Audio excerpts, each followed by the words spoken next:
Good morning, everyone, and welcome back in to the Wisconsin State Dart Tournament here in Green Bay, Wisconsin. We're here for Sunday Team Finals Day, and what should be a great day of coverage here of this event. But before we get underway, we do need to go ahead and acknowledge, something that happened that is unfortunate in life. So we at least need to take care of this one because she was a great lady. We need to bid farewell to Miss Renee Nycannon.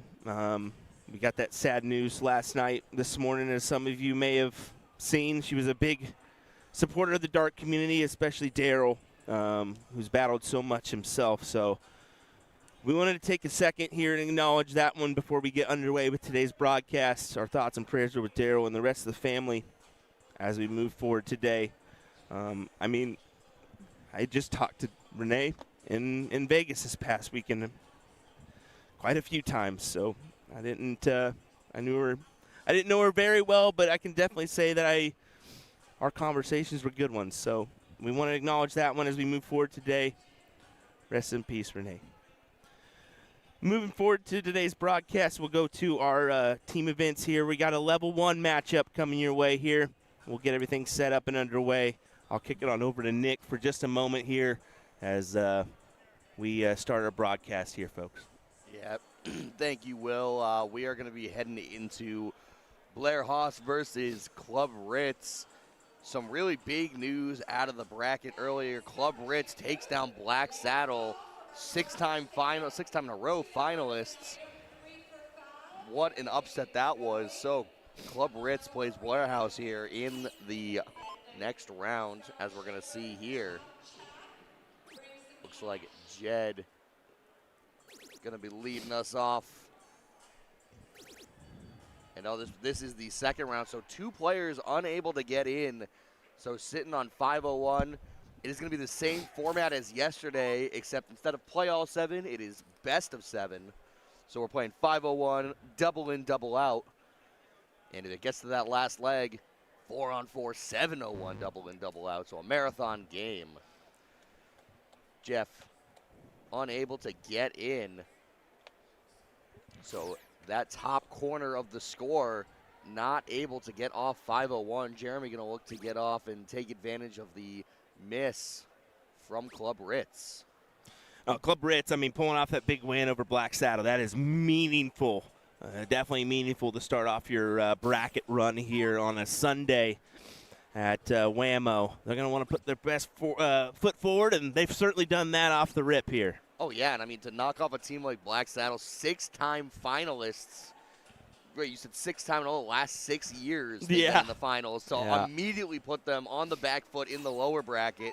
It's got to feel good. Yeah, no doubt. Of course, there was the COVID year thrown in the mix where they didn't play, but that year doesn't count, really. Well, yeah. So for all intents and purposes, 6 straight finals for them. Just, it's a hard team to be in. It's got to feel good if you're Club Ritz, but you still got to get the job done here, because Blair Haas are not going to let you walk away with this one. Certainly are not going to make it easy here. They did their due diligence in that first set against Vans Manitowoc. There we go. I struggled with that one this morning. Usually that one's a given for me here for the Wisconsin names, but that's all right. Yeah, they did a pretty good number. That was actually a last leg decider that went the way of Blair Haas. Don't know if you mentioned that or not. I had to do a little. I was gonna say I had to do a little recovery job there on myself. So. But yeah, that last leg decider is so scary. Being 4-on-4, 701, just a marathon of a game where anything can happen.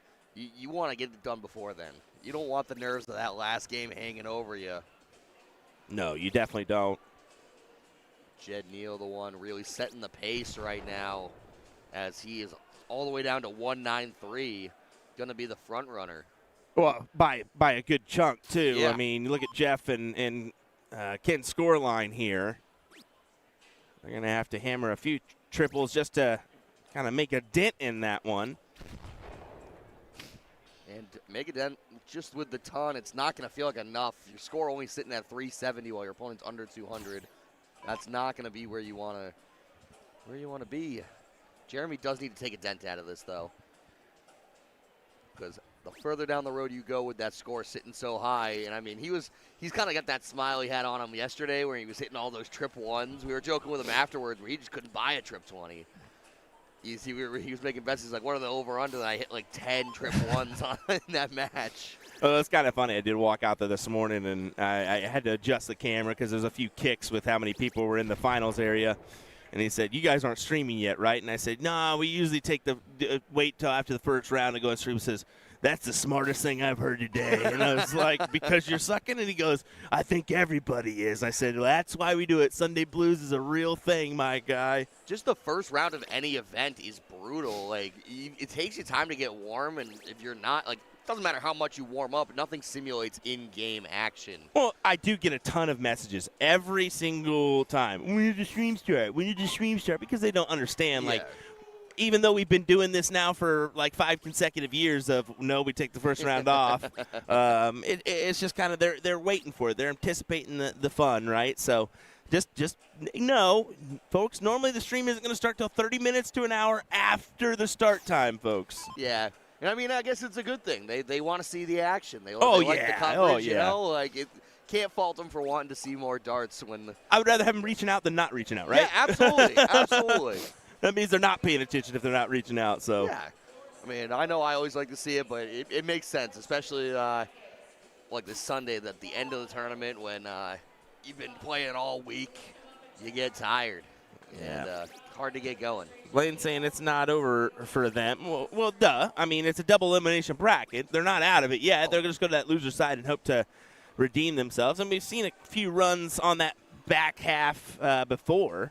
It's just a tougher task now. You can't get one more loss, and that's always difficult. Yeah, and it's tough going out in a double elimination, going out early. That first loss means you have to win so many games just to get yourself back into that winner's bracket. It makes it just so much harder on you. I know I've played my fair share of double in, double out, and some double elim brackets he's thinking about. He doesn't need to go for it. He does go for it anyway. Leaves himself to 25. Still knocks your score all the way down. Actually does need to go for it with Ken. I didn't even notice Ken down to that 127, so the 50 did have to go there. Jeff needs a pretty big visit. So actually a big chance here. Jeremy doesn't need much to get this down to a freeze and not let Ken have his chance at the 127. One triple will do it. Yeah, one big triple will do it indeed. Oh, but you got to find it. Oh, he doesn't find it. That's tough. Yeah. That is so difficult. And that's one where you might consider incorporating the bull there. Would have knocked your score down far enough. The extra 5 points would have made the difference. But 127, I don't like that move. That is a not knowing the math situation. 19 leaving you 108. Not the move. Can't leave a finish with the single. That's why you go either 20s or 17s. Yeah, 20s is the better route there. Yeah, absolutely. To leave the 107. At least try to give yourself a bowl finish, but too late now. Yeah, double 8 for Jed. Yep, take your time. And there it is. 1-0 to Blair Haas. They are off and running. And that's kind of the problem with not being able to get yourself down low enough and freeze your opponent out. And then also not taking the opportunities. Like that 127, you got to give yourself a chance at the bowl with your opponent sitting on a finish like that. Especially in the finals day. Yeah, you do. More opportunities, the better. I am digging this jersey, though. I will say that. I like the Animal House ones, too. Animal House was not bad. Not bad. Something about, is it Joe Boo? It's a major league. The major league doll. That's what it is. Oh, yeah, I didn't know the name. I didn't know. Well, the name. I think so. Okay. I think so. And then he's got the back too. Oh, yeah. Come on. That is fantastic. So more double trouble for Club Ritz. How dare you not know Major League like that, brother? Is that one that's in your you've seen it, of course, right? Nope, I haven't. Oh, Nick. Nope, I know. Oh, you're just as bad as Teixeira. There's so many like famous and like just classic movies that you ask my wife, she'll be like, "You haven't seen that?" And I'm like, "Yeah." So she's made it her mission to. All right, you guys, you're too. No, we're not doing this no more. Get off the mic. You're not gonna Teixeira us. All right, I'm this gonna time. go. See you later, guys. This is garbage. How do you do that to me, my guy? We can't have two Nicks that don't know movies. Yeah, that's tough. Yeah, that one is out of my wheelhouse right now.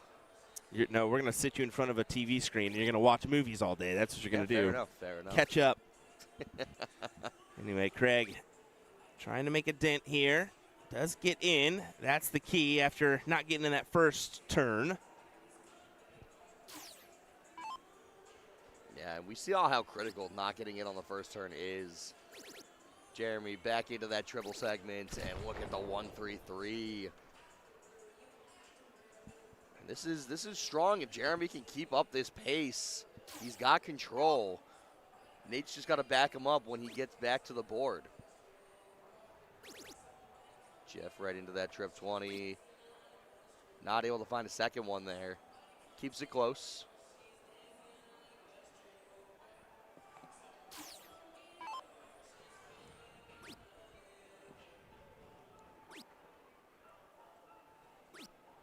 And that is a really, really tough visit from Nate there. You've got to find more than that if you want a chance to keep yourself in the leg. He's going to start falling behind real quick, and that could end up being a problem for Jeremy.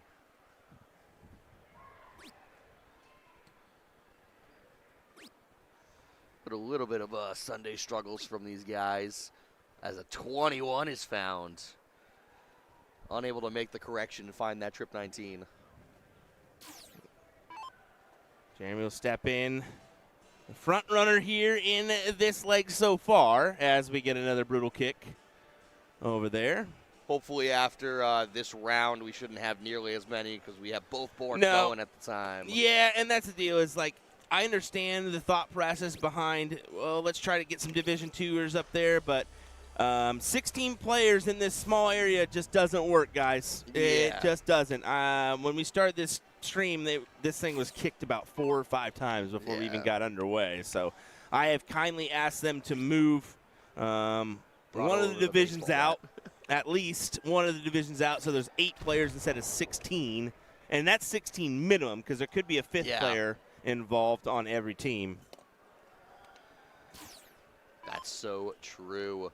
You went over there with the baseball bat and said, take these guys off the board. There's no way. No, that is the downside of the streaming pit that they've created here. It is a little bit tighter for these 4-person team events, and that's why yesterday they only just decided to have one match on the streaming board, and I said, hey, we really need to try to keep to that trend. It's unfortunate, but it's probably the smartest play for the sake of our equipment. Yeah, right. That's a big one. Craig Vandenheuvel able to pick up the maximum. So now Jeremy still firmly in control, but Nate's got to pick up the pace. Not yet in danger of, is kind of in danger of being lapped here and leaving his partner frozen because Jeremy is just firing on all cylinders. I like either a trip 9 or a trip 17 here. Depending on trip 17 probably because the freeze rule is into effect, so the bigger number. Yeah, leaves himself the 50. Great darts from Jeremy. Nate's got to help him out.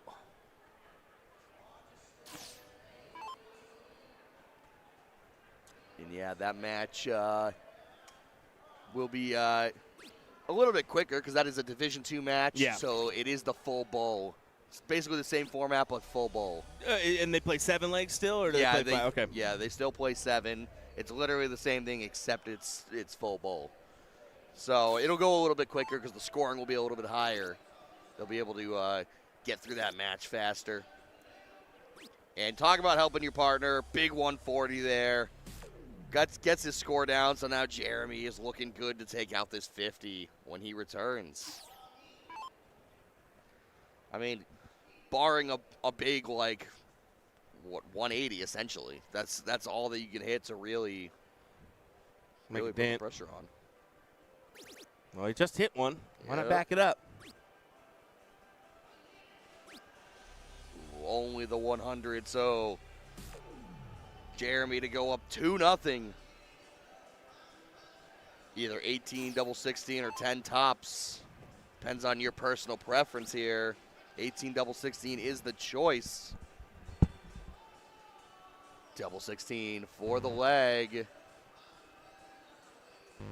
Oh, and he goes outside. So 1-2-6 for Jeff to steal the leg. Wow. That's not American, yeah, because I haven't watched it. Yeah, that's fair. That's fair. I mean, trust me, you're not the only one. Trip 20, and again, the wrong dart thrown, but he finds the trip, so he won't be punished. Should go 16 bowl here. Yeah, you got 2 darts in your hand. Give it a run. 16 bowl for sure. They're just talking about it as a team. And no, he went for the trip 10, and this is a problem at Division I. You have to be giving yourself all the opportunities to go after these numbers. I mean, I guess they're thinking that this 198's obviously not going to go because it's a Well, now wow. you busted it. Wow. Just about the worst thing. And not only that, you've now given the chance for Nate to freeze you out, so he might not even get a chance at the 140. At least if you miss inside and don't bust your score, you're good. And Nate, big chance. And that's enough. No, it's not enough. It's just low. Oh, my God. He needed to find the fat 20 to freeze out the 140. So now the 140 has a chance to go. Doesn't need to go. You almost assume. But, guys, in the final situation, you got to be going the right numbers. It's key to. I mean. Oh, the first dart goes. Oh, and he goes just wide. So difficult there. Knowing you just laid in the perfect first dart, and then you just kind of just pulled go it. wayward with that second. Yeah.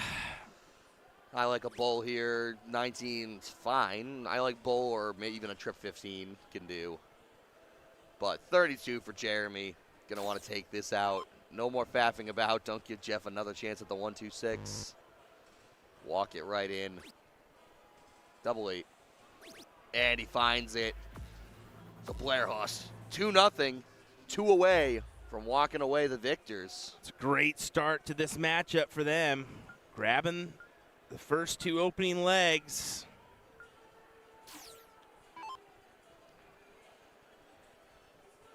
Yeah, that is very tight stuff.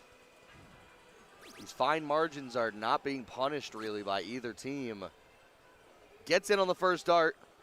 That's all that matters. You're in. It's an in. Yeah. You needed that. But Craig with a big chance. I mean, a big in, obviously, will pull ahead.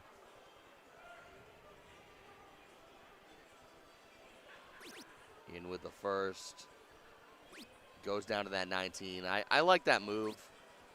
You're conceding that you're not throwing the perfect leg when you throw in the 32, so going right over the 19s is just better than moving all the way up top. Oh, wow, just missing. Nate unable to find the in.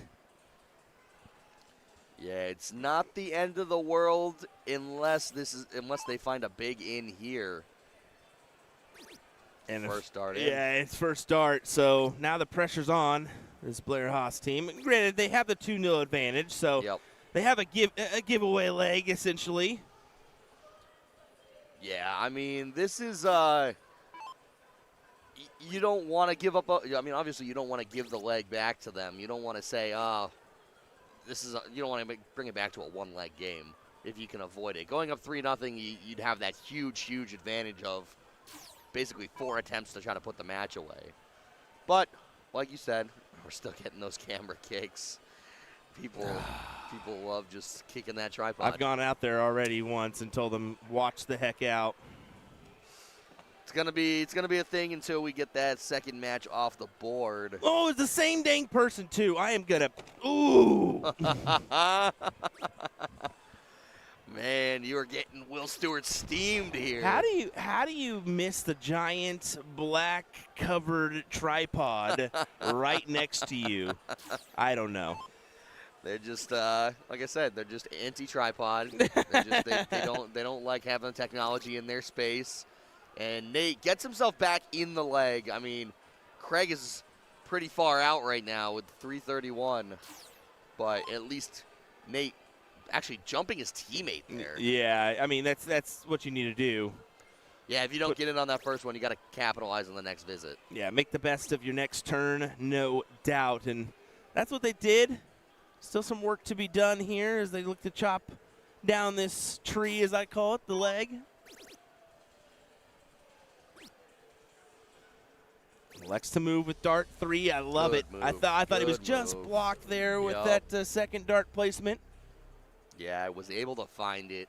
Marty's been preaching that all week, saying, hey, if you're blocked, move down to the other numbers, and there you go. You know what? Since this guy thinks it's funny, and I've got the mic now, Marty was just going ahead and playing some darts out there like a real lazy bones, not doing his job as I'm supposed to be training these guys. How can I train when you're not here? Where were you all day yesterday? I was training you guys. No, you weren't. Yes, I was. You were on getting content. As I told you yesterday when I was like, hey, this one's your guys' day. Let's see how you do. It's training, my guy. And we'll go back to this match up here as Marty tries to make more excuses. That's not going to work. Nick, you've done a great job Hey, thanks. this I appreciate it. weekend. You've really done fantastic. So much better than our other teammates. And Nick DeShera and – no, I'm just kidding. Flame the guy that's not here. Nah, big let's show some support, some love in the chat for these two newcomers to the stream. Well, slightly newcomers. We got you at Booyah Cup, but we're getting you here for the extended stay at WAMO. They've done a great job other than a couple freeze roll moments, but we've all done that one. Craig Vandenheuvel, 191. Looking to put himself in a really good position here. Has a chance to leave himself a single dart out with a good visit. And that is not the start you want. Single one. And no! The fat one with his third dart leaves the 169. Wow. All you got to do is keep it straight. I said just have a good visit, and he goes and throws the 22. Man, that is brutal stuff. It's not mattering right now as Nate is still not down to a finish. Jeremy's still not down to a finish, but man, one bad visit in this game is closer than you'd like it to be. Even after your opponent's not able to get in right away. Yeah, everyone kind of sitting around the same number. Craig a little bit out in front, but on a bogey number. Jeremy looking to knock himself down. And he does find it, so first to a finish is Jeremy. Craig could have been looking at a finish here. Yeah. You need everything you can for the second score line right now, too. So what kind of dent can he make on this 169? Needs to be a good one. Needs to be a good one, preferably a triple. And the marks are just not going now for Craig, who started this leg off so strong, and now a couple tough visits of 22 and 47. Leave him on a finish, but you would have thought he's on a one-darter right now. Nate also down to a finish. You've let the other team come back, Blair Haas now with both players on a finish. Paul will more than likely be on a finish. Yeah, he's going to – he should tidy this up for a finish. It's just you need a big triple, not those small triples. And, that was risky. Oh, big last dart, though. Risky, because that single 19 would have left you a bogey number. At 162, you're right. Wow. Gets away with it there. But the 151 for Jeremy, 51 for tops. Oh, and he just misses. So either trip 18 or trip 14. Yeah, went for that trip 8. Up the mess. Sit on 40. But, man, this is tough. Again, apologies for the little bit of a week where the internet here has been kind of kicking us off and on. So yeah, it's just for like 8-10 seconds at a time. Every so often it'll just decide, your bandwidth's a little bit constrained or withheld, I guess is how you want to put that. But yeah, we're still chugging along, so it's better than no stream at all. So we're just gonna keep rolling here in this one. Paul at 64 here after that nice triple 20. 14 bowl. Yup, bowl for the win. To take their first leg. Oh, and that's just outside. It's a good bid, though. You have to go for it. You did it right. Yeah, you needed that shot because chances are this 56 is gonna go. 16 for tops. Yeah. 2 darts at it. He goes low.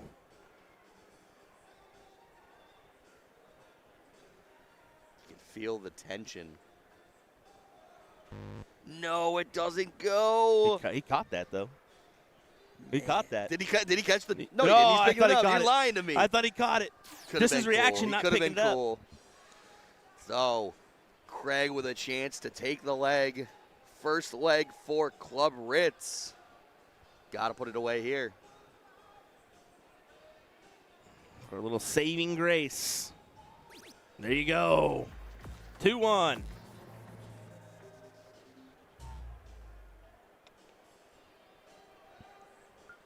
Yeah, that is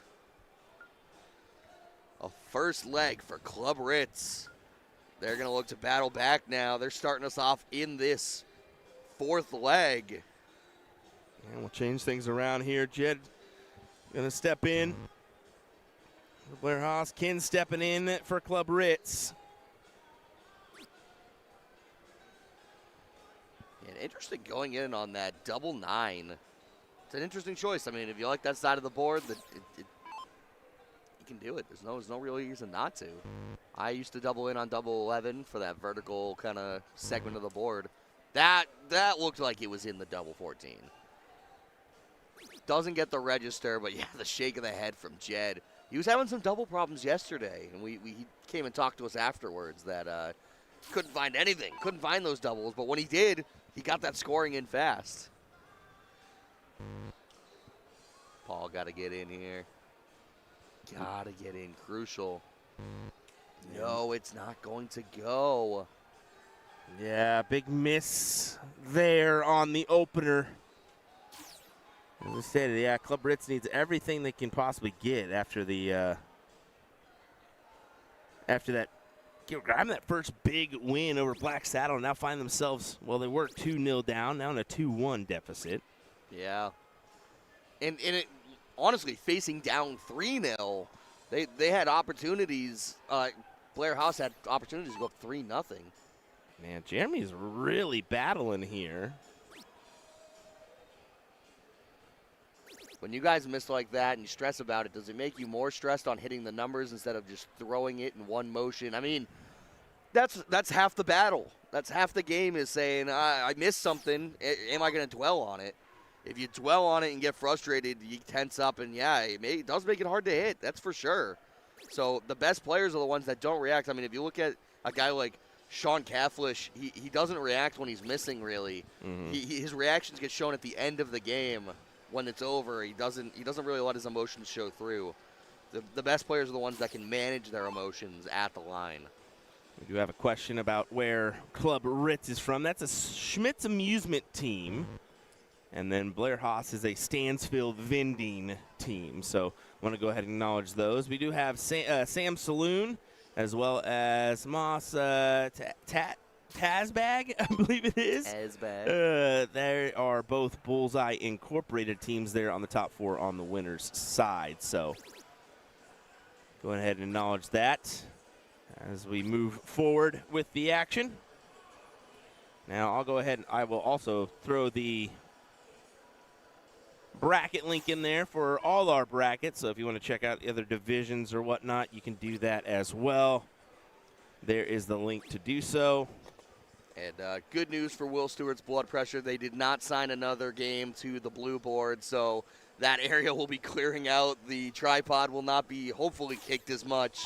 Well, we hope that we can at least try to dabble in one of those later. But literally, as I say it, the tripod gets kicked in the board. Oh, my gosh. Literally, you guys, that is unbelievable timing. As I say it, it gets kicked off screen. What are we doing, guys? Oh, my God. We haven't really battled much kicks this weekend. No, it other hasn't than been you, bad. like when we come into in for the morning or evening session. But when you add 16 players or 18 players to a board, yeah, they're going to happen. They're going to happen. So Paul finally able to get in, but is the damage done? As Jed and Jeremy looking to be well under 300. I mean, that was big. That was a big third dart to really solidify the lead. Something tells me that Jeremy wouldn't be satisfied if he had like 2 ice cream cones in his hand as well. Like he just gets that vibe that he's just like, unless it's a ton 80, he's not happy. And even then, if it's not a perfect leg, what are we even doing? Yeah, you can give him one of the old Mr. Softy cones, and then get him a Spider-Man popsicle on the other, and he still wouldn't be happy. I'm a big Chips Galore guy. I like You said what? Chips Galore. I like those the cookie ice cream sandwiches. Oh, okay, Yeah. there we go. Okay, there we go.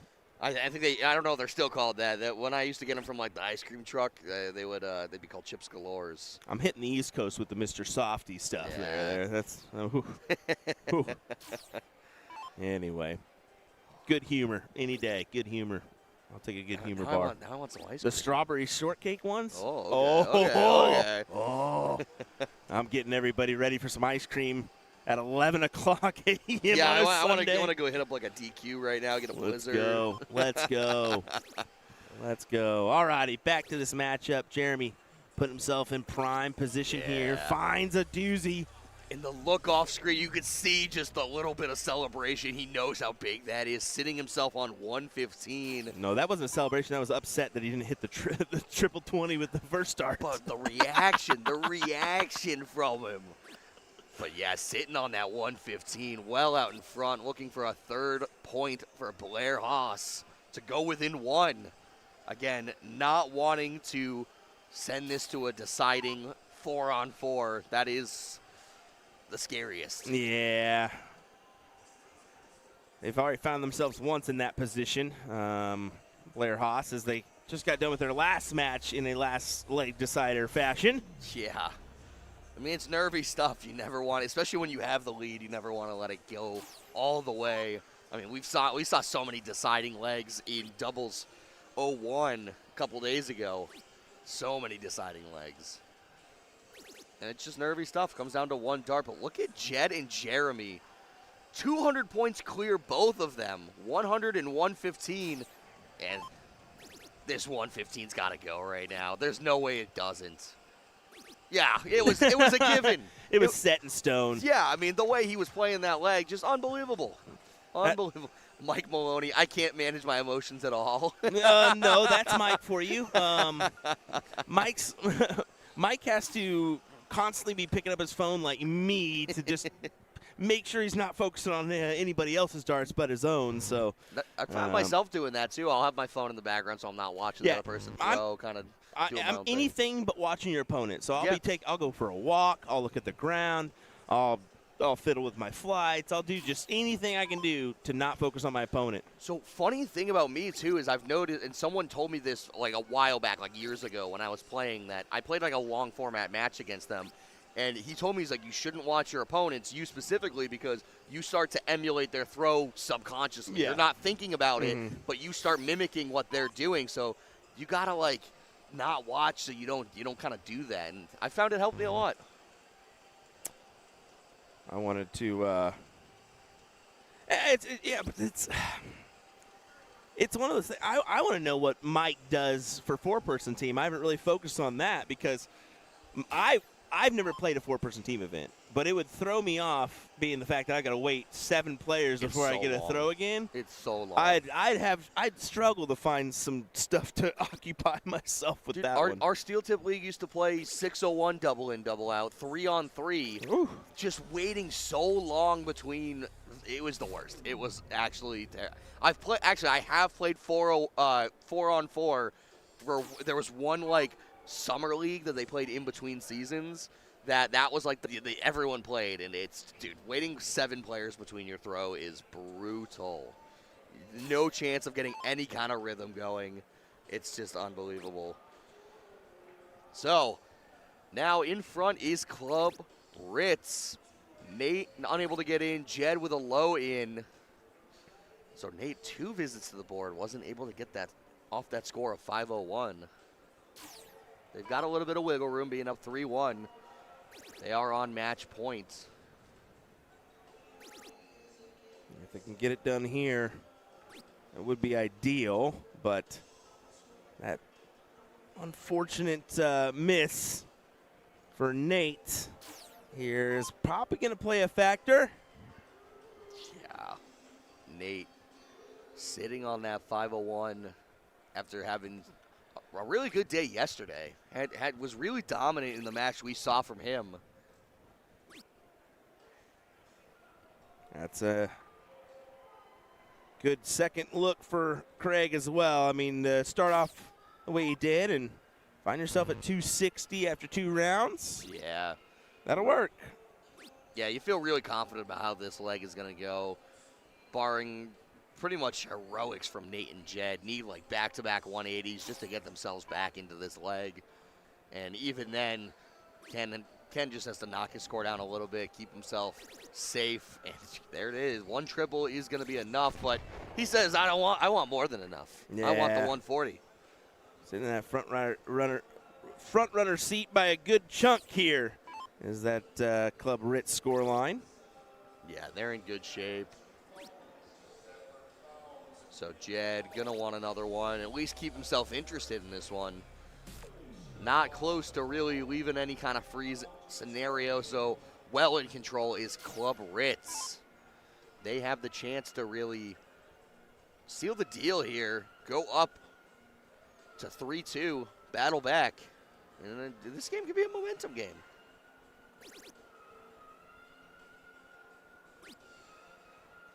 Yeah, just stay straight. Put yourself on that finish, and a good finish at that. A little Shanghai for you. Go right up the board. Nate needs to find something of value here. That last start will do, but the turn overall needed more. Yeah, absolutely. 369 is not really close to putting any kind of pressure on anything. I mean, Craig might be thinking, I'm getting 2 visits at this 120 of Did needed. you say 369? Damn good one. Dang, she's fine. Yeah. Take it to me one more time, get low. Oh, sorry. Just taking it back to the middle school, high school days there. Jed onto the 203. And no, he's not. Can't even leave him a finish, though. No, it kicks wide. So 2 wide darts. And we've seen keeping it straight is kind of the problem right now. Drifting into that 5 segment has been an issue for kind of all the players today. Like, some of that comes from the exhaustion of playing just so many darts. I mean, yesterday is a long day, but look at this. Single 20 for tops. Yes, sir. 120 finish for Craig. You see a little celebration there from some of the spectators behind him as well. Yeah, and that is a great leg, leaving your opponent over 300. I mean, Nate was sitting on almost 400 there. Well, this next leg is big. Club Ritz gets to start Yeah. with an opportunity to tie us up and force a last leg decider. Yeah, and if you're Blair House, you got to be a little nervous now. You got to attack this throw. Yeah, climbing the ladder, good darts. Yeah, that was the clean 120, if I do say so myself. Oh, but your throw, you've got to get in. And Paul had this problem earlier in the match. Not getting in on his first visit. A big chance for Jeremy to put this game away. In on the first darts. And again, just pulling that dart a little wide, but a great correction. This is what you got to do if you're going to try to attack the throw and put this match away. Jeff now definitely needs to be in with a good visit. Somebody has to be on this team, right? Yeah. That'll start. Can't manage a triple, though, to follow the Jeremys. And this is also big. If they can get in here, be able to pull both corners of their score line into a better spot, walk it right in. There you go. Yeah, big stuff. Rocking that baseball jacket from 2005. Yeah, Little League coach. That's what I'm. Oh, my God. I'm going to knock one of these guys out if they do it again. Was that Jeremy again? Yes, it was, actually. We'll go yell at him after the game. Be like, stay away from our tripod. Yeah, can you watch out for the giant tripod that's here, Jeremy? Do we got to put caution signs around? It's brutal. Paul is not able to get in again, so this is looking better and better for Blair Haas to move on to our upper semifinals. Yeah. Jeremy Kastner coming up big with 2 treble visits after 2 treble visits. Yeah, looking promising for 4-2 here.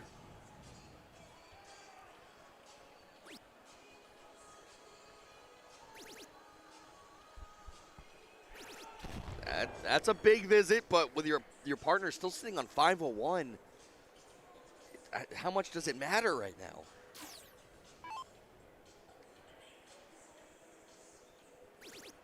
Yeah, and this team of Blair Haas. There we go. Oh, just 2 triple ones on the back end, but it works. Yeah, I mean, it works when Paul is sitting on 501 and you're at least finding 1 triple, you're in good shape. There you go. You're in. You like the Woodchucks attire that Paul is rocking, one of the original CSC bars that we had. I used to drink Woodchuck's apple ciders, the hard ciders. Oh, gross. Yeah, they are very gross. Gross, very sweet. Very gross. Too my sweet. God, dude. It's 100% sugar. 100%. Once you have a good run-in with those as a child, Yeah. you'll never drink them again. Well, they were super sweet. That was my go-to. I liked a super sweet cider, and then at one point I was like, "Oh, these are gross." What is that? What is that? 18-year-old you just said that? Exactly. We're gonna say 21. Yeah, we probably should say 21, just in case. Yeah, having some PTSD from the Woodchucks. Oh gosh, never again. Jeremy Tranberg going to look to just knock his score down, but no real pressure to do anything big. Yeah, finds the triple. Good job. Keeps the score solid. Gives Kastner a chance to knock himself down to a finish. Now, a strongbow these days? I'd take a strongbow. You know what, actually, I liked when I went over to Europe? What was the name? It was Dark fruit. Recorder Leg. Oh, Recorder Leg is a good cider. There you go. They do some good stuff. I'm a strongbow dark fruit guy. Yeah. I don't know if I've ever had Strongbow. Yeah, it's a goodie. Is it a good one? It's a goodie. Give it an old try sometime. Yeah. If you have an alcohol problem, please seek help. 1-800. 1-800. Alrighty. Some of these Wisconsinites could really use that too. So we should probably actually get the number there. Big high ton to leave 12. 177 from Kastner. Leaves himself 12 to just put this game away. Right now is where the guy at the Masters is already like starting the process of putting the name on the trophy here. Yeah. As Blair Haas looking promising to get this win here. Why is there 4 scores? I do not understand. This is No. So the way doubles work in soft tip, in this scenario, I don't know if there's normal double, like different doubles in soft tip. I am more from the steel tip realm. But each individual player for a doubles team has their own 501, 701, 301, whatever you play, score. And the first person to get out wins for your team.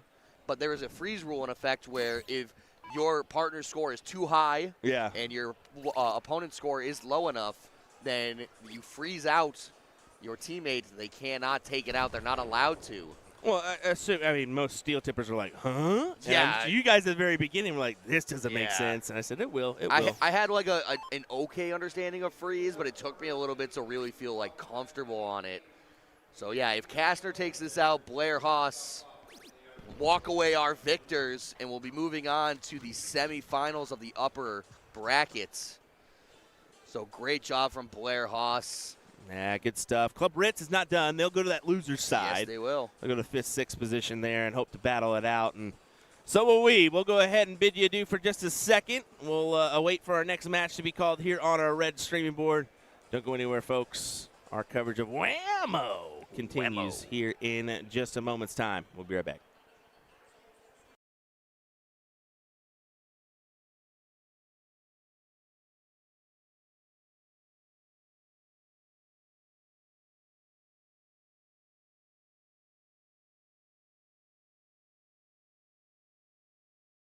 Welcome to the show. I'm Geraint Price, and you're watching USA Darts.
Let me tell you about A to Z Darts. We're a specialty dart store with over 10,000 different products. We create in-depth videos and blogs to help improve your game and showcase our products. We give helpful advice on how to practice darts, the fundamentals of form and mechanics, and how to make better decisions when purchasing your darting equipment. Whether you're brand new or a seasoned player, we try to provide fun and informative content. I'm Jen, the creative director for A to Z Darts. I've been playing for over 10 years and I've traveled the world competing in and promoting the sport. This is Will. He runs our live streaming company, USA Darts, and travels the globe as well to broadcast major darting events and interview PDC players alike. You'll find over 2,000 different sets of darts on our website. Guessing right now you're pretty interested in our resources? Learn about form, throwing mechanics, practice routines, scoring and grouping, checkout methods, cricket strategy, and much more. Visit a-zdarts.com to take advantage of our blog or follow us on social media at AZDarts today.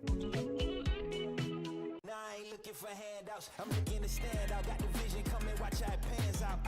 I've been writing my plans down, trying to stay focused, put out the notice. Who the goat is, me hands down. Yeah, no time for arguments. I cut out the politics. politics, no. It's on my competence, I could cause your apocalypse. Ambition, it ain't for the weak. Get it even when I sleep. Ready and willing, well, you ready.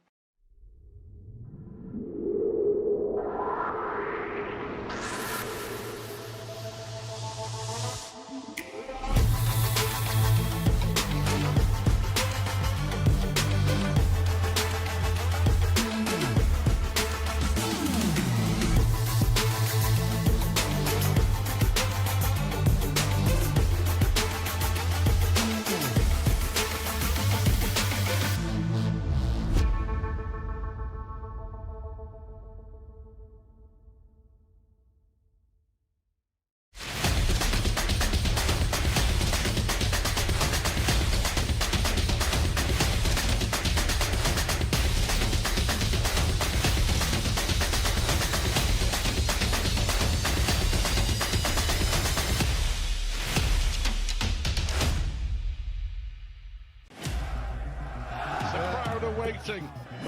Chance the hometown hero Michael van Gerwen has to take big moments in the final. Van Gerwen in charge. He needs double five. Michael van Gerwen wins on home soil. Missed again. I am so bad at darts, and this jersey is so uncomfortable. You need a custom jersey from Flashpoint Designs. Oh, yes! That last jersey had me feeling like 10 pounds of rocks in a 5-pound bag. Flashpoint Design jerseys go from kid sizes all the way up to 9XL tall. Will it help my dart game? Nope. While the Flashpoint Design jersey will make you feel like a better dart player, you still need to practice. You bet I do, but at least I'll look good doing it. Look and feel like a winner with Flashpoint Designs.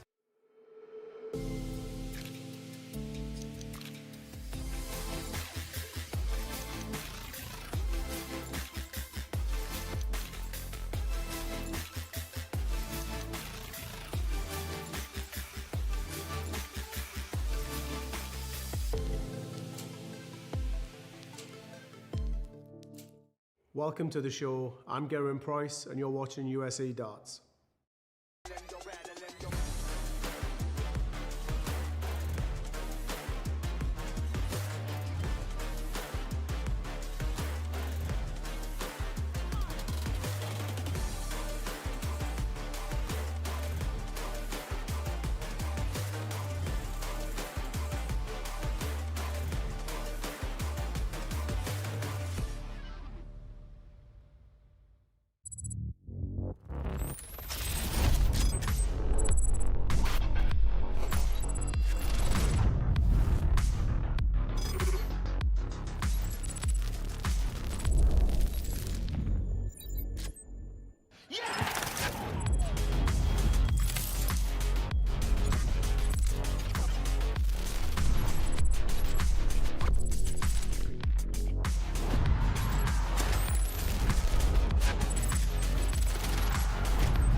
Let me tell you about A to Z Darts. We're a specialty dart store With over 10,000 different products, we create in-depth videos and blogs to help improve your game and showcase our products. We give helpful advice on how to practice darts, the fundamentals of form and mechanics, and how to make better decisions when purchasing your darting equipment. Whether you're brand new or a seasoned player, we try to provide fun and informative content. I'm Jen, the creative director for A to Z Darts. I've been playing for over 10 years, and I've traveled the world competing in and promoting the sport. This is Will. He runs our live streaming company, USA Darts, and travels the globe as well to broadcast major darting events and interview PDC players alike. You'll find over 2,000 different sets of darts on our website. Guessing right now you're pretty interested in our resources? Learn about form, throwing mechanics, practice routines, scoring and grouping, checkout methods, cricket strategy, and much more. Visit a-zdarts.com to take advantage of our blog or follow us on social media at AZDarts today. For handouts, I'm looking to stand out. Got the vision coming, watch how it pans out. I've been writing my plans down, trying to stay focused, put out the notice. Who the goat is, me hands down. Yeah, no time for arguments. I cut out the politics, no. It's all my competence. I could cause your apocalypse. Ambition, it ain't for the weak. Get it even when I sleep. Ready and willing, what you ready?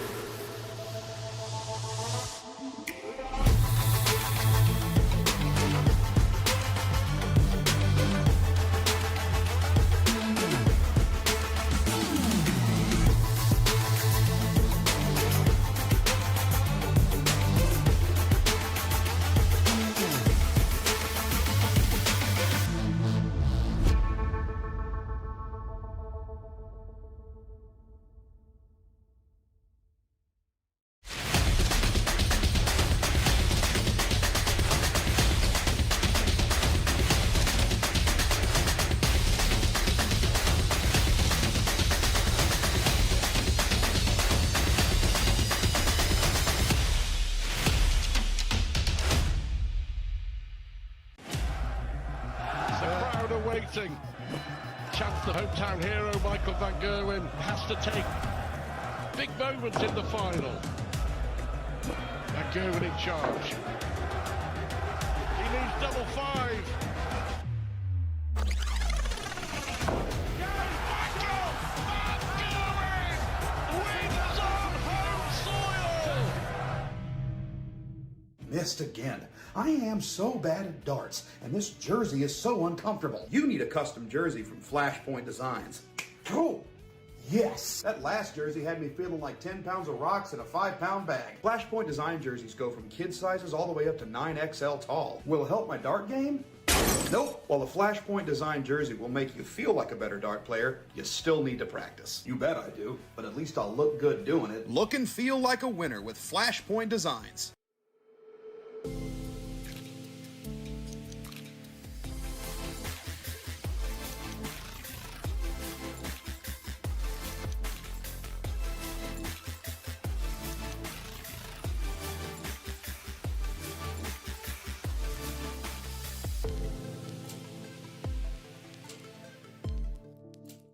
Welcome to the show. I'm Gerwin Price, and you're watching USA Darts.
Let me tell you about A to Z Darts. We're a specialty dart store with over 10,000 different products. We create in-depth videos and blogs to help improve your game and showcase our products. We give helpful advice on how to practice darts, the fundamentals of form and mechanics, and how to make better decisions when purchasing your darting equipment. Whether you're brand new or a seasoned player, we try to provide fun and informative content. I'm Jen, the creative director for A to Z Darts. I've been playing for over 10 years, and I've traveled the world competing in and promoting the sport. This is Will. He runs our live streaming company, USA Darts, and travels the globe as well to broadcast major darting events and interview PDC players alike. You'll find over 2,000 different sets of darts on our website. Guessing right now you're pretty interested in our resources? Learn about form, throwing mechanics, practice routines, scoring and grouping, checkout methods, cricket strategy, and much more. Visit a-zdarts.com to take advantage of our blog or follow us on social media at AZDarts today. For handouts, I'm looking to stand out. Got the vision coming, watch how it pans out.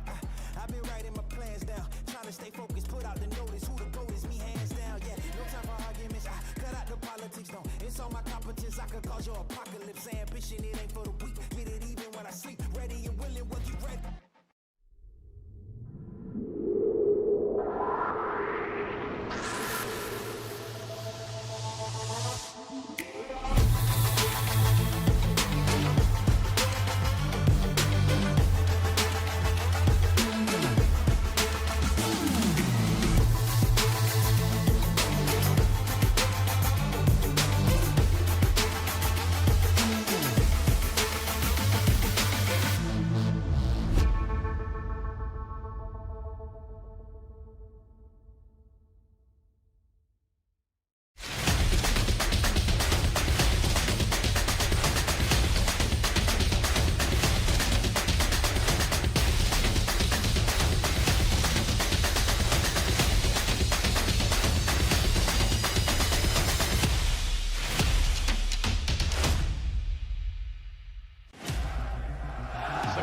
Waiting. Chance the hometown hero Michael van Gerwen has to take big moments in the final. Van Gerwen in charge. He needs double five.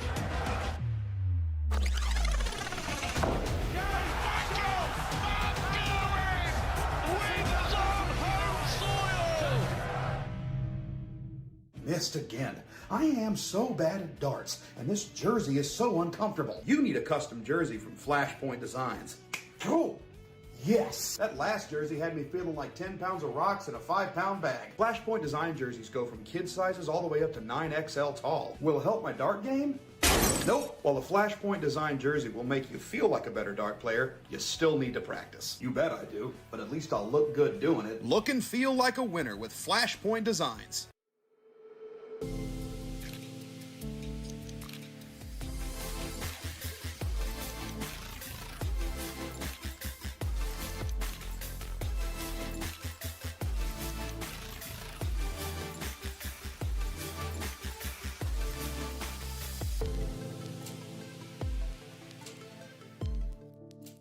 Welcome to the show. I'm Gerwin Price, and you're watching USA Darts.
Let me tell you about A to Z Darts. We're a specialty dart store with over 10,000 different products. We create in-depth videos and blogs to help improve your game and showcase our products. We give helpful advice on how to practice darts, the fundamentals of form and mechanics, and how to make better decisions when purchasing your darting equipment. Whether you're brand new or a seasoned player, we try to provide fun and informative content. I'm Jen, the creative director for A to Z Darts. I've been playing for over 10 years, and I've traveled the world competing in and promoting the sport. This is Will. He runs our live streaming company, USA Darts, and travels the globe as well to broadcast major darting events and interview PDC players alike. You'll find over 2,000 different sets of darts on our website. Guessing right now you're pretty interested in our resources? Learn about form, throwing mechanics, practice routines, scoring and grouping, checkout methods, cricket strategy, and much more. Visit a-zdarts.com to take advantage of our blog or follow us on social media at AZDarts today. Looking for handouts, I'm looking to stand out. Got the vision coming, watch how it pans out. I've been writing my plans down, trying to stay focused, put out the notice. Who the GOAT is, me hands down. Yeah, no time for arguments. Cut out the politics, no. It's all my competence. I could cause your apocalypse. Ambition, it ain't for the weak. Get it even when I sleep. Ready and willing, when you ready.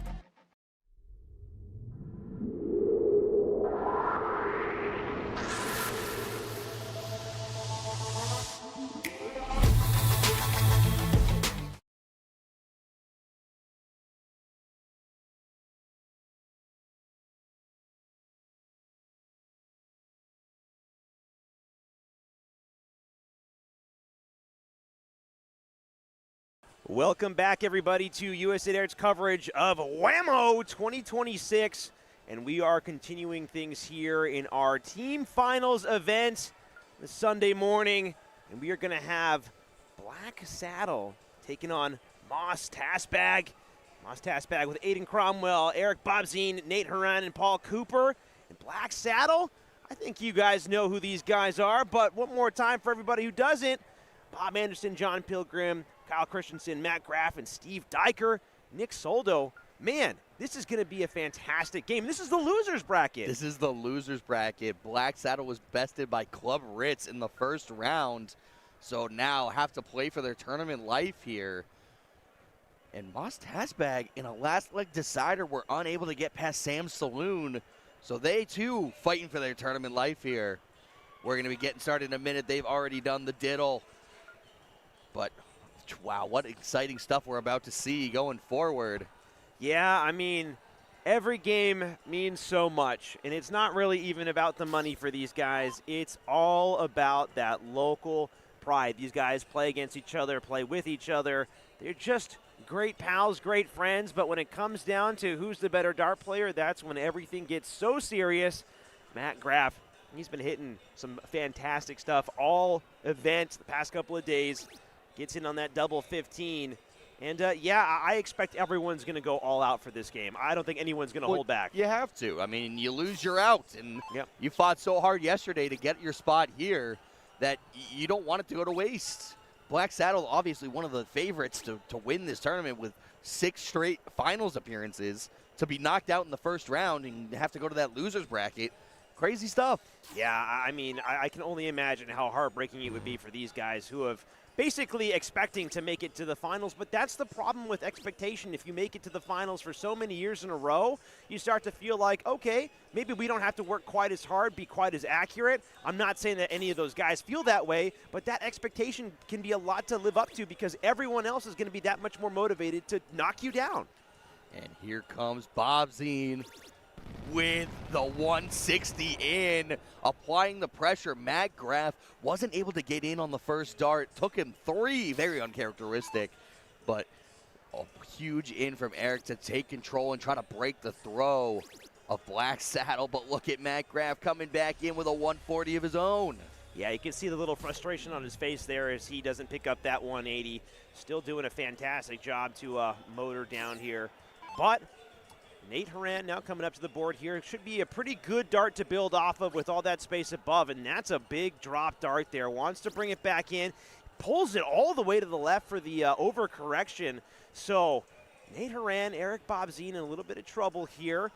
Moss Tasbag maybe not getting off to the best start that they would have liked to. Steve Diker also following that poor visit with a poor visit of his own. So maybe a little bit of nerves here, Nick, as both teams, again, in that lower bracket. I mean, you say Moss Tasbag not off to the start they want to, but Eric Bobzien in with the maximum in. Oh, yeah. I mean, pretty much can't ask for anything better. Oh, are we going to see it? Another Trip 20. Give it to us. Give the crowd what they want. Yeah. Give us the perfect leg. I mean, the only reason why I bring it up is because these guys hit so heavy. These guys are so good at finding these big visits that the last thing that you want to do is put in a poor visit, potentially freeze out your buddy. Obviously, we have a long way to go for that, but you have to play as a team in this team doubles event with this freeze rule in place. Yeah, and another 140 from Matt Graff, turning it around after only being in with one dart in his first visit. Finds back-to-back 140s, but you're not stopping Eric Bobzien from coming back for this 161. Wow. Yeah, fantastic work there from Nate Horan to get his score to 300. Steve Diker coming up to the deck now. 405, he is the odd duck out, but he'll be looking to drop that score down. Tough blocker dart with that first one. Able to find that big switch upstairs, not able to follow it through. So two guys basically loaded up here, but the big story is going to be Eric Bobzien working on this 161. He's had a fantastic leg so far, looking to find this opening dart. It's not going to go. So can only look to try and bring his score down as far as he can. Looking like he's all over the place here, trying to find that middle dart, able to do so, but 76 got to be feeling pretty good here if you're Moss Tasbag. Yeah, I mean, 76 sitting there. I mean, as long as Nate picks up a decent score, he's going to be in good shape as he's still already below Steve Diker. Matt just looking to put a little bit of pressure and only finds the ton. I mean, I say only, but he leaves himself 91. So he's in a good spot. A little bit of a correction here from the chat. It's pronounced Mo's Tasbag. Mo's because Mo is the name of the owner of the bar, I'm assuming. So it needs that apostrophe in there. That's what we're Yeah. missing. Mo's Tasbag. All right. So Mo's Tasbag. Yeah, no apologies, everybody. Again, Nick Soldo and I, we aren't as quite familiar with all of the team names and whatnot, given that we're from New England. We're trying our best here. Steve Diker, 3-2-1. Again, been struggling on this opening dart on these 19s, able to follow up with that second dart and able to find the third, so he's not quite in yet, just outside looking in. But, again, Eric Bobzien, 76 remaining now. Yeah, and I mean, he's had a hell of a leg so far. Trip 20 here. And, yeah, you feel like there's no way it doesn't go. Double eights. It's just so clean. Burns the dart, but it doesn't matter, so 1-0 to Mo's Tasbag. 41.75 points per dart. I mean, Eric Bobzien all week and weekend, really, has had these moments where he just takes over games, finds that 160 in, and just never looks back. I mean, it takes a lot for a player to have that sort of consistency over the past few days. And I think that Eric Bobzien is really going to be the guy to watch to really step up and potentially take this game and take everybody across the finish line, Nick. I mean, yeah, solid 12-dart leg there from him, and he had a chance at an 11. He had a chance at the 9 if he could connect a couple triples, but Cromie in there with a low ton in, and you broke the throw early, and now you just want to hold. Steve Diker now remains in play for Black Saddle. Struggling to find that trip 19, able to get that done there. And again, we've said it time and time again here in Division I, team events, even with the doubles, the standard of play is going to be getting in on that first and second dart. Doesn't matter how you get it done as long as you get in so that you can start breaking down these points. And really, again, we've seen it time and time again. It's not always an instant death sentence, but if you're not able to pick up that in first, second, or third dart, it really puts you in a lot of risk for the leg. It's definitely scarier in this scenario where you're playing just a 501. It's less scary in the 701 legs where you have more time to kind of battle back. But only I mean, he's still in, but a 32, John's not going to be happy with that. No, John knows that he has more in the tank for sure. Again, still can't get too frustrated as you are off and running. Aiden Cromwell, talk about another shooter that's been having a fantastic week. I know that singles didn't go his way. I think he was the runner-up in a doubles 01, if my memory serves me correct. This has been a long weekend. Off the top of my head, I don't know. I think he's had at least I think he's been in the top 4 of almost every single Division I event that he's been in, aside from singles. I mean, he's playing great. Yeah. I mean, there's no other way to say anything besides he's playing great darts. I love his jersey, by the way, too, with that royal crest. Certainly fantastic. Cromie is a superb gentleman, and yeah, he's even better dart player. Nate Horan now trying to navigate his way over into this triple 20 segment, able to do so. And that's really, really, like, it's really comforting for all these players knowing that if you can't find 2, you're at least guaranteed to find 1. That is the standard that these guys are throwing at. John Pilgrim, 4.69, and he's the one of the 2 winners of the doubles 01 event. I believe he played with Matt Graff. Yeah, him and Matt Graff picking up the win. Played really solid the entire night. And John Pilgrim finds the 100, and again, he's not happy with how this leg has started for him. Taking 3 darts to get in and then only finding the ton afterwards. Cromie and Nate have a chance, but Scuba Steve down on that 270 already. John's just got to be thinking, play along. Don't be the anchor that holds your team down. Yeah, I mean, we've seen this time and time again these past couple of days here where you have 2 guys, 1 guy on each team, really starting to motor, and Scuba Steve finding the beautiful visit, the huge 174 to leave 96. Scuba answers the call right when he's needed, man. Oh my goodness, what a visit. I mean, that's the kind of stuff that Black Saddle needs after having their throw broken, come out swinging, and the fact that Scuba was in that last leg and just struggled, it's a way to bounce back and just mentally really good for your team. Yeah, I mean, if you're Mo's task bag, if you're everybody on this team, you're looking about who you have to play right now. And yeah, you're up 1 leg, but you know that this game is probably going to go the distance. It's probably going to go to this 701. No leg is ever going to be a gimme, and Steve Diker really just proving why that's going to be the point. Pilgrim really struggling in this leg, but it's not going to matter as Steve Diker will be coming back for this 96. Not much that Cromie can do here besides knock his score down to something manageable. Trip 3 is not the way to go. Another one. No, it's a trip 5, so not even going to get himself down to a finish. Yeah, that's an unlucky 3rd dart there. It was well thrown, but just not connecting with that triple 20 segment now. So Steve Diker, 76 remaining now. He should stay up there, able to find it, moving across to double 8. And I think that was in the way that it hit the board, but I guess it just doesn't register. Real close, real close. Tough dart there for Steve. He had that option to bury this game and tie it up. But it doesn't matter. I mean, and barring some like really, really bad stuff from John, which I can't imagine having that horrendous of a turn. I mean, Nate has got to find another triple to even stay competitive. Not going to do so. Still sitting back on 260. So Steve's coming back for this 16. Like, yeah, regardless. I mean, Steve's got to be happy with his performance here. He certainly has matched Eric Bobzien's standard of play in that opening leg. John Pilgrim now trying to find a triple 20. Again, he's been all over it, but we've seen kind of this, up and down roller coaster of consistency here for John Pilgrim. There's these moments where he's lights out, he's never missing, and then he just has these moments where he kind of drifts off a little bit. But that's the beauty of team plays. You have your buddy that's able to pick you up here. Cromie is inside outshot territory, bringing his score down to 136. But the man of the leg so far, Steve Diker, double 8 needed now. Yeah, he's been dominant this entire leg. He knows he's got all the opportunities in the world, but now you get a little hairy. Don't miss this one. And he does. I mean, holds his nerve.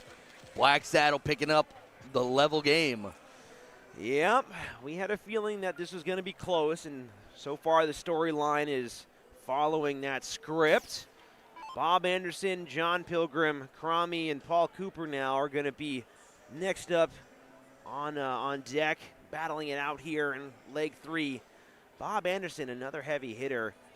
Certainly probably not the best weekend or week for him, but he's been right up there with the big boys here, hitting big, finding big checkouts, and he finds his way in on that first dart. Might be a tough dart. Yeah, he's going to move up to those 20s. I like that play. Able to drill it, and I know that you were speaking with Will in the previous game, how I've been preaching, move into all the other numbers. that's what you got to do, because if it's going to be close, you can't afford to risk darts with a potential blocker in the way. And how many times have we seen it pay off, the move? Because, you're getting your dart out of the way, throwing it an open bed. It's what you want to do. Cromie not happy with that visit, not able to get in. So suddenly things are looking a lot better for Black Saddle as they get in quick. And Moe's Taskbag are not able to get in on the first one. Oh, and more struggle from John. He is able to sneak it in there. Look at the frustration.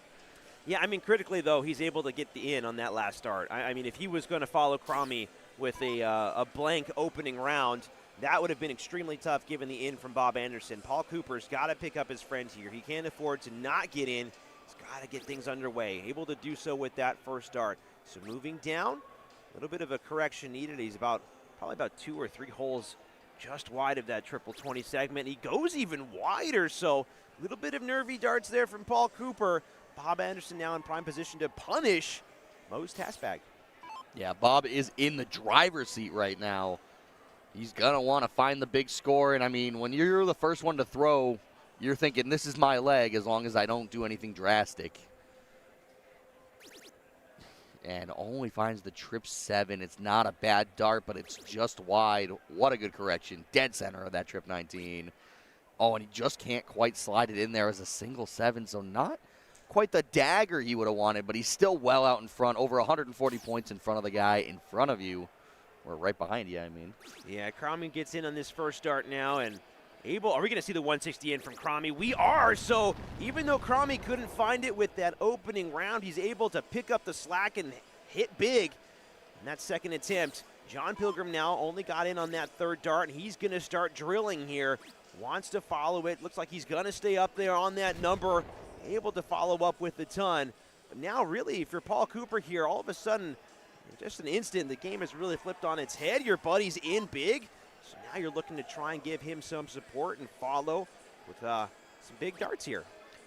And he needs to be finding some big scores. And he can't do so, only finds the 40. Yeah, a little bit of frustration ripping those darts out of the board. He knows Cromie just put himself in a really good position to battle back in this leg, and you're not really helping out. Granted, you're pretty much level with John Pilgrim right now. You're only about 20 points down. So it's not the end of the world. This leg could still go either way with one big visit from either team. Bob looking to find another one. And he does. That's a big visit. Crucially not down to a finish yet, but Cromie needs a max just to get himself to a finish. Yeah, Cromie, he's no stranger to finding clutch 180s. That's something that we have learned over the past few days. I mean, he hit that big 180 a few days ago to institute a freeze rule. He also hit back-to-back 180s. I mean, that was a desperation move. He needed to find it. That won them the leg. Yeah, it won it for them. That was about as clutch of a 180 as you could have found. It wasn't even to, set himself up. It was just to let his partner come up and take out the win.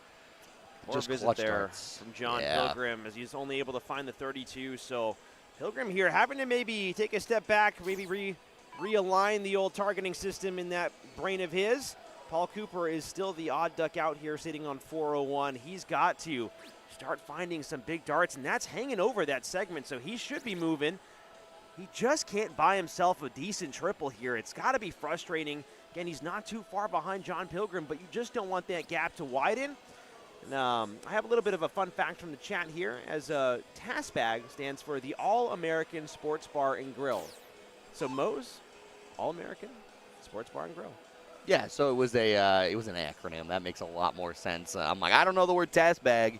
Maybe I'm saying something bad. I don't know. But yeah, so it's no Shrek's Fibs. That's yeah, for sure. yeah, right.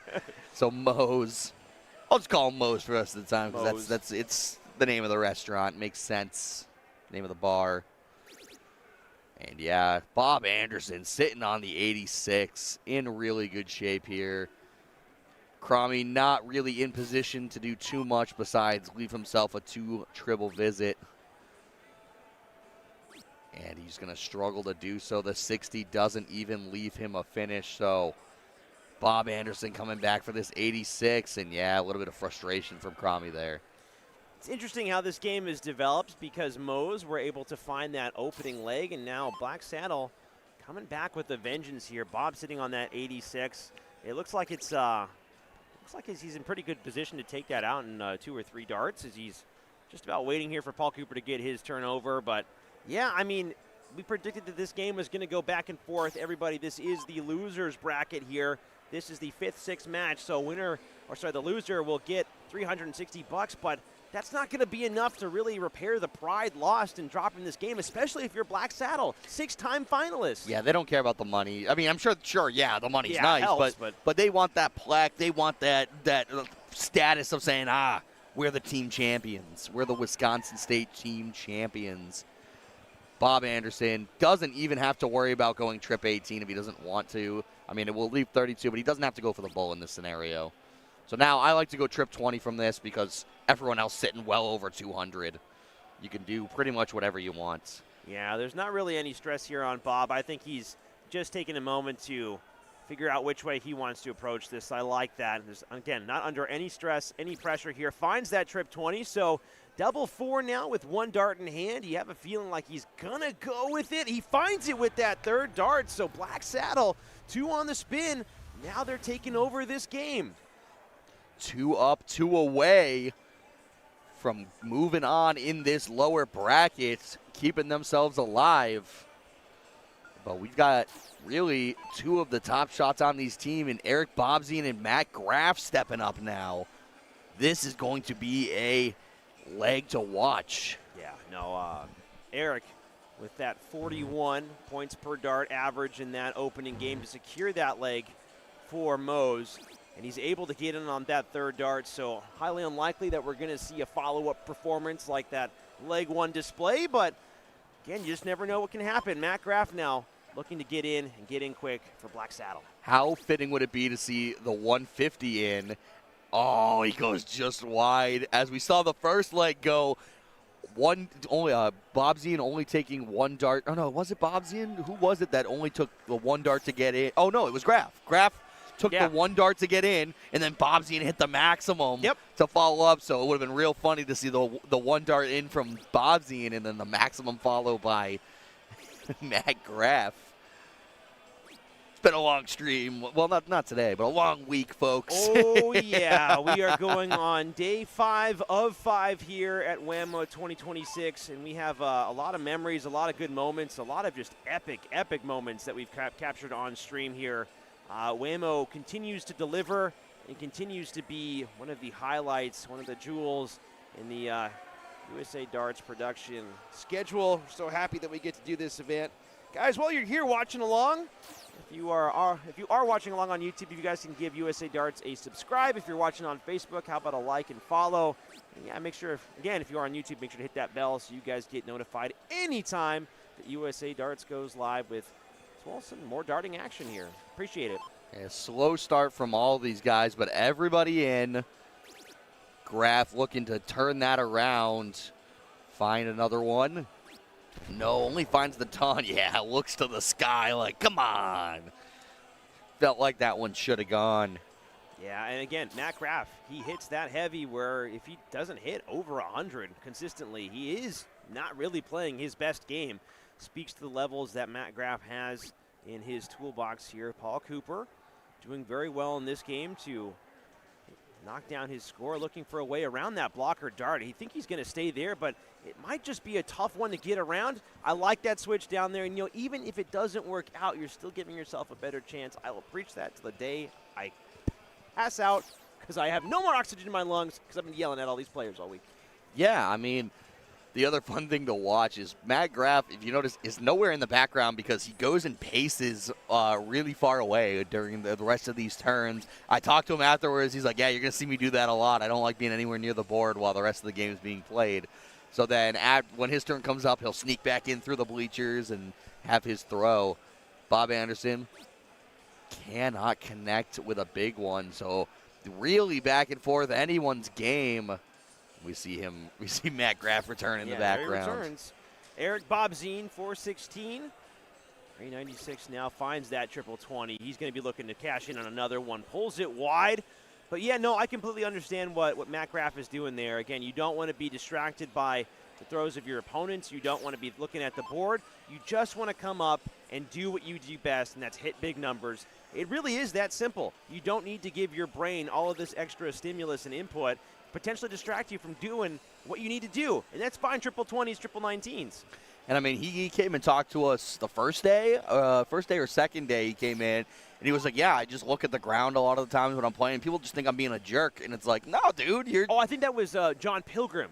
Was it Pilgrim that said that? Okay, it was yeah. Pilgrim that said that. But it's the same idea, same concept where you just look at the ground, you just don't look, and it's like, hey, people think I'm being a jerk and not being friendly, but it's like, hey, I'm trying to keep my head in this game. I'm not focused on the rest of it. I mean, again, in the middle of a game, it's not being a jerk. It's called trying to win. Now, if you do that, outside of the game, that's completely different in my opinion, but I'm the same way in the middle of a match. I'll stick my hand out and I'll give a fist bump for an amazing shot or maybe do some kind words. But Bob Anderson looking for the big 171, not going to find it. But in the middle of the game, I'm solely locked in on winning it. I want to beat you. Outside, we can be pals. In the middle of the match, no way. And especially in a match like this where it's do or die, your tournament life is on the line because both teams are sitting in the loser's bracket. You can't afford to have anything enter your head that isn't throw the dart at the board. I completely agree, Nick. Matt Graff coming up here for his throw. He should be able to get into outshot territory if he finds a big visit. Desperately trying to do so. So trip 20 needed now. Not able to pick it up. Still potentially some things. Yep, finds that 156. So a great use of those two marker darts to find the middle. Paul Cooper now's got to follow. Absolutely he does. And this is one where if you don't find a triple, you work on considering the bull. I don't know if he will, but we'll see here. Doesn't matter anyway. He was going to get himself down to a finish, barring some bad visits. And bad visits he's not going to have as he finds another trip 20. Goes downstairs. A huge 177 from Paul Cooper. You said he needs something big. He found it. Yeah, he delivers the goods when it's needed. Bob Anderson, actually, there's a question in chat about does Bob have a bit of dartitis? I don't remember him holding his darts so long before. We actually talked to Will Stewart, and I believe we actually talked to Bob about this a little bit. He does, but he just never really bothered to fix it. I mean, it's not really impacting how his darts are landing in the board. So, yeah, he's taking a little bit longer to throw, but if the result is still the same, I guess there's not really a need to change. Yeah, and if you notice, it's always the first visit. It's his first walk up to the line. It's the first dart. So he takes those couple phantom warm-up throws and really makes sure he's ready to be letting go of the dart. But the next two just go rapid fire. That he just picks them up and goes and doesn't think about it. So he does a good job to get that rhythm going. Here, fishy, fishy, fishy. Well, you got three more numbers that have a chance of going before that fishy, fishy. So 156 for Matt Graff. Are we going to see a show-stopping finish to save the leg? If we do get a look at it, it would be Eric Bobzien to take out that big fish. I mean, we have been asking I've been asking for a big fish take on stream. Matt Graff doing a fantastic job to leave himself that 16. So if it does come around to Eric, he's got to take it out with Matt Graff sitting on that number. Look at this. It's frozen. What a hit. The 140 is going to freeze it out. 167 points compared to Eric's 170. 3 points the difference. All Paul can do is lay up. So now maybe you're thinking bull here. There's a lot of options you could do. You could go trip 14. You could go trip 16. There's a lot of choices you can make here. Just get yourself down. Yeah, the trip 16 was the route. So just keep laying it up. Double or yeah, it went down for that double 17 to leave 4. Yeah, tough there for Paul Cooper, not able to take that out. Matt Graff, though, I mean, fair play. It's part of the game. It's why we have that freeze rule in effect. You start to see a lot more strategic hits there as we get to the back half of these legs. 151 now for Bob. This would be a massive checkout. If he's able to find the opening dart in the combination, it's not going to go. So we are going to see the bid at the 170 from Eric Bobzien. Yeah, so we are. What Marty's been asking for all week. I've been praying for moments like this, Nick. He's been praying to the dart gods. Bob Anderson leaving himself on 55. Eric Bobzien, can he answer the call of all fishermen everywhere, needs to find it. It's not going to go. So Lake Michigan continues to be sparse of any biggins out there. Man, oh man, I'm so heartbroken that we're just not going to see that, Nick. So sad. Graf now frozen out of this 16 is going to leave himself 2. So now Paul Cooper returns for the 21. And he made a little bit of a mess of it that last time around. He will have to burn a dart now to get down to a double. So many ways to approach this. Just gonna take a moment here to gather his nerve. This is big here. I mean, Mose has to find that leg. They've got to be able to tie it up. They don't want to be going down 3-1 to Black Saddle. Finds that 13 for double 4. How big is this dart? Wow, you can see how much it means there with pulling it back. He's able to drill it with that second dart, so we've got a tie game 2-2. What a way to do that. We saw the heroic 140 from Matt Graf to institute the freeze, but then gets frozen right back, and then Mose are able to take the leg, and we are leveled up here. Of course we're leveled up. That's just how it goes. Of course we are. It's Division I team finals. Every game seems like it's going to go all the way, all the time. Pilgrim continues to struggle. We've seen it in every leg that he's played so far. The ins have been a struggle. Yeah, I mean, you got to feel for John here. He's played some great stuff all week, but now it's starting to maybe come to roost a little bit. You got to pay up to the darting gods eventually. And Eric Bobzine critically not able to capitalize, so no punish for that blank from John. You've got to capitalize, especially with Graf coming up after you. You don't want to be, just like that. He doesn't get his patented 150 in, but he will get close. Yeah, if you're John Pilgrim, you're thrilled that Matt Graf is able to get in there. Again, the double 15 in has almost been a guarantee every single time that he starts. So Aiden Cromwell, Crommy as we know him, looking to follow with the 160 in, able to get it done. Another perfect entry from Crommy. God, he's got to be in the 20-plus, times he's done that this week. Just huge, huge ins. Pilgrim able to get in, so is able to kind of salvage this leg and give his team the chance to kind of battle back. Yeah, we've seen really good pace in this game from everybody involved. It's been back and forth, it's been tight, but everybody is throwing to a standard of play that is just about on level with everybody else here. Are we going to see a 160 in? No, we're not. It's going to be a 120, but again, Mose, they are playing just about at that high standard of play together, and that's exactly what you want to see. Listen, if you're not going to get in on your first visit, you got to come back like that and at least find the 120 in. Oh, yeah. But Matt Graf is not letting off. 1-2-1. He is continuing to just pound the triples, but nobody can stop Crommy here if he can pick up the 180 of his own. Yeah, so this is a critical moment now for Crommy. He's certainly going to know the implications of finding that maximum here as he lines up for the shot. Not going to be able to get within range here. Goes to those 18s. I'm not sure if that's a tactical switch or if that was just a missed dart there, but still works out all the same. John Pilgrim now, he's the furthest one back, but not by much. Yeah, Pilgrim did a good job to get himself back in and keep himself relevant in the leg, and then now the scoring is coming out a little wide on that second one, and yeah, able to find the 2 treble visit. That is what you need. So Black Saddle in a really good spot here. This is tight. Yeah, both players, 280, 270 for Black Saddle. Exactly the position you want to be in as a combined unit. Eric Bobzine not able to find any triple. He's going to be devastated. He's not able to hit anything big as Aiden Cromwell is playing to a better standard than John Pilgrim and Matt Graf right now. But Eric, who had that 41 PPD average in leg 1, not able to replicate it. Yeah, you went and threw that 12 darter. You had the chance at the 11 darter and didn't quite find it. But Matt Graf doesn't even get himself to a finish there. So Crommy with a low ton will be sitting on a finish. That's all Crommy needs right now, is he needs the hundo.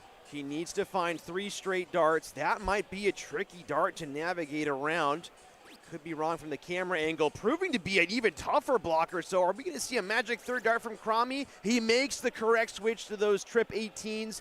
That's what we're talking about. That's why you do that, and he critically leaves himself a chance at an out. It's a great move. It's a great job of managing your score and knowing what you've got to hit to leave yourself a finish. This is what we've been preaching all week, saying do the math right, leave yourself the opportunities, and now Marty going to have his chance at the little fishy there. We've had, no, it's not a little fishy. That's the biggest fishy of them all. Yeah. They have written books about capturing and reeling in those types of monsters from the deepest, darkest depths of the sea. Eric Bobzien, good overall visit here, but still behind. He's just trying to make sure that Cromie feeling good, feeling comfortable, feeling energized here for this 170 bid. Matt Graff sitting outside looking in. He can only set up from here. Yeah, but he can look to freeze with a big visit, but it's not going to go now as the first triple did not go. Yeah, leaves himself the 89. So, take it away, Marty. Aiden Cromwell heading out in these Green Bay waters on this cloudy Sunday morning, looking to reel in the biggest prize of them all.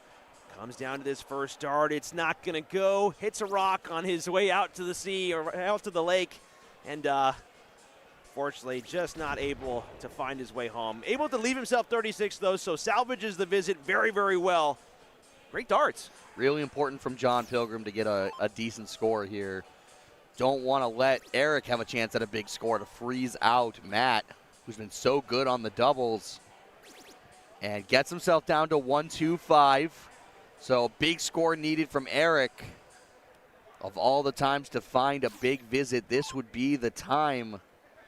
Yeah, uncharacteristic of Eric Bobzien to be struggling so much in this leg. You can see it on the face of Eric here. Big second dart. He's got to follow it, though. He's got to stay true, and that's you want to take that one away, Nick? It didn't matter at that point because the single 5 means you are not going to get yourself into that freeze range. So it's just a tough first dart. Graff now with a chance. Trip 19 to go. Going to be aiming. Yeah, and he's taking his time. He knows he doesn't want to give Cromie the chance. 20 bull. Yes, sir. For the bull. I like the time he's taking here as he lines up the shot. Do you think he's considering maybe? No, I think he's just psyching himself up for it. He's got to be. A lot of time being taken here by Matt Graff.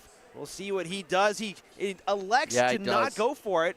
So Matt Graff maybe playing a little bit of a strategy game there. Yeah, based on the score there, he does decide to play the freeze game, not let Aiden have a shot at this 36. That brings their score down to the 164 compared to the 168 of Bobzien. And he busts it. Yeah, he must have hit that double 16 on accident there. I mean, yeah, a little unfortunate he's not able to drop his score down. Eric just saying, just shake it off, man. Don't worry about it. But John Pilgrim, he is no stranger to big outshots. Finds that double bull. Surely he stays. No, he tried to go for the trip 15 route instead. Leaves himself 9. Yeah, he's just trying to knock his score down as low as possible, not give the other team any looks at all. Graff definitely coming back for this 39, as you know. And that's huge. That was huge from John Pilgrim. Getting yourself down as low as possible so that even a big visit wouldn't matter. Matt Graff, 39. Looking for probably 7 or 19. Either one will do. 32. Black Saddle 3-2. Yeah, so Mose giving that one up there. Fair play to Cromie as he did well to get down the board in a hurry, but uncharacteristic slow leg from Eric Bobzien. Not able to help his buddy out there. But just great play from Black Saddle, though. I mean, they froze him out. Yeah, I mean, it's disciplined darts from Matt Graff there to not take the shot at the bull and just lay up and just make sure that you're getting another visit at it. And then followed by the great visit from Pilgrim to make sure that his partner is not going to be frozen. And this is disaster from Mose as they're not able to get in. Black Saddle one away here, and now with the initiative. Yeah, Bob Anderson, he's been no slouch on getting in all day here. I have a feeling this is going to go first dart. He's going to be able to find his way in. There's that entry. So now strictly in the scoring department, we find Mr. Anderson as he goes for that trip 19. Are we going to see a double 16 to trip 19 perfect in? We are not, but that's the job done for Bob. Finds that entry. Yeah, when the guy in front of you is not in, you've got the biggest opportunity in the world, and Bob seizes it and gets out in front early. Nate does a good job to get in with his first dart, wants to find a big score. Needs a triple here to do so. Not going to do it, but he is in. But Bob is still out in front.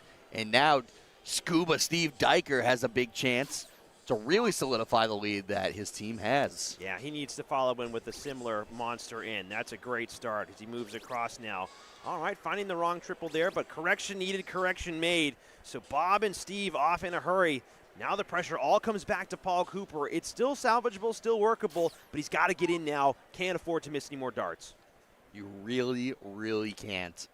At this stage, when you're also down 3-2, you've got Black Saddle sitting on match point.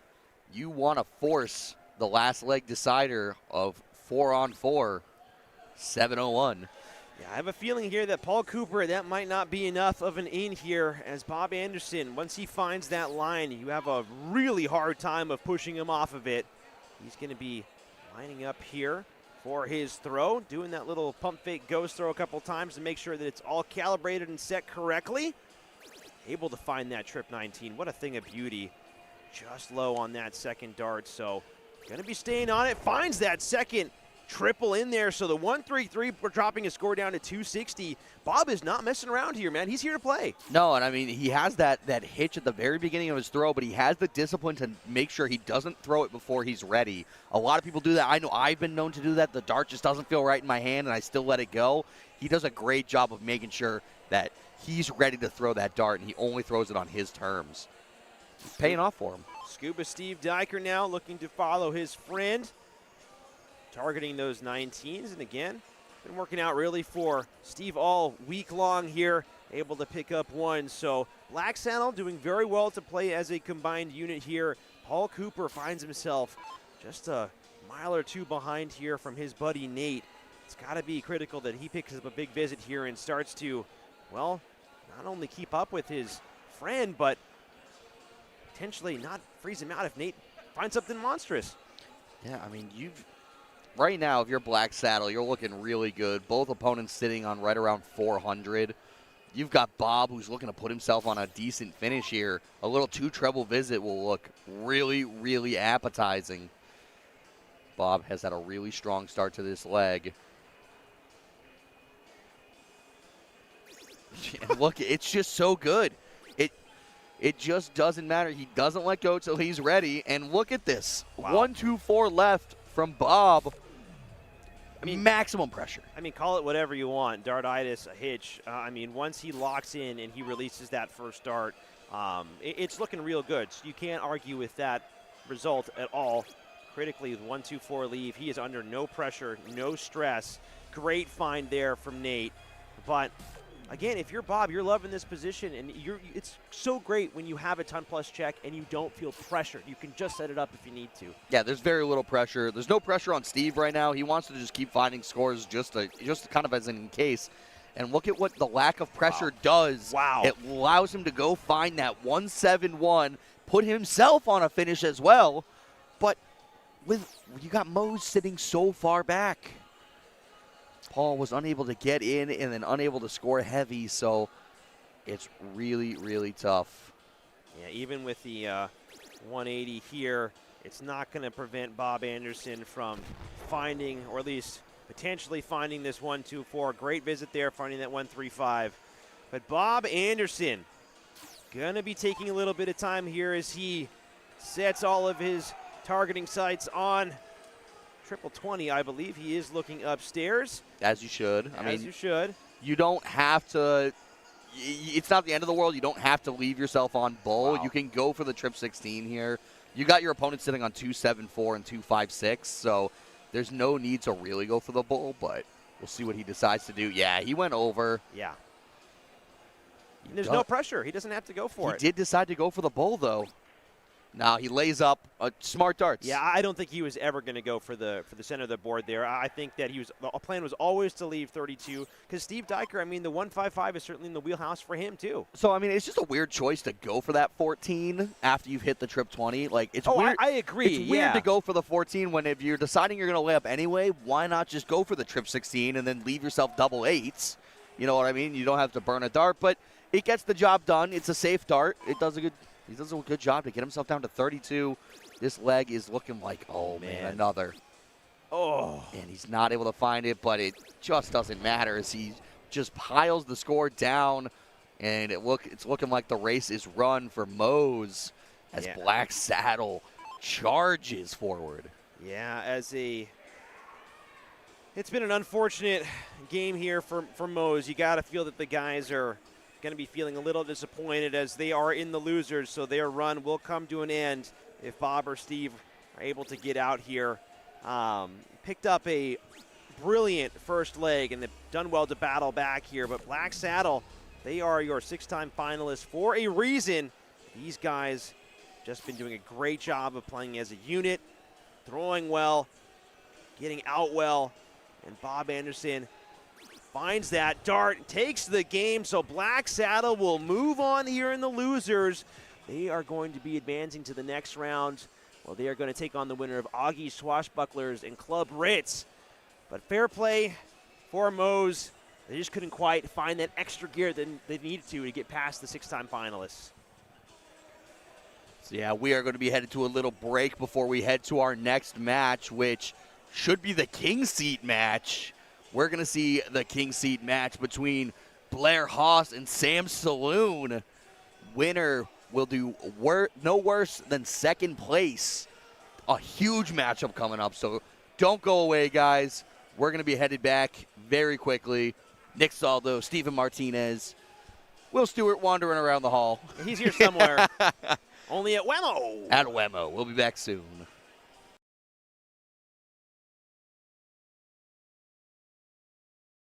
Welcome to the show. I'm Gerwin Price, and you're watching USA Darts.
Let me tell you about A to Z Darts. We're a specialty dart store With over 10,000 different products, we create in-depth videos and blogs to help improve your game and showcase our products. We give helpful advice on how to practice darts, the fundamentals of form and mechanics, and how to make better decisions when purchasing your darting equipment. Whether you're brand new or a seasoned player, we try to provide fun and informative content. I'm Jen, the creative director for A to Z Darts. I've been playing for over 10 years and I've traveled the world competing in and promoting the sport. This is Will. He runs our live streaming company, USA Darts, and travels the globe as well to broadcast major darting events and interview PDC players alike. You'll find over 2,000 different sets of darts on our website. Guessing right now you're pretty interested in our resources? Learn about form, throwing mechanics, practice routines, scoring and grouping, checkout methods, cricket strategy, and much more. Visit a-zdarts.com to take advantage of our blog or follow us on social media at AZDarts today.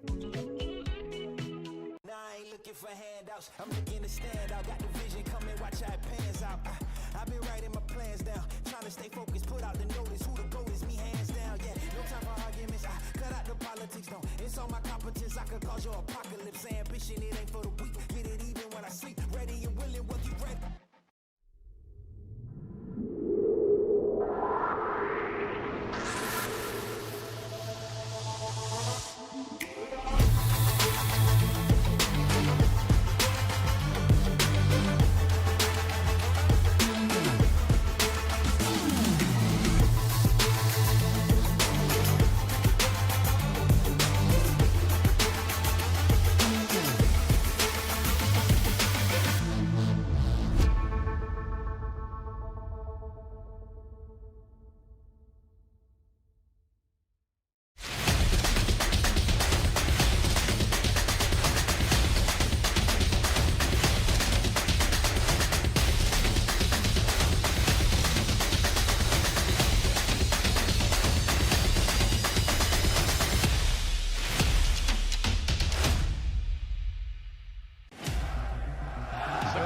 Waiting.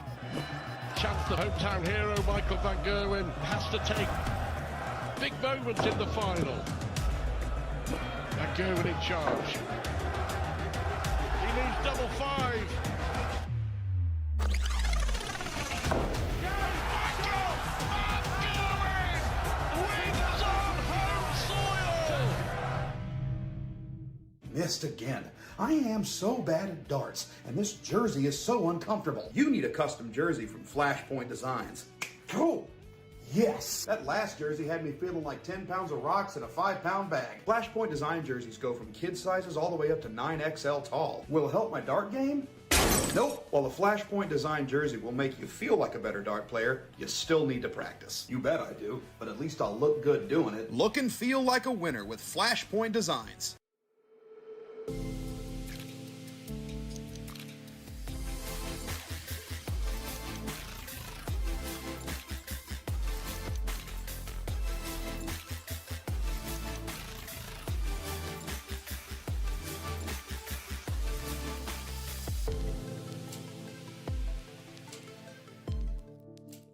Welcome to the show. I'm Gerwin Price, and you're watching USA Darts.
Welcome back, everybody, to WAMO.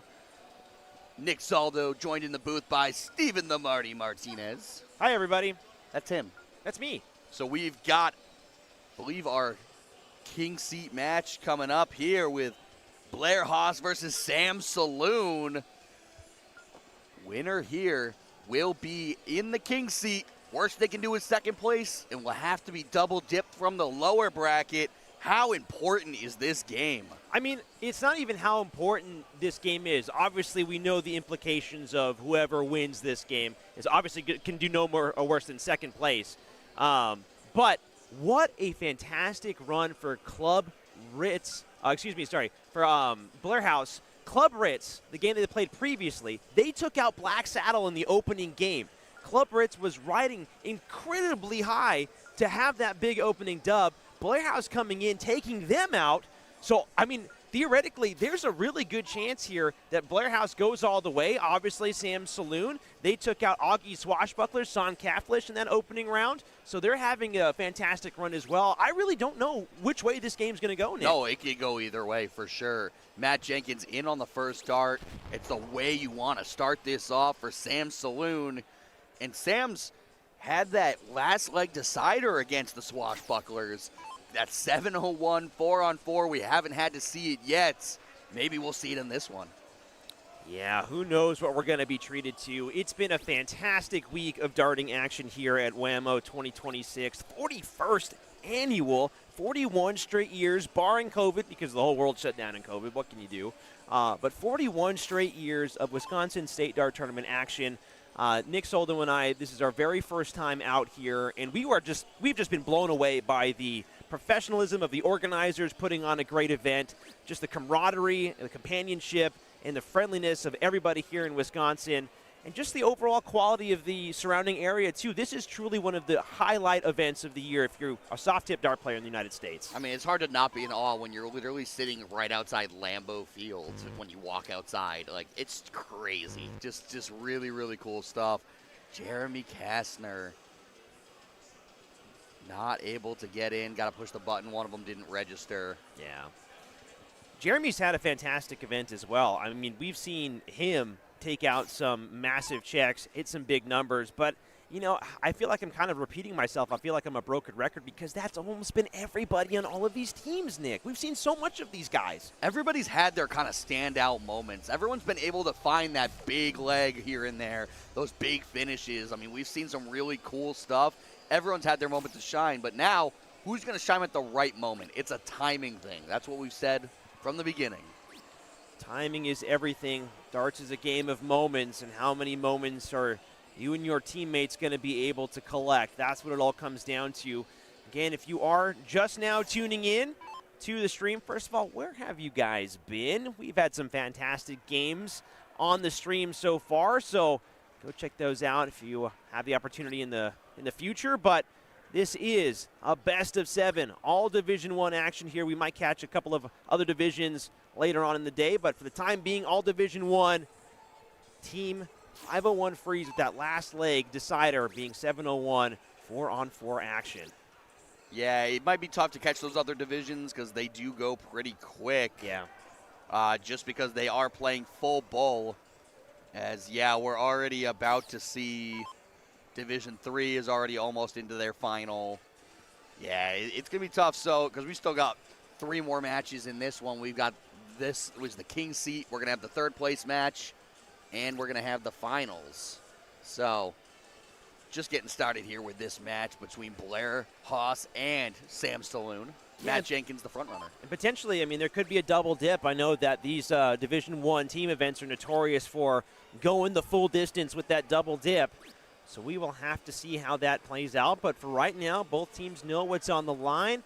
Both teams doing a good job of, you know, scoring down their, down the line here, getting underway. But Matt Jenkins really in the driver's seat, sitting on that 196. That's a great feeling and a great position to be in. Wow, and huge note here, in the losers bracket, Club Ritz takes out Augie Swashbucklers. Wow, really? Yeah, so they are continuing their run and are playing Black Saddle currently for the 4th place match. So that's Yeah, they're going to be playing Black Saddle, and that's, wow, I can't believe that. That's Dustin Larson, Kevin Schmitz, Ryan Sofa, Son Kaflish officially out.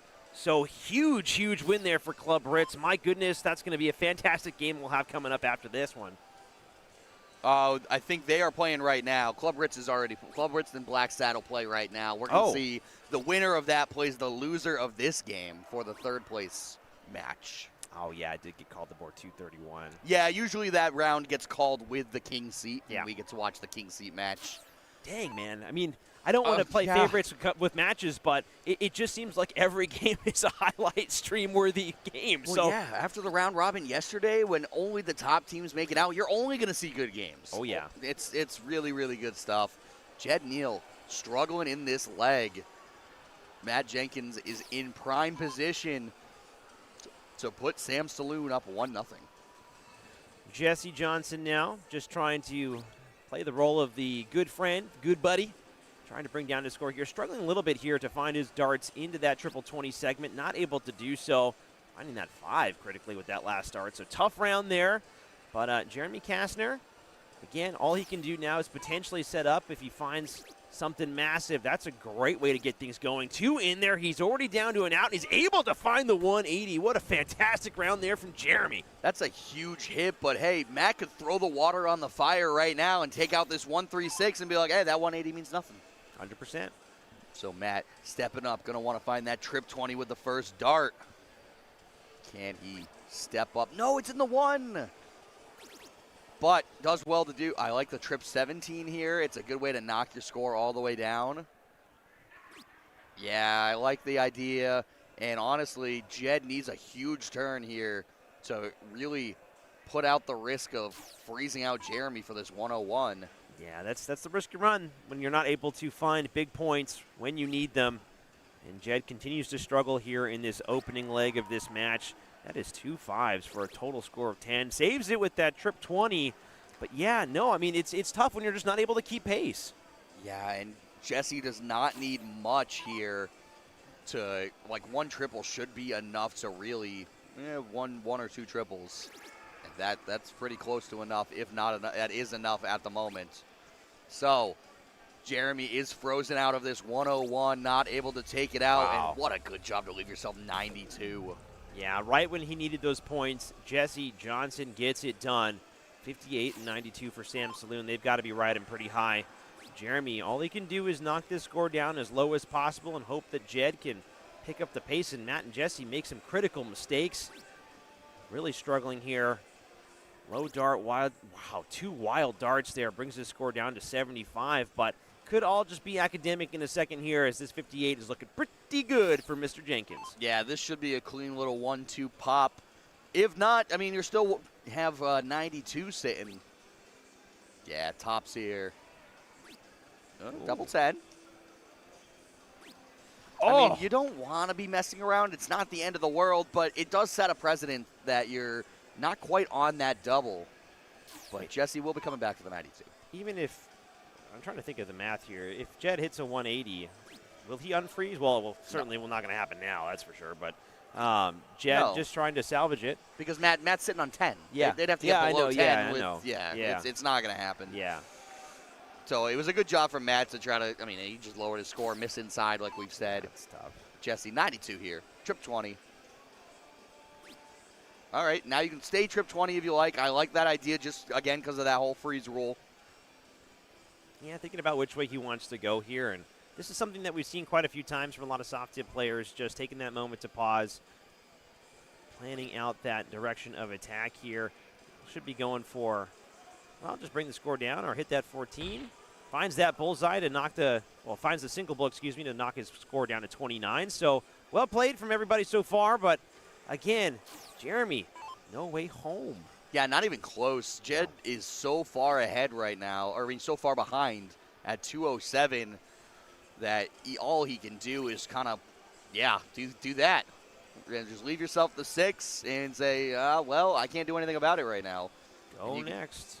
You see the look on the face of Jed shaking his head in the background because he knows that this is such a problem. Yeah, it's unfortunate, but, I mean, that's the whole point of freeze rule. You got to play together as a team, got to both be playing well as individuals, And Matt Jenkins will take that 1-0 here for Sam Saloon. So fair play to Sam so far. Getting things underway here, finding that opening leg. Yeah, they did a great job in that one. Held their own, played around the freeze rule. The real problem in that leg was Jed not able to get his score down, so his partner was not able to go after the double. Nate Dahl doing a fantastic job to get in early. He is one of those, I would say, I mean, everyone here is fantastic, but he really put on a show yesterday, finding consistently massive performances, 35-plus point per dart average games. I mean, almost seems like Nate was made for these types of team events. What a reliable operator to have on your side here, as Jesse Johnson able to find his way in, just not able to find his, a massive entry in. And a little bit of a note here as Jed comes back up to bat. That man in the background, who is in the bullpen right now, waiting to come up, Mr. Derek Schneider. Hey, buddy, happy birthday, my man. What a way to celebrate your birthday, potentially with a big dub on the Sunday Finals team event. Wow. Gonna want to pick it up, and again, Jed is the weak link, not able to get in with his first dart.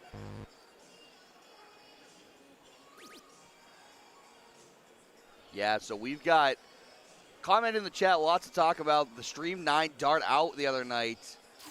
Yeah, crazy stuff. And this is, you're talking about another out that was taken out in a different one. Hit a 9 darter a couple years ago.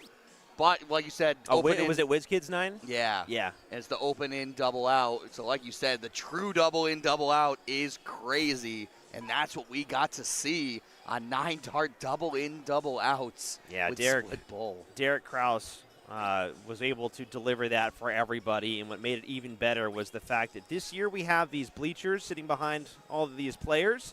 And there was a massive gathering of people that just went ballistic when Derek was able to find that final dart. I mean, what a moment. You'll remember that for a long, long time. And, what a way to go. I mean, everybody wants that perfect game, Nick. Oh, yeah. I mean, you got that for the rest of your life. You can now say, yeah, look at what I've done. So Jed Neal able to find that 160 in after struggling in that opening round here. So great way to get things back on track for Blair House. Derek Schneider. Very, very low dart here. Good correction back up to that triple 20. Not able to follow it through with the line.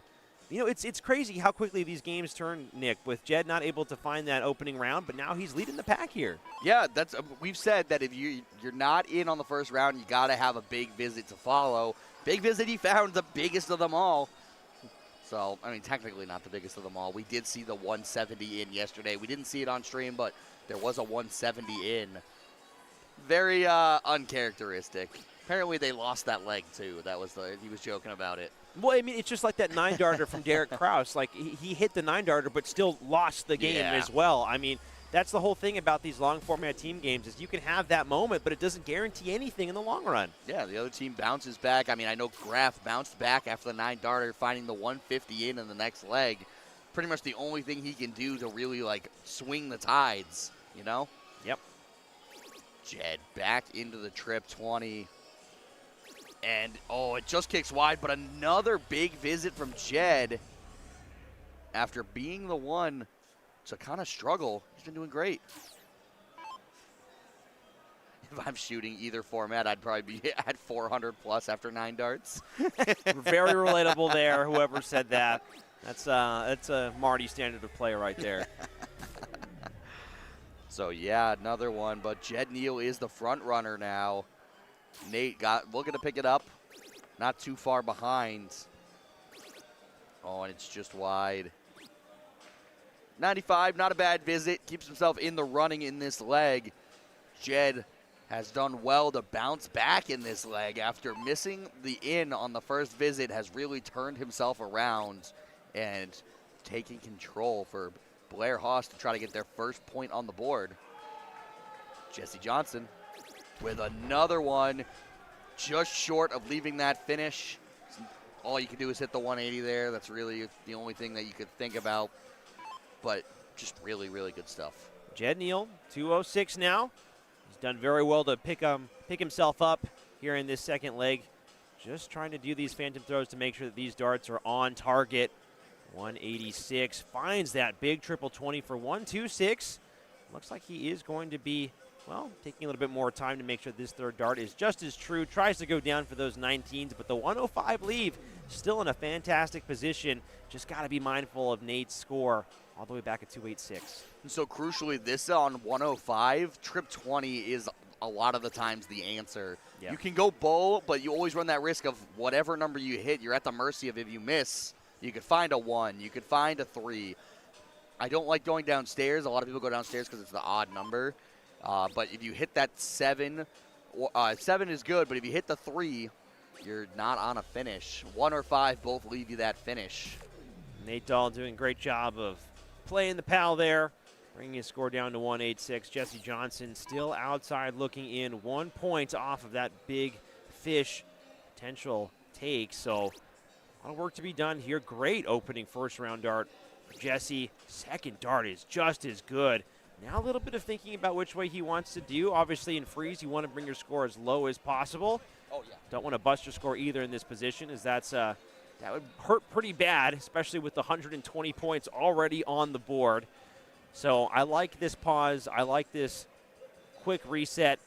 Third dart finds its way over into that 13 to leave himself 38. And yeah, that's the risk. I mean, you have so many points on the board. Don't blow it. Don't accidentally bust your score. Yeah, you just don't want. You definitely don't want to bust the score. He's just thinking, how low can I get myself for this freeze rule? Jed Neal now, 105. Should go 20s. Yeah, I agree. He should sit on these 20s here. It's a safer move.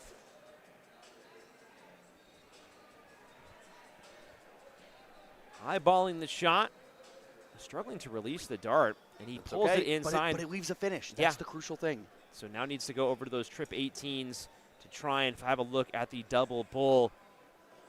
Jed able to find it, so double bull now for Jed Neal. What a take this would be. Can he find the center of the board? No, he pulls it into that single bull segment. Still, though, what a fantastic bid. What a bid. We do have a score update right now. Club Ritz is up 1-0 over Black Saddle in the third place match right now. Grand 1-0, it's early, but still early. Still never want to drop legs, though. Trying to knock out the team that's been in the finals for the last 6 tournaments.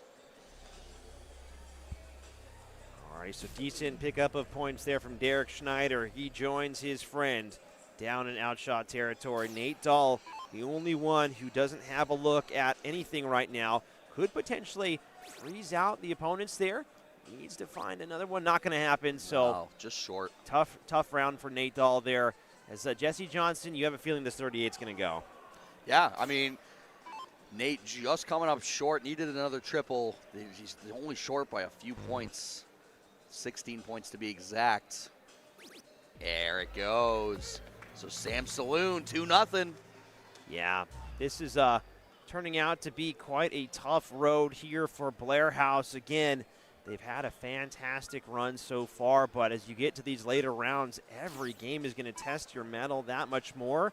And critically for Sam's, that was a break as well. So Sam's now on throw here to potentially go 3-0 up, and that's really the precipice for just destruction there, as once you go 3 up, it's really tough to win 4 on the spin. Oh, yeah, absolutely. And Jose giving a little point to the side after not getting in with his first darts.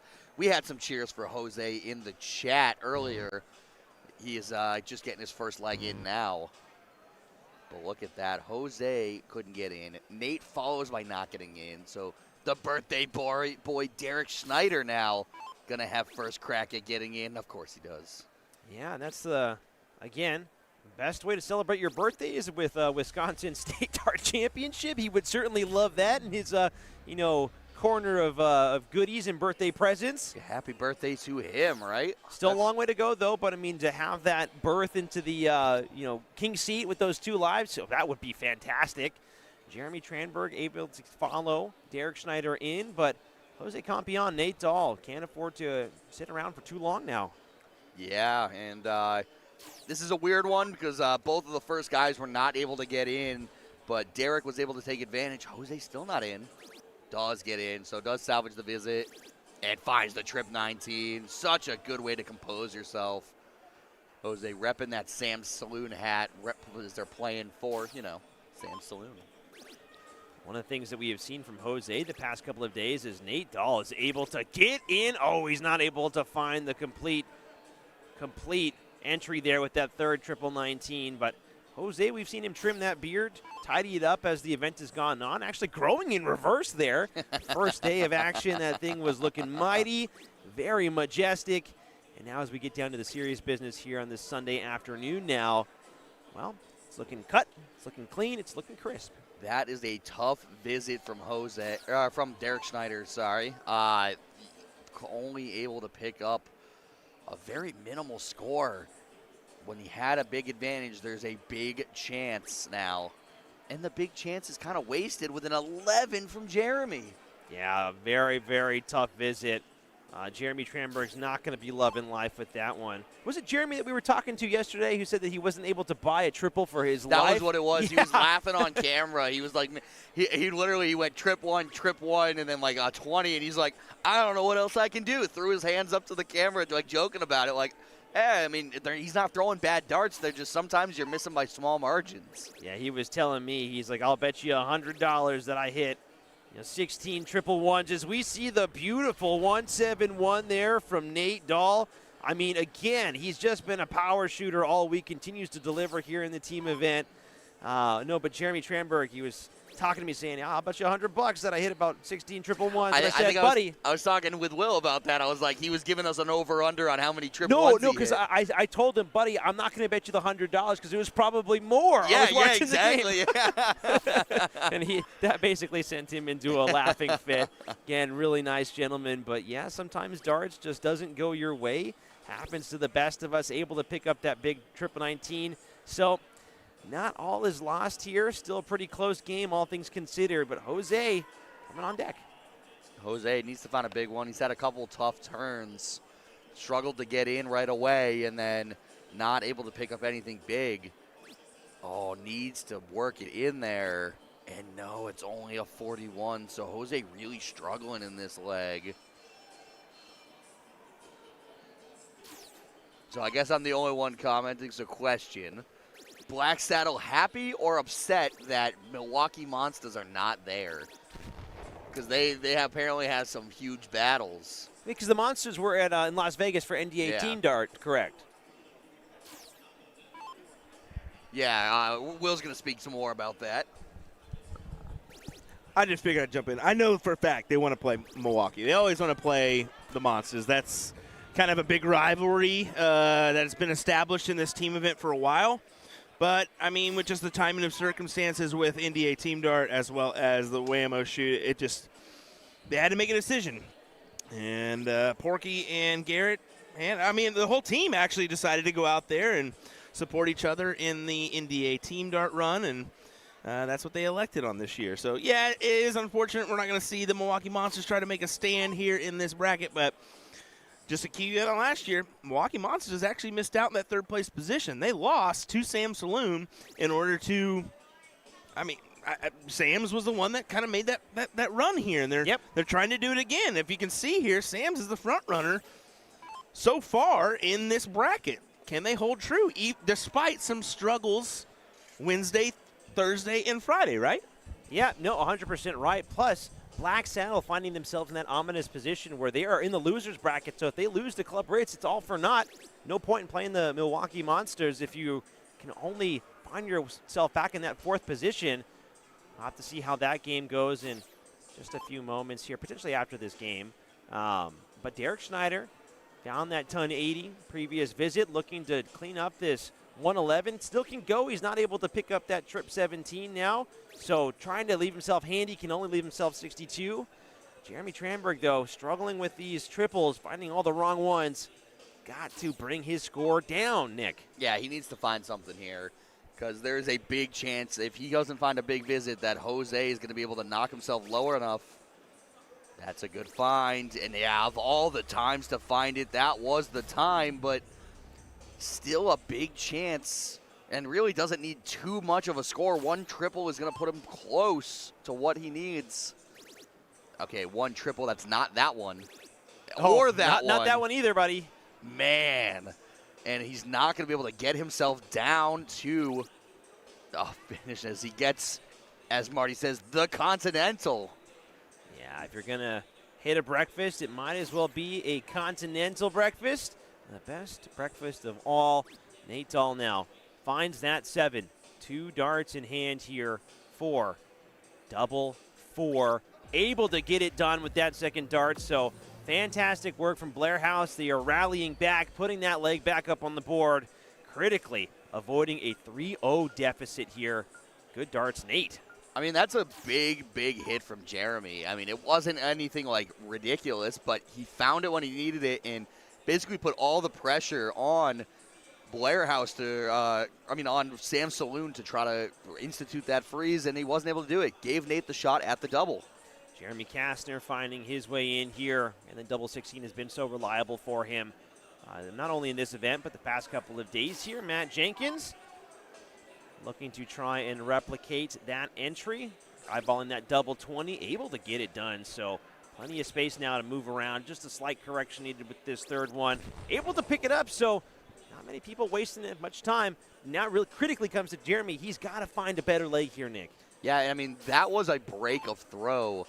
So you're able to come back with the hold of throw, and crucially, he was in with the first dart, but now Jeremy, who has been kind of struggling this event, can he work his way in there? He does, so he gets off, but Matt Jenkins off with a big turn, and now Jose looking to compliment him. Yeah, if Jose is able to follow up with a big in of his own, first dart's going to play a blocker to those double 16s. He really should consider moving to another number, and that's the risk that you run. So now the massive entry from Matt Jenkins may be at a little bit of risk here. Jeremy Kastner looking to take advantage of that and hit a monstrous visit here. Yeah, see if he can find some big turns, because that's what they need to really punish Jose. And Jose been struggling to get in, as he doesn't get in on the first dart or on the first round in either game he's played so far. Yeah, and that matters a lot. I mean, that really creates a lot of stress for your teammate and your team, really. You've got to be able to follow everybody in this first round up here in Division I. There's no excuse. Finds it with the third dart, so continues to just be the front runner. Matt Jenkins. And if you're Jose, you just got to be like, I got to come in with a big hit here on the next one and just keep myself calm, cool, and collected. Don't let it get to me, because he knows how he can play. We know how good of a player he is. And we've seen that a couple of times already, where players are unable to get in on that first round, and then they have an entry of 160, 150 points around that mark. So all about just keeping the faith here, but things are starting to look a little dire here for Jose Campion. He's able to get in with that third dart. Might be a little too slow. I mean, luckily, his buddy's in the driver's seat. Jeremy Cassano might have something to say about that. Big visits still needed from the two Jeremies in order to really punish this, because they haven't really punished at all, and that is not going to do it. Only a 46 scored, so Jose's probably wiping the sweat off his brow right now, saying, all right, at least I'm not, no harm, no foul. Yeah, bullets being dodged here for Sam Saloon as Matt Jenkins continues to pile on the pressure. He's going to want to look to correct here. Going to want to look to try and find an entry in. Not able to do so as he only picks up that one, so a tough second and third dart.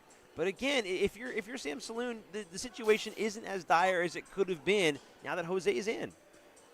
Yeah, Jose's in, and your opponents were not hitting giant numbers.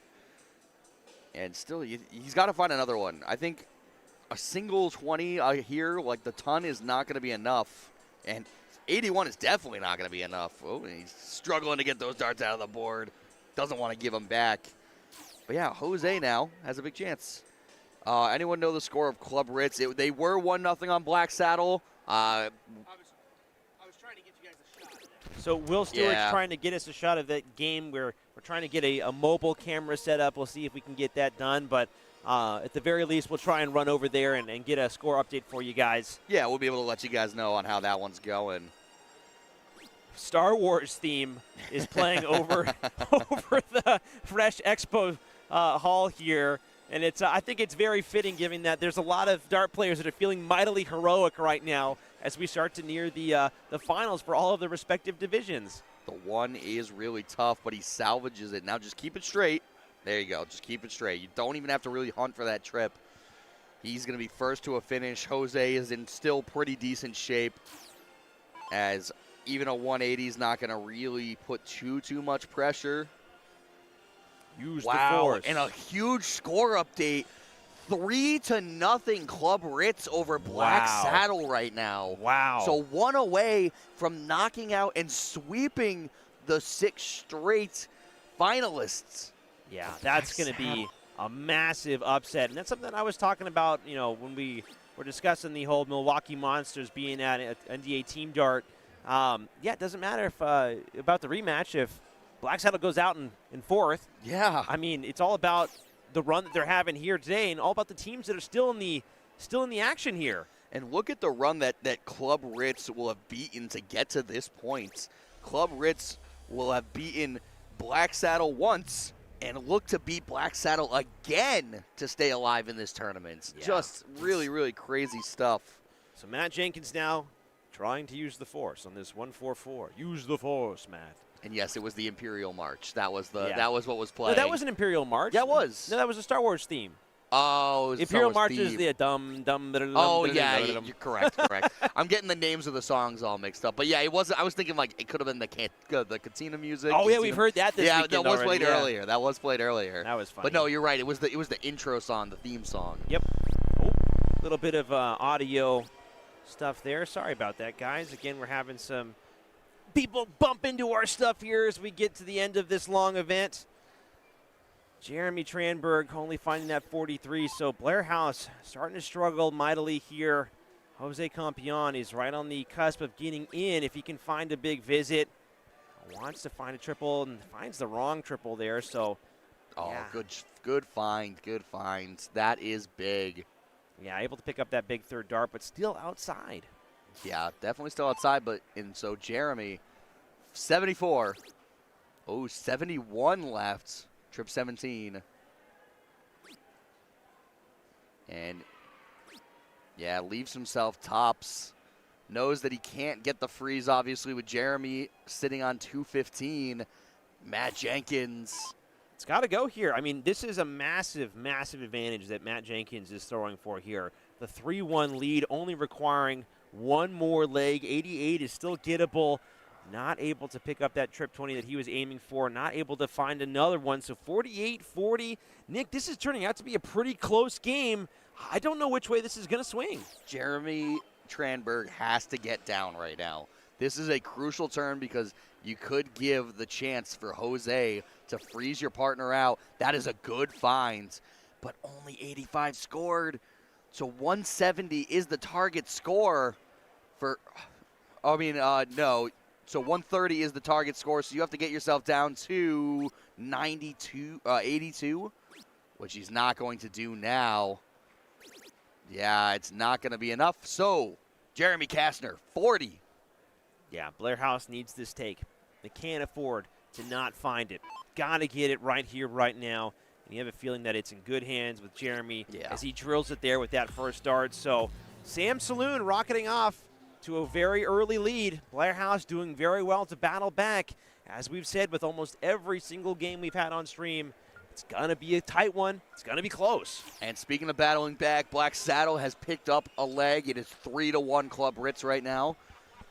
We'll keep you updated as that one goes. So now, the birthday man himself, Derek Schneider, will be leading things off here in this fifth leg. Obviously, wanting to get in as quick as he possibly can. Does so with that double 5 entry. He just flirts with that triple 20. Doesn't matter, though, as long as you're in on that first visit. Yeah, you want to get in. You don't want to be the one holding your teammate back. Jeremy Kastner now in on the first dart. And he's just into the trip 1. Can he correct? Not quite. But again, you bested your opponent. That's what matters. Yeah, and especially another thing to consider here from all of these guys is fatigue and nerves. Obviously, this is day 5 of a 5-day event. These guys, as Division I players, have been playing a boatload of darts. So you have to wonder how much gas is left in the tank, both mentally and physically. And also, as we approach the end of this game, where every leg means that much more, maybe a couple nerves come out to play and start to influence the throws of our players here. Nate Dahl completes the circuit of everybody getting in, so it's close down the line here already, Nick. It's really, really tight. Advantage to Blair House, but a big turn could really swing this. It's too close to call right now, as we're essentially in a best-of-3 scenario. You can hear the screams and cheers of happy teammates in the background as the other divisions are getting their games completed. Absolutely love to hear that. I will say these team events make it so fun because when somebody hits that big shot, everybody gets to celebrate. You have so many just positive moments. Truly is spectacular and fantastic. And we saw that with all the matches that we've seen in the first couple days of the singles and doubles, that the crowds were there and you could hear cheering from all the way across the stadium here. Just really, really cool stuff. Yeah, and this expo hall is massive. I mean, I think it's about 85,000, 90,000 square feet of space, and the fact that we're hearing people yelling from all the way from the other end, I mean, yeah, those are some happy people if you can hear them from that far away. That is for sure.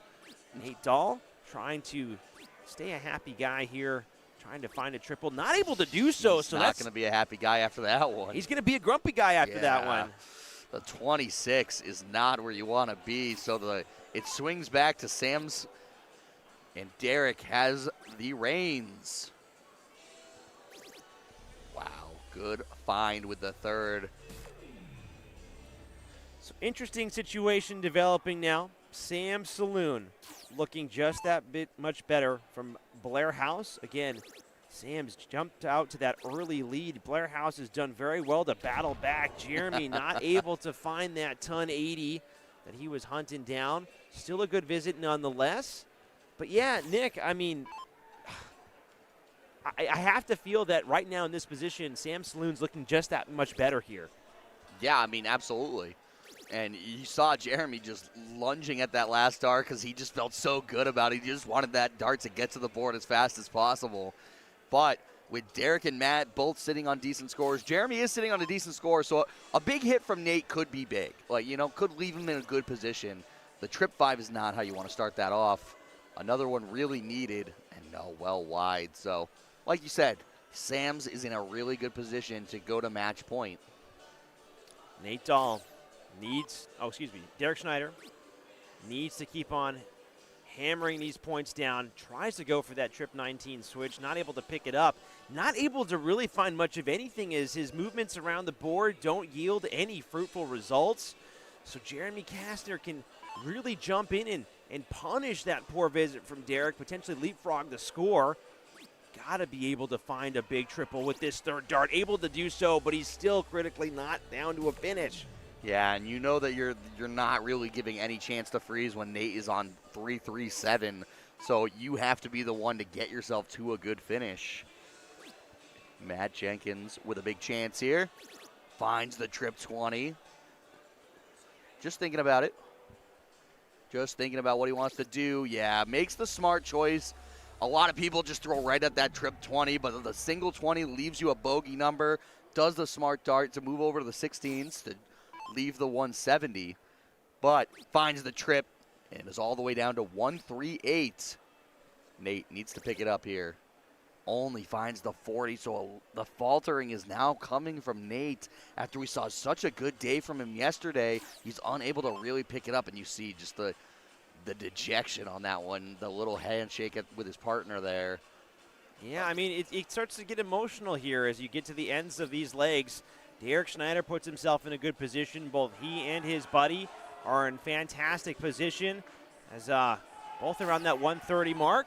Hearing a lot of cheering in the hall here, so Will Stewart's out there doing a little bit of field reporting. He'll get the scoop on that Black Saddle game and Club Ritz game. So Jeremy Kastner trying to knock his score down to be just that much better than Sam Saloon, able to get it done, but Nate all the way back from 297. Yeah, I mean, he's already frozen out right now. Nate needs a big visit on his turn just to unfreeze Jeremy. But Matt obviously is going first. So how low can he get his score? Now that 15 was not going to do it. Gets himself to 83, so yeah, Nate needs a monster visit here. He needs the full lot. I mean, I know that there's probably some math in there where he can get away with something, but ideally he needs to find as much as he can, and that one is going to just be eating him alive from the inside. Able to pick up that triple dart there with that third one, but I mean, it's not enough. It's not enough. 1 point from Derek institutes the freeze. Yeah. Oh, my God. Yeah, so Jeremy will not be taking out this 83. It's not the visit you want if you're Derek. That is a low visit. It's good enough, but at least, I mean, at least you know Matt's coming back for this 83. Yeah, I mean, and that's the comforting thing, because Jeremy now, again, with that freeze rule in effect, he's going to take a pause here to think about which way he wants to approach this. Yeah, he could go 19 or 17 here. He's just thinking about what he wants to do. Talking with his teammate there, just making sure. Finds that 16, and now he's going to go up there and push that button to go next. Yeah. But Matt Jenkins, 83. This is looking really good here for Sam Saloon, but you don't want to mess around here. You don't want to wait for Matt. You want to get this and go on to the next leg. No, you want to, I mean, take this out and then, okay, so now you're going trip 20 for sure. Oh, he goes tops. Oh! And that's the risk you run, because now Nate could get himself down, but Derek is going to be sitting on 9. You're probably still in a good spot. I mean, I was just excited to see that double-double Yeah. go. I think he's already done that once so far this event. It's always awesome to see a double-double take, but Nate, all of a sudden, I mean, he's back in now. Not able to find another one in there, but 1-3-5. If we see some faffing about here from anybody, maybe Nate can still take out that 1-3-5. Yeah, I mean, you know Jeremy's not coming back for the 16. A lot of frustration shown from Derek Schneider. Not able to bring his score down to a single dart out just yet. So hits that trip 16 to leave himself 4. Great darts there. And I believe we have a scoreboard update. Yeah, so Black Saddle has a just deadly escape. Apparently a math freeze problem let Black Saddle win another leg, and they are coming back 3-2. So it is a nail biter over there. I guess Club Ritz making a math mistake and not freezing out Black Saddle. But no math mistakes here, as Matt Jenkins takes a third leg for Sam Saloon and pushes it to match points. Yeah, right from about the middle of that game, you were starting to feel that it was starting to go the way of Sam Saloon. Blair House in a very precarious position now. They will have the throw here. They will be going first, but Jeremy Tranberg, he has struggled with his entries all day, able to get in on that second dart, just looking to keep it going. Drills that trip 19, so even though I was commenting on the past, he's more focused on the future, finds himself in. Yeah, you've got to be. I mean, if you're in his position, you go, okay, I haven't been playing great, but now's the time I got to. Same with Jose. Jose struggled to get in the first 2 legs he played, and he's right in with the first dart and gets some points on the board. It's not crazy, but he's in. Yeah, it's what you got to do. It's what you got to do. Jed Neal now taking a little bit of a moment here to set his arm in place. That is about 1 hole wide, ladies and gentlemen. Able to follow through with that second dart, and he's not able to pick up that trip 19, but so far, everybody following the script, everybody finding their way in. It all comes down to Jesse to keep this pattern going. Got to get in. You want to win this leg and not let it go to a 4-on-4 7-0-1 match. And no, he's not in. It really only gets punished by a big visit from Jeremy or Jed, but you don't want to put your teammate in the chance that, it's now in the hands of your team, the other team. Yeah, I know. For Blair House, they are playing for their tournament lives here. I mean, obviously they don't want to have to. Obviously they're playing for the king seat match, but whoever wins that lower bracket match, that's going to be a scary team to play. And you want to go in with 2 lives instead of potentially being eliminated in the next game here. Yeah. So they are fighting it out. They are scrapping it out here. They're basically playing like if they lose, it's over. Obviously, no guarantees about that, but what a scrappy game that we have here. What's big to point out here, too, is if you lose this game and go to the lower bracket, whoever wins that game in the lower bracket is going to have the momentum of, we just won, our morale's high, and it's just a big swing. Yeah, I agree with that. Jesse Johnson now wasn't able to find his way in on that first visit. Trying to get in here, does so excellently with that first dart. Needs to make a minor adjustment up to that triple 20. Not able to pick it up, but at least he's not leaving his buddy Jose hanging for too long. Everybody in now. Interesting game here. Looks like Blair House has a slight advantage, though. Yeah, Jeremy has come alive here, is the front runner by quite a bit, and he continues to find that trip 19. What a time for him to come alive. He's just thinking about it now. Stays downstairs. So big visits needed from everyone else on the board, really. Jose, got to pick up the pace here. Again, the beard has done wonders for him so far in this event, trying to dig deep, find the magical beard powers to compel his arm forward. He needs to drop his score beneath that 300 mark. Does so with that big third dart find. So really now all the pressure's on Jesse Johnson, you feel. He's got to be able to stick with his buddy and keep this score close. But Jose did a great job to knock that score down and just say, hey, you guys better get away with this leg because I'm right here. I'm right behind you. And he's right behind both. He's ahead of Jed right now. Jed does a good job to find 100. Jesse, big visit here would be huge. Yeah, he is the odd one out here, trailing by a good margin of points. Might consider the switch. Looks like he's going to stay up there. Finds that beautiful second dart. Looks like there's plenty of space to build off of it, but he's only going higher. So, game of 200s for three of our competitors here. Jesse Johnson stuck at 340. It really just comes down to how big of a hit Jeremy Tranberg can find, how low he can go. Yeah, he wants to set himself up. I mean, obviously, a 180 to leave 32 would have been good, but he goes downstairs. He likes that bottom of the board. Nothing wrong with it. You just can't miss wide. You've got to keep the dart straight. He's just thinking about the math behind it, and he does find the trip 20. That is a great find with your third dart to leave yourself 114. Blair House doing very well in this game. I mean, I know that the lineups are set and they put people in certain positions for a reason, but man, oh man, if this goes all the way, it would certainly be well-deserved. Great find there from Jose Campion, bringing his score down to 102. He is in the best position out of everybody so far here. But now it comes down to their buddies. Jed Neal, 265, looking to potentially get down to a out as well, taking his time with this wind-up. Beautiful first dart. Might be tough to get around, but he's able. Oh, no, he's only able to find that trip 1. So got to be careful here. Able to find another trip 20. So Jeremy and Jed both down to an out. And crucially, no chance for Jesse to freeze out Jeremy here. Only able to pick up a 180, which won't be enough. But can he find the 180? I mean, they're not out of this leg. He's got to get himself low enough here. He has gotten himself low enough. Great darts. For now. Great darts. So let's see. Jeremy needs to get himself down to 58 to 57 to freeze out Jose. So a trip 20, trip 20 here would do it. 94, you think trip 18 does it. So Jose frozen, but it might not matter.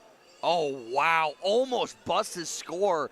That would have been disastrous. You can see Jeremy talking to his teammates in the back, going maybe a little bit of Code Brown there from a couple of his friends on the bench there. That was too close for comfort. And Jose got to lay up here, but that was way too close for comfort. That would have given Jose the shot at the 102. Oh, my God, just nerves, nerves, nerves. Jose brings his score down brilliantly. Everyone's still laughing about that in the back there. Jeremy's a funny guy, so I'm not surprised he's, chuckling it up there with everybody on the bleachers. Jed Neal now 142. What a fantastic take that this would be. Not going to go after that first start. Just trying to bring his score down. A little bit of a pump fake, but he finds that triple 20. I think one more. I honestly think one more is okay here. Yeah, it's not a bad move. Knock it all the way down. Yeah, I mean, you assume Jeremy's going to come up and take this. Yeah, He went for it. He went for it. Right move. I like the idea. Yeah, just not rewarded with that big pickup on that third dart. Guys, from 3-0 down, Black Saddle has leveled the game 3-3. Wow. And we are going to a last leg decider. 7-0-1, 4-on-4, double in, double out for your tournament life. What a story that would be. I mean, if Club Ritz bungles that game, I mean, that would be that's hard to come back from when you're that far ahead to blow it like that. And the momentum is all in Black Saddle's favor, winning 3 on the spin. Wow. Just wow. And talk about leveling a match. Jeremy levels up the match, and we're going to see a 7-0-1 double and double outs. 4 on 4. The 2 games going here in Division 1 are both on last leg deciders. King seats and 4th place. We were trying to work on getting a phone capture of the last game going on there between Black Saddle and Club Ritz. Doesn't seem like we're going to be able to get that, but winner takes all for both games here. You expect nothing less with how tight these guys are competitively. It's been like that for the past couple of days in all of our events. It continues to do so. But, yeah, we're aligning our other camera right now to try and capture that game. We're going to try and zoom in on it. So if we do get to a moment here where that game is about to conclude, we'll try and cut over to it. But this is the priority for now. Again, Blair House, Sam Saloon. Sam Saloon had so many attempts here to take out this game, but Blair House has been fighting tooth and nail to keep it going all the way. My God, and what a way to start it off. Getting that double 20 with your first dart, getting off to the races. Again, this is a marathon of a game. This is long. You've got to be able to just hold it together. Don't get frustrated after one bad turn. Keep yourself in it. And not able to get in with his first darts. He does find it with this third. So good job getting in. Again, it's not the end of the world. Don't panic if you can't get in with one turn. But if the other team does start scoring, you might end up being in a bad spot.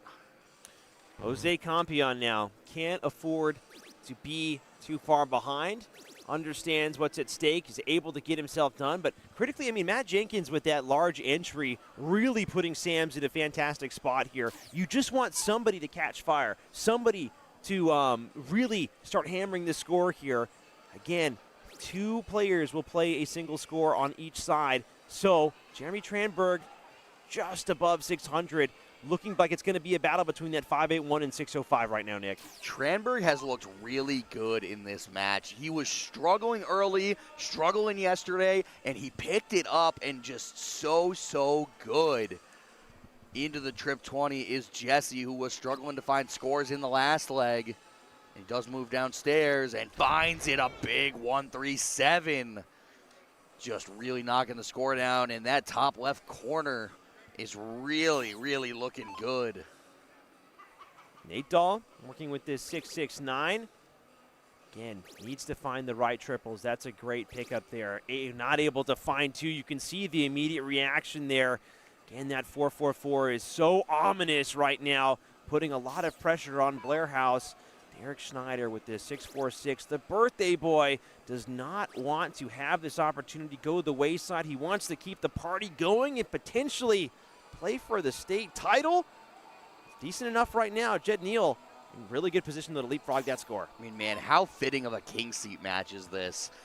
Like, the 2 teams just absolutely going at it. The backs and forths pulling out big darts when they need it. Jed pulling out the triple when he needs it. And look at him point out. And wow, just wow. Jesse Johnson and Matt Jenkins up in the top left corner running this 444 score have a chance to really run away with this one. And wow, 2 trip 5s. And no, it's still out in front, but just a little bit of a let-off. Yeah, that's the last thing that you want to be doing in these situations. I mean, these guys, all Division I for a reason. They can find a boatload of points at a moment's asking here. Jeremy Kastner spraying and praying, not able to. Oh, no, he does find that switch downstairs, so he does find that 57 haul. Good darts, but again, just not enough to really put a lot of pressure on that 394. Jose, he's got to come up here and make sure that these points continue to move in the right direction at the right pace. 483 found. I got to give the advantage here to Sam's. They're doing a great job as a unit here. They're out in front. All the players are really finding what they need to do. Crucially, that top corner of 394 is the front runner. Oh, Oh, but look at Tranberg doing such a good job battling back. What a resurgence we've seen from him. Yeah, Tranberg has been able to find these big moments right when they are needed of him. And this is getting very hairy, very squirrely here. Great first dart there from Jesse Johnson as he looks to follow it through. It looks like a good marker dart, so still plenty of space to work with. Not able to follow up. So 309, yeah, it's the furthest one in front, but that 372 is looking right behind it. And Nate's got to pick his game up. He's been the one struggling the last couple legs, not able to find the triples that he needed. And he finds a trip one. And no, it is a 26 scored. And this is what I'm talking about. He's been the one struggling. Got to pick it up. And look at him, just look at his teammates, shake his head. What can you do? The birthday boy looking to pick up another ton. Finds the 140. Look at the fist. Oh, my God. You can see just how into this game these guys are. I mean, this is for the king seed. I mean, this is for guaranteed second at worst. So the implications of this game, you always knew it was going to be close, but Jed Neal finding some big pickups, finding two there. So a great round from Jed. But again, that other score of 4-8 really just puts a wet cloth on top of that, dampens the mood. Yeah, I mean, this is nervy. We might end up seeing a freeze we're going to play if they can't get their score down further. And there's a lot of cheering going on. I wonder if we're seeing something happen in that Black Saddle Club Ritz game. Not quite yet. They're still locked. It's getting close. We have a camera shot on that, so when we do catch a celly, we'll pan over to that. Yeah, there's a lot of cheering going on. Even the crowd behind these guys right here giving it to them. Down to 214, you feel like it's not enough from Jenkins. Oh, but look at Kastner again. Wow, really, really putting his team in a hard spot. That 4-4-3 scoreline could prove detrimental. And Jose is right back in. Right back in. Oh, big. That's a huge 140, though. That is a huge 140. Look at, they're already below Kastner for the freeze. Yeah, this is turning out to be a little bit of a disaster leg here for Blair House. Obviously, one score has been moving around the right pace here, but that 4-4-3 is just too far back. Jeremy trying to find his way into the right triple, still going to be marooned outside of the outshots. So opportunity now, massive opportunity for Jesse Johnson to bring this score down and potentially have a look for his partner when they come up to the board. Yeah, and I mean, Nate is going to come back and have an absolutely huge visit. And that's a good visit from Jesse. Way to compose yourself and move downstairs. Nate has it all to do right now. 339 is the combined score of Jesse and Derek before Derek goes. And he's not going to even get there. He's not going to get there. Wow. So this is, I mean, not that it matters because Jed's not on a finish yet, but man, you're really struggling right now. This is not the time, the last leg decider for the king seat match. Brutal, brutal stuff. Derek looking to get down to a finish here. Does get down to a pretty makeable finish. Yeah, massive advantage now for Sam Saloon because the score of 185 now for Jed Neal. Even if it does get down, that 421 hanging is just so oppressing here in this last leg decider. All he can do is knock it down to hope. Looks like we might have a game shot there. Jed Neal leaving that 60 for himself. Jesse Johnson now coming back for this 136. But Kastner still sitting up on 4-2-1. 136 could go here. Oh, look wow. at this. Double 8 for the win. No, and he's it doesn't just go. outside, and he gives the reaction.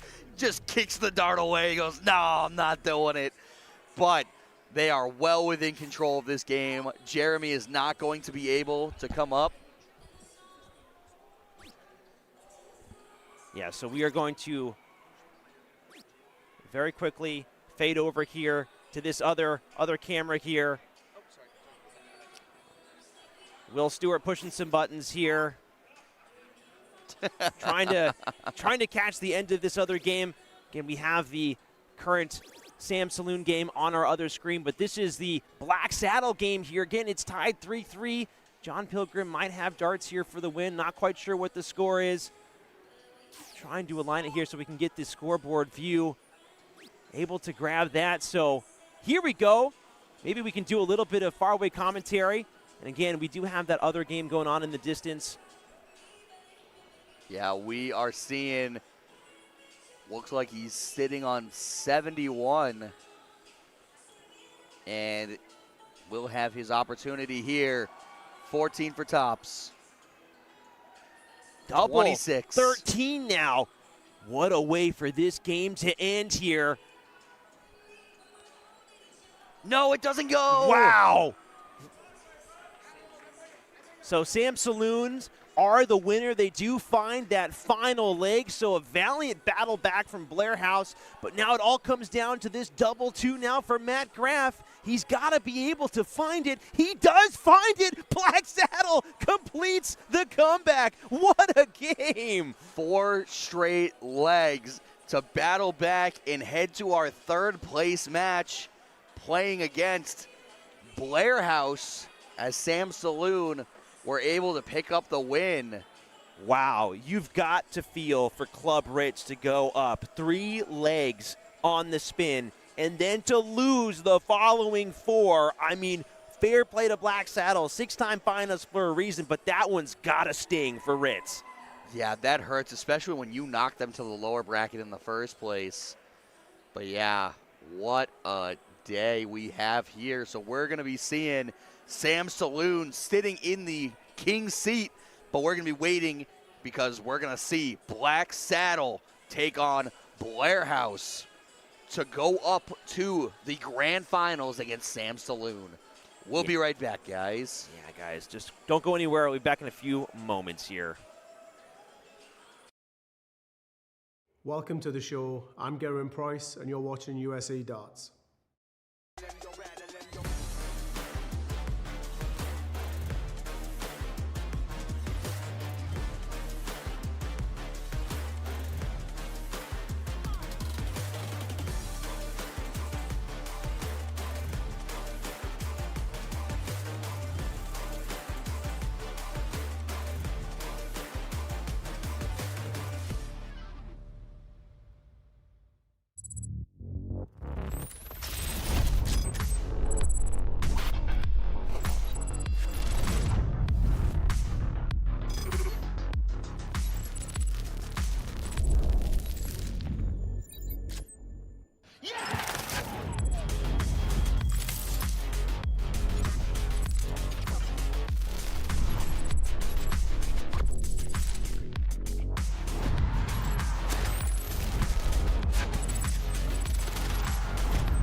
Let me tell you about A to Z Darts. We're a specialty dart store with over 10,000 different products. We create in-depth videos and blogs to help improve your game and showcase our products. We give helpful advice on how to practice darts, the fundamentals of form and mechanics, and how to make better decisions when purchasing your darting equipment. Whether you're brand new or a seasoned player, we try to provide fun and informative content. I'm Jen, the creative director for A to Z Darts. I've been playing for over 10 years, and I've traveled the world competing in and promoting the sport. This is Will. He runs our live streaming company, USA Darts, and travels the globe as well to broadcast major darting events and interview PDC players alike. You'll find over 2,000 different sets of darts on our website. Guessing right now you're pretty interested in our resources? Learn about form, throwing mechanics, practice routines, scoring and grouping, checkout methods, cricket strategy, and much more. Visit a-zdarts.com to take advantage of our blog or follow us on social media at azdarts today. For handouts, I'm looking to stand out. Got the vision coming, watch how it pans out. I've been writing my plans down, trying to stay focused, put out the notice. Who the goat is, me hands down. Yeah, no time for arguments. I cut out the politics, no. It's all my competence. I could cause your apocalypse. Ambition, it ain't for the weak. Get it even when I sleep. Ready and willing, what you ready?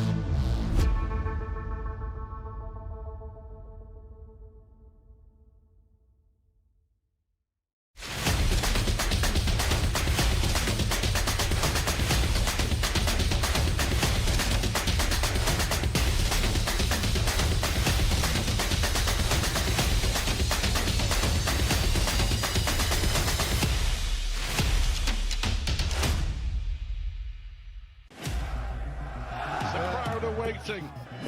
Chance the hometown hero Michael van Gerwen has to take big moments in the final. Van Gerwen in charge. He needs double five. Michael van Gerwen wins on home soil. Missed again. I am so bad at darts, and this jersey is so uncomfortable. You need a custom jersey from Flashpoint Designs.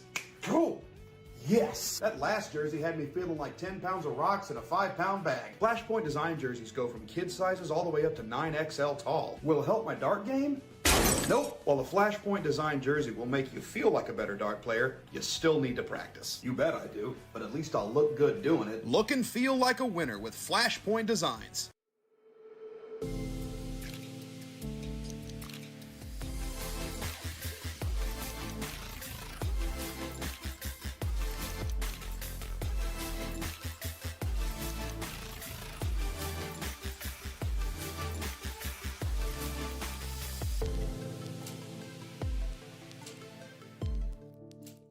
Welcome to the show. I'm Gerwin Price, and you're watching USA Darts.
Let me tell you about A to Z Darts. We're a specialty dart store with over 10,000 different products. We create in-depth videos and blogs to help improve your game and showcase our products. We give helpful advice on how to practice darts, the fundamentals of form and mechanics, and how to make better decisions when purchasing your darting equipment. Whether you're brand new or a seasoned player, we try to provide fun and informative content. I'm Jen, the creative director for A to Z Darts. I've been playing for over 10 years, and I've traveled the world competing in and promoting the sport. This is Will. He runs our live streaming company, USA Darts, and travels the globe as well to broadcast major darting events and interview PDC players alike. You'll find over 2,000 different sets of darts on our website. Guessing right now you're pretty interested in our resources? Learn about form, throwing mechanics, practice routines, scoring and grouping, checkout methods, cricket strategy, and much more. Visit a-zdarts.com to take advantage of our blog or follow us on social media at AZDarts today. Looking for handouts, I'm looking to stand out. Got the vision coming, watch how it pans out. I've been writing my plans down, trying to stay focused, put out the notice. Who the goat is, me hands down. Yeah, no time for arguments. Cut out the politics, no. It's all my competence. I could cause your apocalypse. Ambition, it ain't for the weak. Get it even when I sleep. Ready and willing when you ready.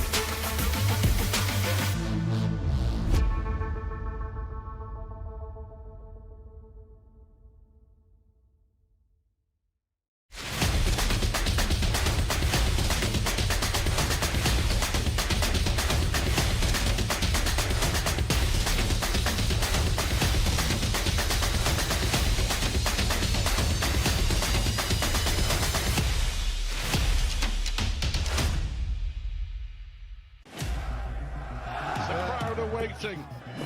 Chance the hometown hero Michael van Gerwen has to take big moments in the final. Van Gerwen in charge. He needs double five.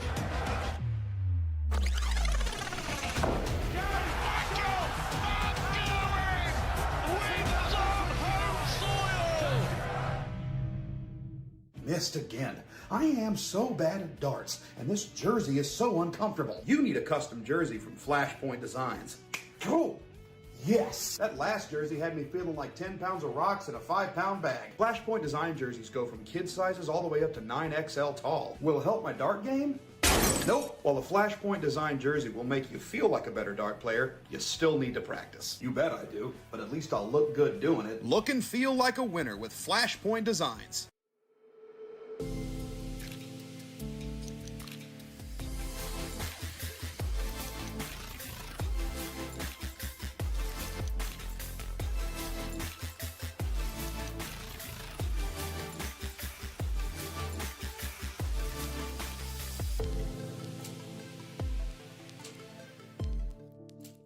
Welcome to the show. I'm Gerwin Price, and you're watching USA Darts.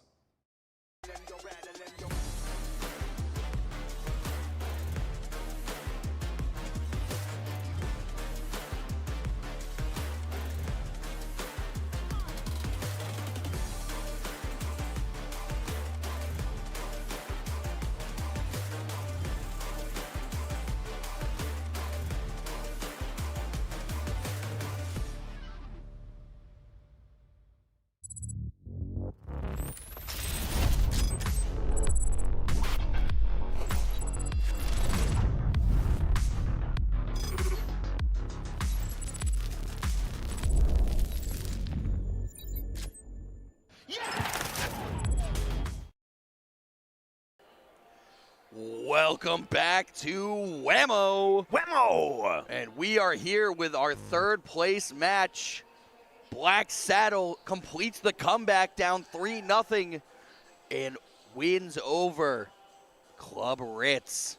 Blair House unable to take out Sam Saloon, so Sam Saloon sitting in that king seat waiting for the winner of this match right here. Black Saddle versus Blair House. Both guys off to a tough start, only finding it in on their third dart. And what a match we saw from Jeremy Tranberg, even though they weren't able to pick up the win.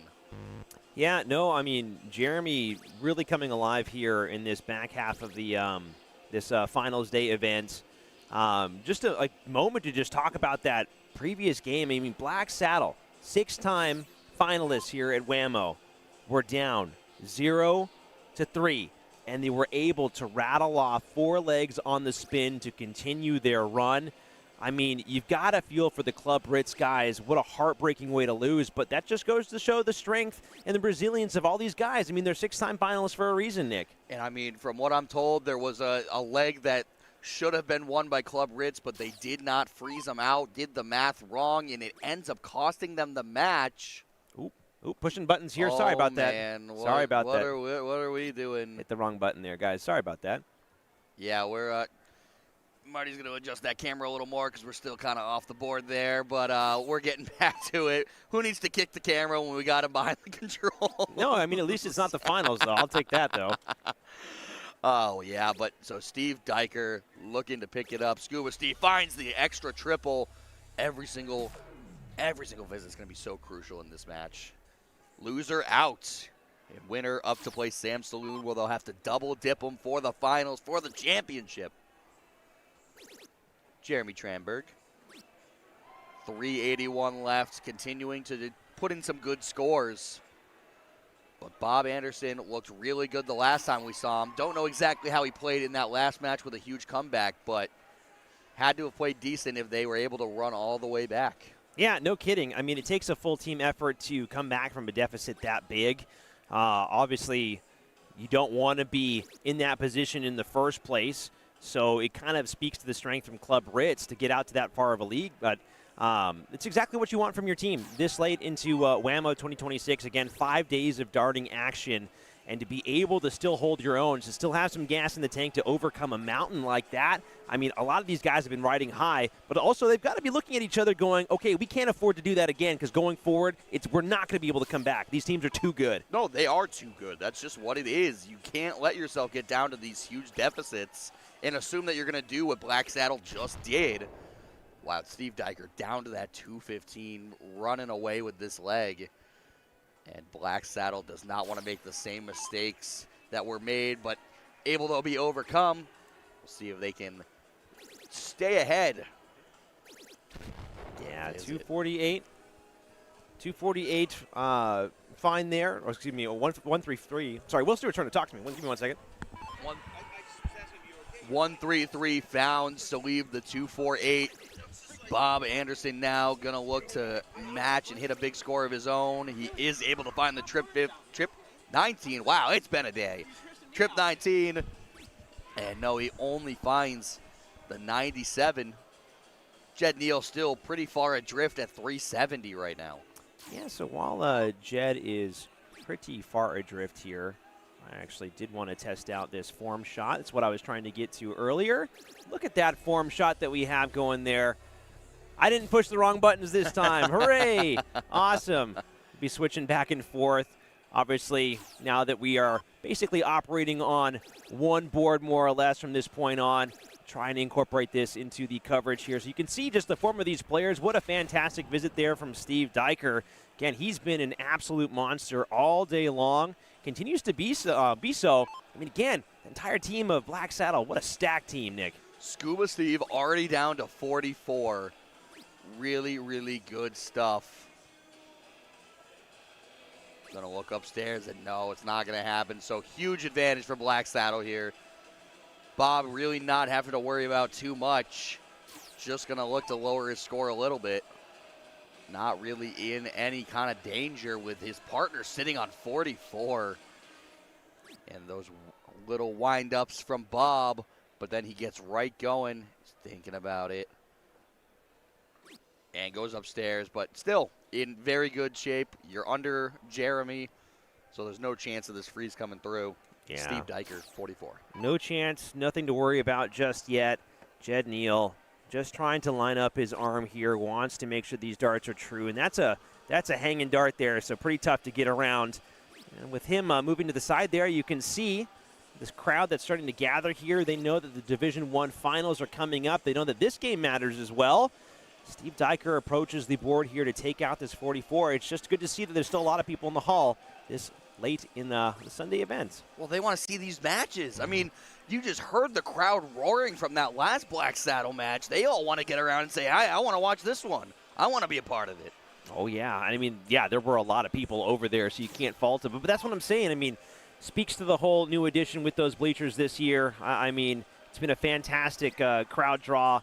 The entire event just gives people a place to post up, watch some fantastic darts, and really give these guys the support that they so rightfully need as they look to potentially work on towards that state championship game. Long way to go, though. Still have, well, potentially 7 legs of action right here in front of us, folks. Bob Anderson under no pressure to really do anything here. Just going to want to, you know, for his own pride, knock that score down. I mean, they're nowhere near being frozen, and he knows Steve is coming back for the 16, and now it's just an insurance policy where he's sitting on 103, and now he has the chance to take it out if Steve can't. Jed Neal, 209. Got to start finding something just in case. Wow, talk about finding something just in case. How about a 180 to leave 29? Yeah, it could all be academic, though, as the 29 leave will be followed by a 16 bid here from Steve Diker, which goes first time of asking. So Black Saddle on the board early here with that opening win clinched by Steve. Yeah, Jose in the chat giving us some props for the work we're doing this weekend. And, hey, he's sitting up there in that king seat. So congrats, buddy. Keep it going. You're going to be playing one of these two guys, well, one of these two teams. Wow, it's going to be a great final. Yeah, a little bit of a form shot transition here as we get to see, well, Matt Graff do what he does best on this dartboard. He has been throwing some monstrous darts all event long. I believe the only event that he didn't compete in was singles, correct? Correct. I don't know what the reasoning behind it. I think that was because of a job thing, I think is what Will was telling us. I think that's what he told Will. So did end up playing in all of these other ones. He won doubles with Pilgrim in a very dramatic match. But now we have Black Saddle making their run back, trying to make it back to their 7th consecutive final. But to do so, they're going to have to get through Blair House, who have been throwing well all day. Scuba Steve just continuing to pound the board. Yeah, no, just doing what he does best. I mean, as we get down to these final matches, the margin for error gets smaller and smaller, and Nate Dahl, who did struggle a little bit in the previous game, is going to find a blank here. I mean, at some point, that's going to be a death sentence in itself if you can't find your way in on those first 3 darts. Been preaching it all day, but now is not the time for that anymore. And if Black Saddle keeps finding the scoring that they're used to seeing like this, it's going to keep punishing that not getting in. It's so scary to not be in on your first visit and you're playing guys like Black Saddle. So Jeremy Tranberg looking to continue this big scoring that we've seen from him these last few legs, the last few matches, only picks up the 60. Steve Diker up to bat now. Scuba, he's looking to really hammer this 393. He and Matt Graff are doing a great job in staying close. A little bit of a desperation third dart there, not able to find his way in. So a little curious of a visit there, but Nate Dahl, again, he's got to be able to find a way in here before it becomes too big of a problem. Able to get in. Is he going to get in with a massive entry? It's going to be sizable, but it's not going to be the full lot that he was looking for. With Matt Graff coming up to the board here, might still look to be a pretty tricky situation to find his way out of. I mean, Graff and Diker haven't done anything crazy in this leg to punish not getting in. That's the thing. They're not super far down the board, and the 45 from Matt Graff is going to solidify that point of, hey, Nate did not throw this leg yet. This leg's not over. Yeah, I agree with that.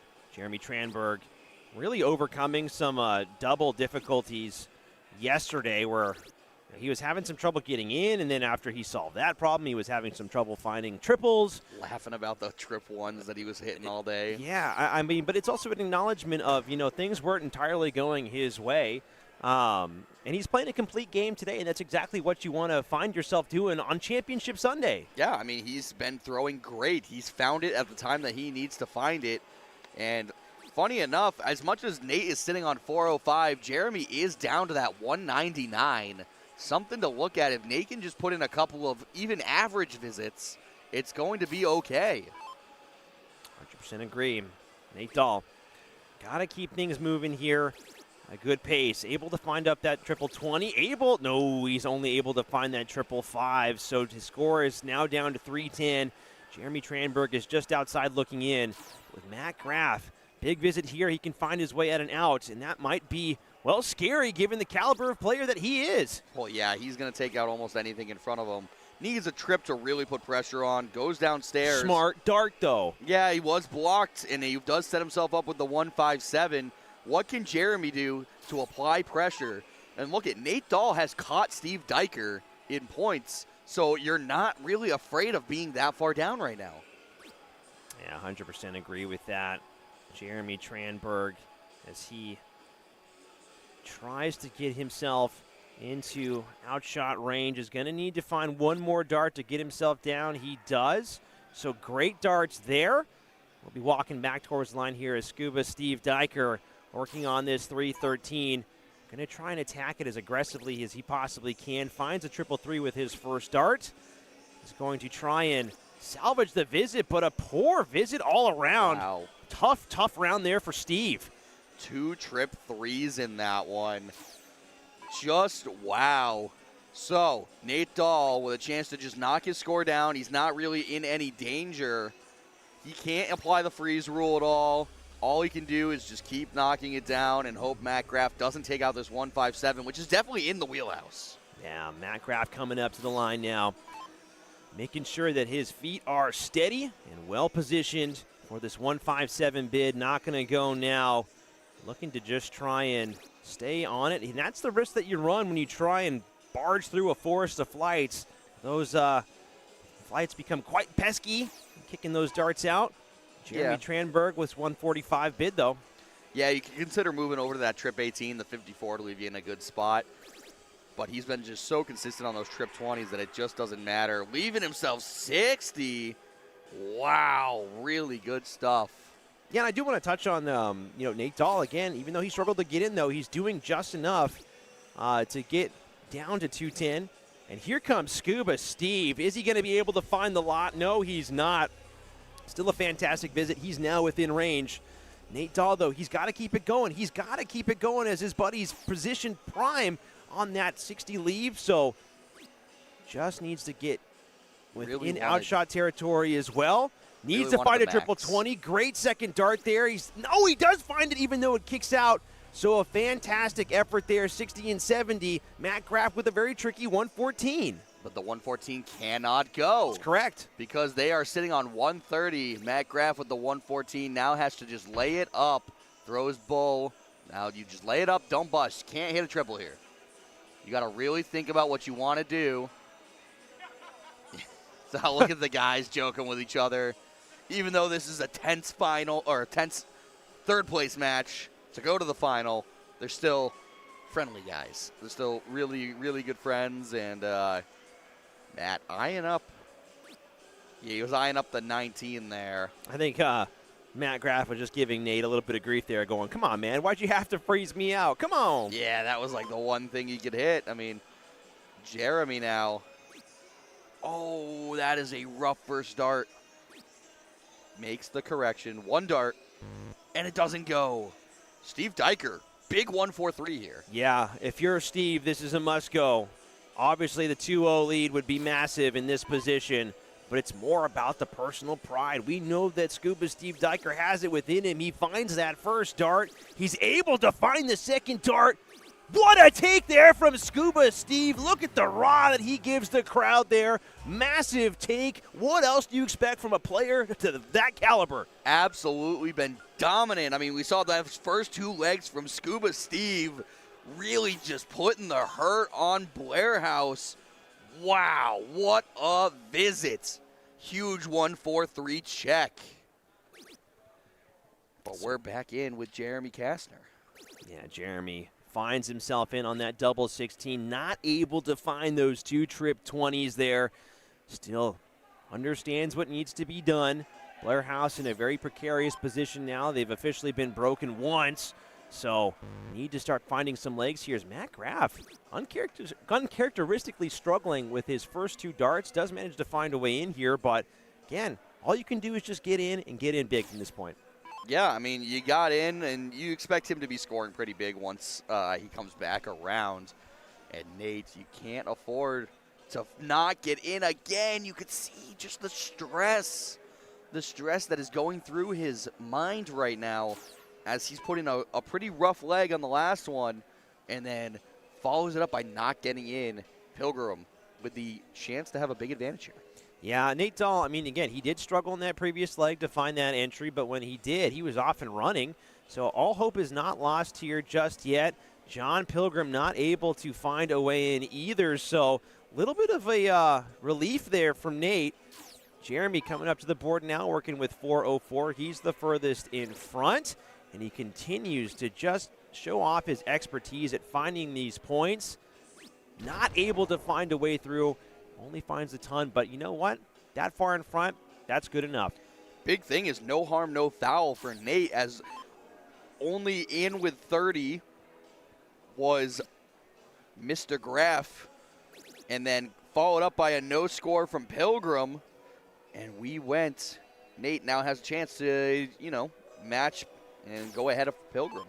Yeah, this is a big moment for Nate, and he does respond well, trying to find his way into that trip 20, but now he's off and running, so the pressure is starting to come off of Blair House here as they look to push their scores down together. John Pilgrim working with 5:01.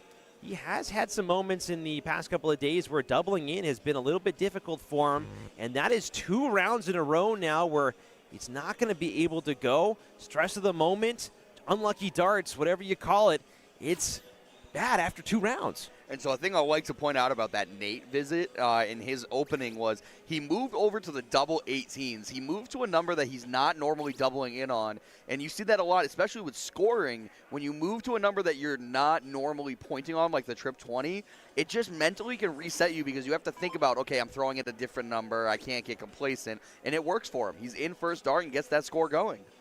Matt Graff now, though, finds the trip 20 with his last dart, but you feel like it's not enough with Jeremy Castor sitting on 221. Again, Jeremy's just had so many moments the past couple of days where he has literally put games on his back and willed them to that finish line. So not surprised with the average on display there from Jeremy. Nate Dahl just doing the bare minimum, finding a good, decent pickup of points. John Pilgrim, desperation time. He cannot afford to go 3 rounds without finding it in. He's got to get it with this first dart here. Yeah, I mean, what does it do to your mental if you're out again? Oh my gosh. And that's just got to be, like, he's kind of laughing it off a little bit, but you know he's frustrated. But it's a good reaction. Honestly, if you're going to have any kind of reaction, laughing it off is probably the way to go.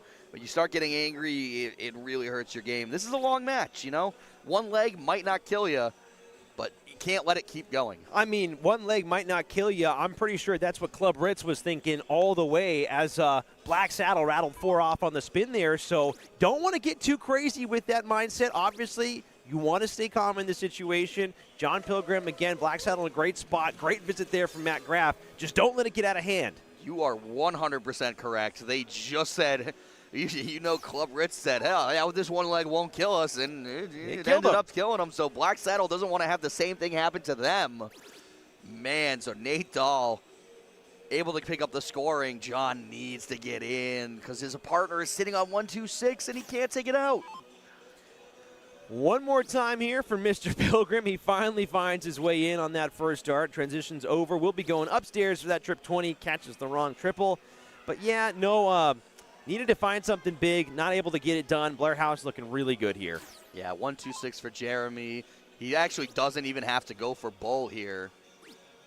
Yeah, that's fine. That's okay. You can throw the 18. Graff is not taking this out, because you guys are well below John Pilgrim's score. Yeah, great job. You don't even need that 16. It's not that big of a deal. I would have laid up anyway.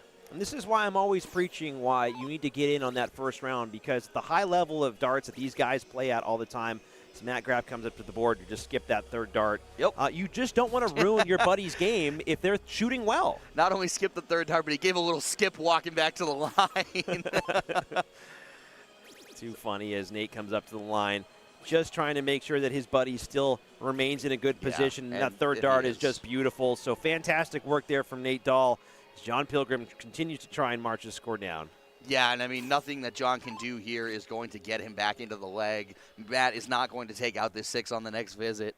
So Jeremy Kastner for 40 is going to have the bid. 3 darts at double 20 to go 2-1, take a leg back, and get yourself back into this match. And it's a clean take for Jeremy. And we are 2-1, Black Saddle up. Yeah, and I mean, the only thing that I can really say to that game is Jeremy Kastner loaded everybody onto those broad shoulders of his and just said, guys, we're going on an adventure, and don't worry, I've got you. And that game really came down to John Pilgrim. He just wasn't able to get in because even if you look at the last visit from Graff, he hit the trip 20, he would have been left on the double 3 visit. Granted, he probably would have gone a different route, but the point is he had the chance, and his partner just wasn't close. Yeah, and again, that's the power of freeze. It's why we play freeze here in Division 1. Everybody's got to be playing to that similar standard. You've got to be able to help your buddy out.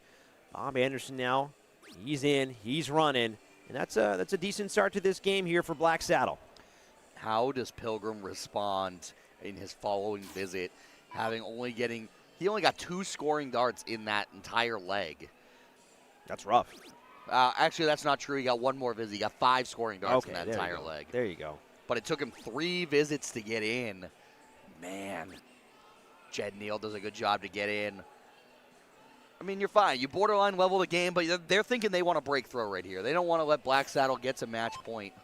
Yeah, and if you're Black Saddle here, you're really hoping that John Pilgrim can find his way in with that second dart. He does, so no more faffing about there. He's going to be off and running.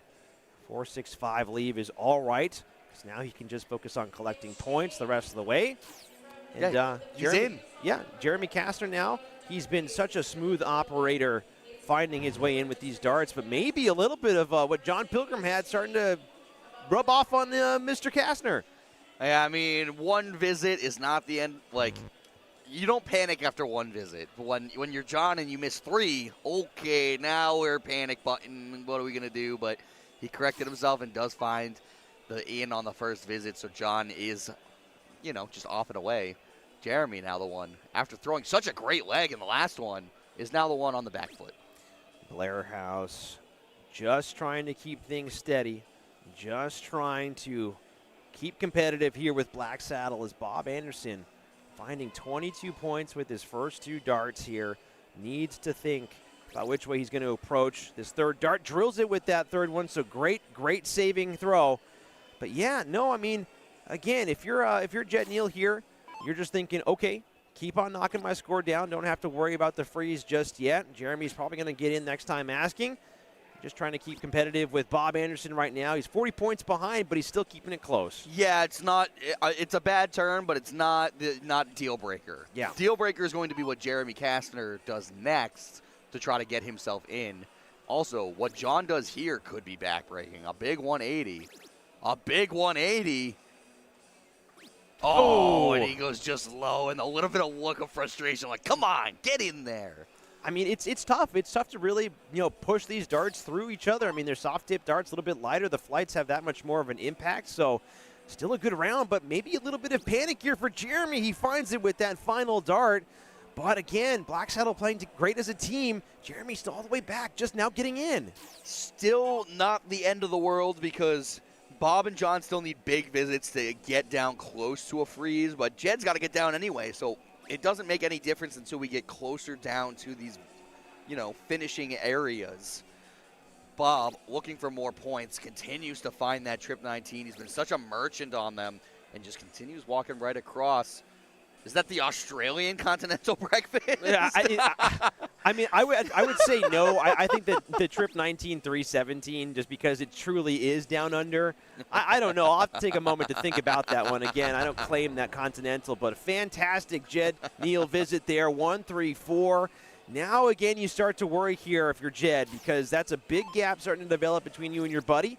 John Pilgrim continues to find these triple 20s, continues to hammer these triple 20s, not able to find the 180, but you know what? That's okay. Good haul of points. This is much better for John Pilgrim. This is more like what we've seen of him in the past. He's looking a lot more comfortable. Just brush that last leg off, and that kind of speaks to the mental fortitude that these guys have.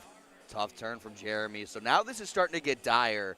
Black Saddle really pressuring to go up one more point and be on match point.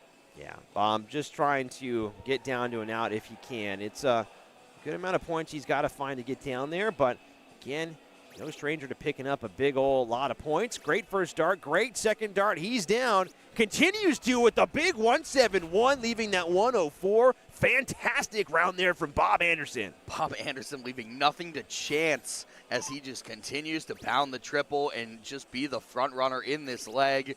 Your partner, John Pilgrim, is doing great too, so you guys are very much in control. Jed Neal with a big visit, but with Jeremy Castor sitting on 4-3-5, you're not really happy. Yeah, and I don't expect John Pilgrim to slow down anytime soon. I mean, he's probably going to get within range here, you would hope. Yep, now he's down. But this is what I'm talking about, is if you're not able to get in with those first 3, maybe 4 or 5 darts, you really open yourself up. You expose yourself to problems later down the line. Wow, that was really, really close. He found the trip 1. A single one would have left the bogey number. So he gets lucky in that he pulled it wide, but pulled it wide into the trip 1. So he is on a finish. Wow, so Bob Anderson, 104. He's going to look at this trip 20, and he's just, takes a second. Takes a second to breathe. I like it. And he's just so disciplined about not letting the dart go if he's not ready for it. Really working through what he's got going on because he makes it work for himself. 54, 18 or 10, 32 for the win. And we have a match point for Black Saddle. Bob Anderson with a clean take, even through all those kind of yips of holding onto the dart a little bit. He's worked his way through it, and he just feels confident throwing at these things. Nate, back against the wall for Nate and Jed here. Yeah. As it's Bob Anderson and Matt Graff. Yeah, this is a murderer's row here if I'd ever seen one. And again, I know that we've received a couple of comments in the YouTube chat and the Facebook chat about asking about Bob's unique throw and problems with that release. But again, he's aware of it. He's fully aware of it, but he's also just accepted it because it hasn't been impacting his game at all. And there's no reason to fix it if you're still finding what you're looking at. So fair play. It was a great take. And here he is trying to secure the win here for his team with that brilliant open. I mean, it's clearly not affecting his game. Look at how he's been throwing. I mean, you can't fault a guy for just saying, "Hey, well, it's working. I'm not gonna adjust everything if I'm getting it to work." So Black Saddle is looking poised to meet up with Sam Saloon in our final, as Jed is able to get in with his last dart. But Matt Graff, the king of the 150 in, is stepping up to the board right now. Yeah, it's almost a guarantee here that the Devil 15 is probably going to be found with that first dart. He is so good at getting in with that first dart. And, yep, basically you can put like $1,000 on that and you'll be safe. That bet will go through. Able to find that 91 in, so not finding the full lot there. But everybody understanding the assignment, everybody getting away in a nice regular pace here. Nate Dahl working with the 4-4-6. Trying to move this second dart over a little bit. Needs to move the third dart over. Can't quite find the pickup, so still in the 400s here. The demeanor for these guys have shifted, and you can look at the teammates in the back just looking on saying, I don't know, guys, this is not looking great for us. There's definitely been a shift in mood. Black Saddle has looked in control. Bob Anderson has taken control. Matt Graff is going to have his chances. Man, this is looking dire for Blair House. Great pickup there from Bob Anderson. Again, he did a little bit of an extra adjustment shuffle with the torso there. But, yeah, I agree with you with Nick. The body language on everybody on Blair House is starting to just deflate a little bit. Jed Neal he's a pretty happy-go-lucky guy, but I'm sure he realizes here that with every missed dart, this game might be slipping away inch by inch here. Not able to find a triple, and now if you're Matt Graff, you're just loving what you're seeing here because you know that you're going to put some serious pain on this dartboard. Yeah, the advantage is all yours. It's your game to lose at this point. Bob's sitting on 295. You have the throw right now to try to put yourself even better. And needs a triple here. Isn't able to, that's a tough kick. And again, not able to move downstairs, and it kicks into the 5, but 3-2-5, you're still 80 points clear of the next closest, but you're doing good. Yeah, you're in a great spot. And Nate Dahl finding 2 triple 20s, wants the ton 80, not able to get it done, will find the ton 40. So he does well to knock his score down. It's just about what you need really right now in order to stay competitive. Is Bob Anderson looking to potentially bring his score down within range? Just lining up that throw here, finds that first beautiful triple 19. We'll be looking to try and follow it through. There's that second one in there. What a fantastic round this is going to turn out to be as he finds the 171 to leave the 124. It just looks too easy. Bob sitting on 124 with nobody else in the game even close. He's looking to make this one quick.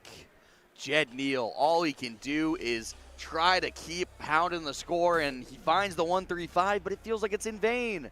Matt giving him a little love there. The camaraderie between these guys there's a lot of good sportsmanship. Oh, yeah. I mean, again, these guys know each other all so very well. They have competed against each other for what I presume is years now. Played with each other, played against each other. And you know what? There's no reason to, be a grumpy guy at this point. I mean, these are your friends that you're playing against, and it's good to see everybody just cheering each other on, just regardless of the result. Nate Dahl looking to march his score down. Ideally would love another one there.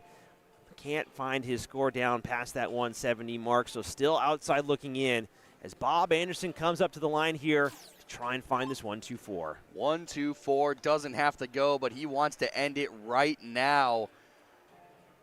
He's going to look for that trip 20. No, he went for the trip 18 with his first dart. 106. That's kind of the problem is now it doesn't leave you a finish. Again, you don't really have to. All right, you're thinking trip 15 here. No, he went trip 19 to leave 28. I mean, he had the line. I don't hate it. I mean, why move off if you have the line? Yeah, and I mean, you could do borderline whatever you want when your opponents are all sitting outside of a finish. 28, you left yourself the one darter for the win. Jed Neal finds the trip 20. How much pressure can he put on this? Needs another trip.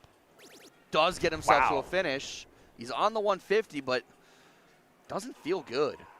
Yeah, I mean, again, he's still so far away. Matt Graff's going to come up to the line here, probably get himself within range. Nate Dahl not going to be able to do anything about that 171, and Bob just waiting in the wings with that 28 remaining. Things can be a little tricky here for Matt Graff as he's not able with that bad math, able to save it. I mean, it's not bad math, excuse me. I think he was too far out anyway. Well, so it's once he hit the 5, yeah, there wasn't anything he was going to hit on the board that was going to leave him a finish. Correct, yeah. Because he needed the trip. It was the 5 and the single 20 first, so it put him in a really tough spot moving forward. But he doesn't even care. He just cares about knocking the score down. Let Bob have his dart, which he's going to have right now for the match. Bob Anderson, 28. Look for this double 14 for the match. As he gets wound up, and he gets it. Black Saddle in the last round was down 3-0 from Club Ritz. Battles back, wins 4 on the spin, then comes and takes out Blair House 4-1 in dominant fashion for their 7th straight finals appearance against Sam Saloon, who they will have to double dip if they want to be champions this year. What a fantastic run the entire Black Saddle team is having here in this losers bracket. You really, really have to feel for their opponents there. But, I mean, fair play. They controlled that game well, did a great job scoring, did a great job doubling in. And even though they're going to have to double dip here, I feel like this game between Sam Saloon and Black Saddle is going to be quite an epic battle. Yeah, we are going to be right back. We probably won't be long before this final match gets underway. Again, Nick Saldo, Steven Martinez, Will Stewart in the booth for USA Darts. We will catch you guys in a little bit. Stay tuned. Welcome to the show. I'm Gerwin Price, and you're watching USA Darts.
Let me tell you about A to Z Darts. We're a specialty dart store with over 10,000 different products. We create in-depth videos and blogs to help improve your game and showcase our products. We give helpful advice on how to practice darts, the fundamentals of form and mechanics, and how to make better decisions when purchasing your darting equipment. Whether you're brand new or a seasoned player, we try to provide fun and informative content. I'm Jen, the creative director for A to Z Darts. I've been playing for over 10 years, and I've traveled the world competing in and promoting the sport. This is Will. He runs our live streaming company, USA Darts, and travels the globe as well to broadcast major darting events and interview PDC players alike. You'll find over 2,000 different sets of darts on our website. Guessing right now you're pretty interested in our resources? Learn about form, throwing mechanics, practice routines, scoring and grouping, checkout methods, cricket strategy, and much more. Visit a-zdarts.com to take advantage of our blog or follow us on social media at AZDarts today. Looking for handouts, I'm looking to stand out. Got the vision coming, watch how it pans out. I've been writing my plans down, trying to stay focused, put out the notice. Who the goat is, me hands down. Yeah, no time for arguments. I cut out the politics, no. It's all my competence. I could cause your apocalypse. Ambition, it ain't for the weak. Get it even when I sleep. Ready and willing, we'll get ready.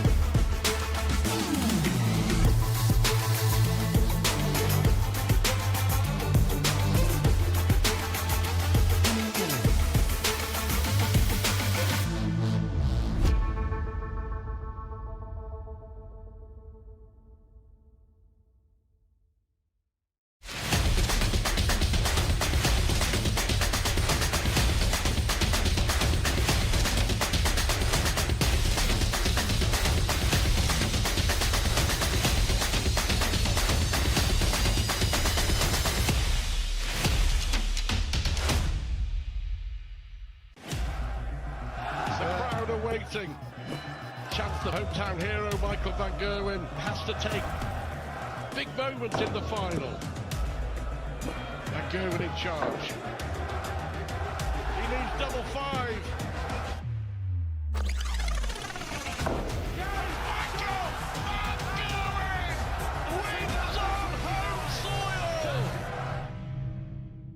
missed again. I am so bad at darts, and this jersey is so uncomfortable. You need a custom jersey from Flashpoint Designs. Oh, yes! That last jersey had me feeling like 10 pounds of rocks in a 5-pound bag. Flashpoint Design jerseys go from kid sizes all the way up to 9XL tall. Will it help my dart game? Nope. While the Flashpoint Design jersey will make you feel like a better dart player, you still need to practice. You bet I do, but at least I'll look good doing it. Look and feel like a winner with Flashpoint Designs.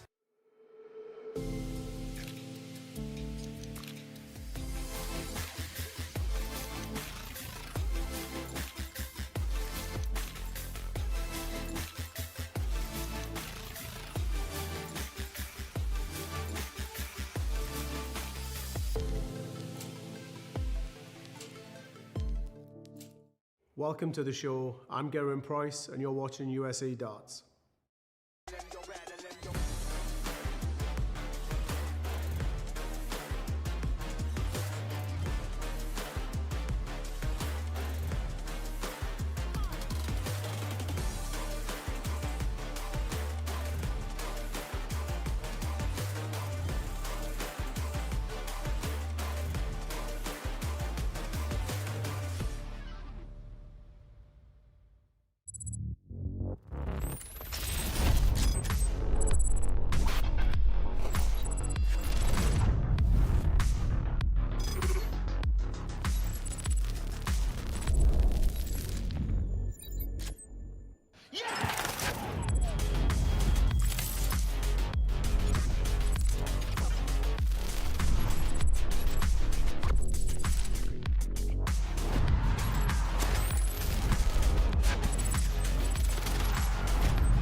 Welcome back, everybody, to USA Darts coverage of the 41st Wisconsin Amusement and Music Operators State Dart Tournament, otherwise known as WAMO.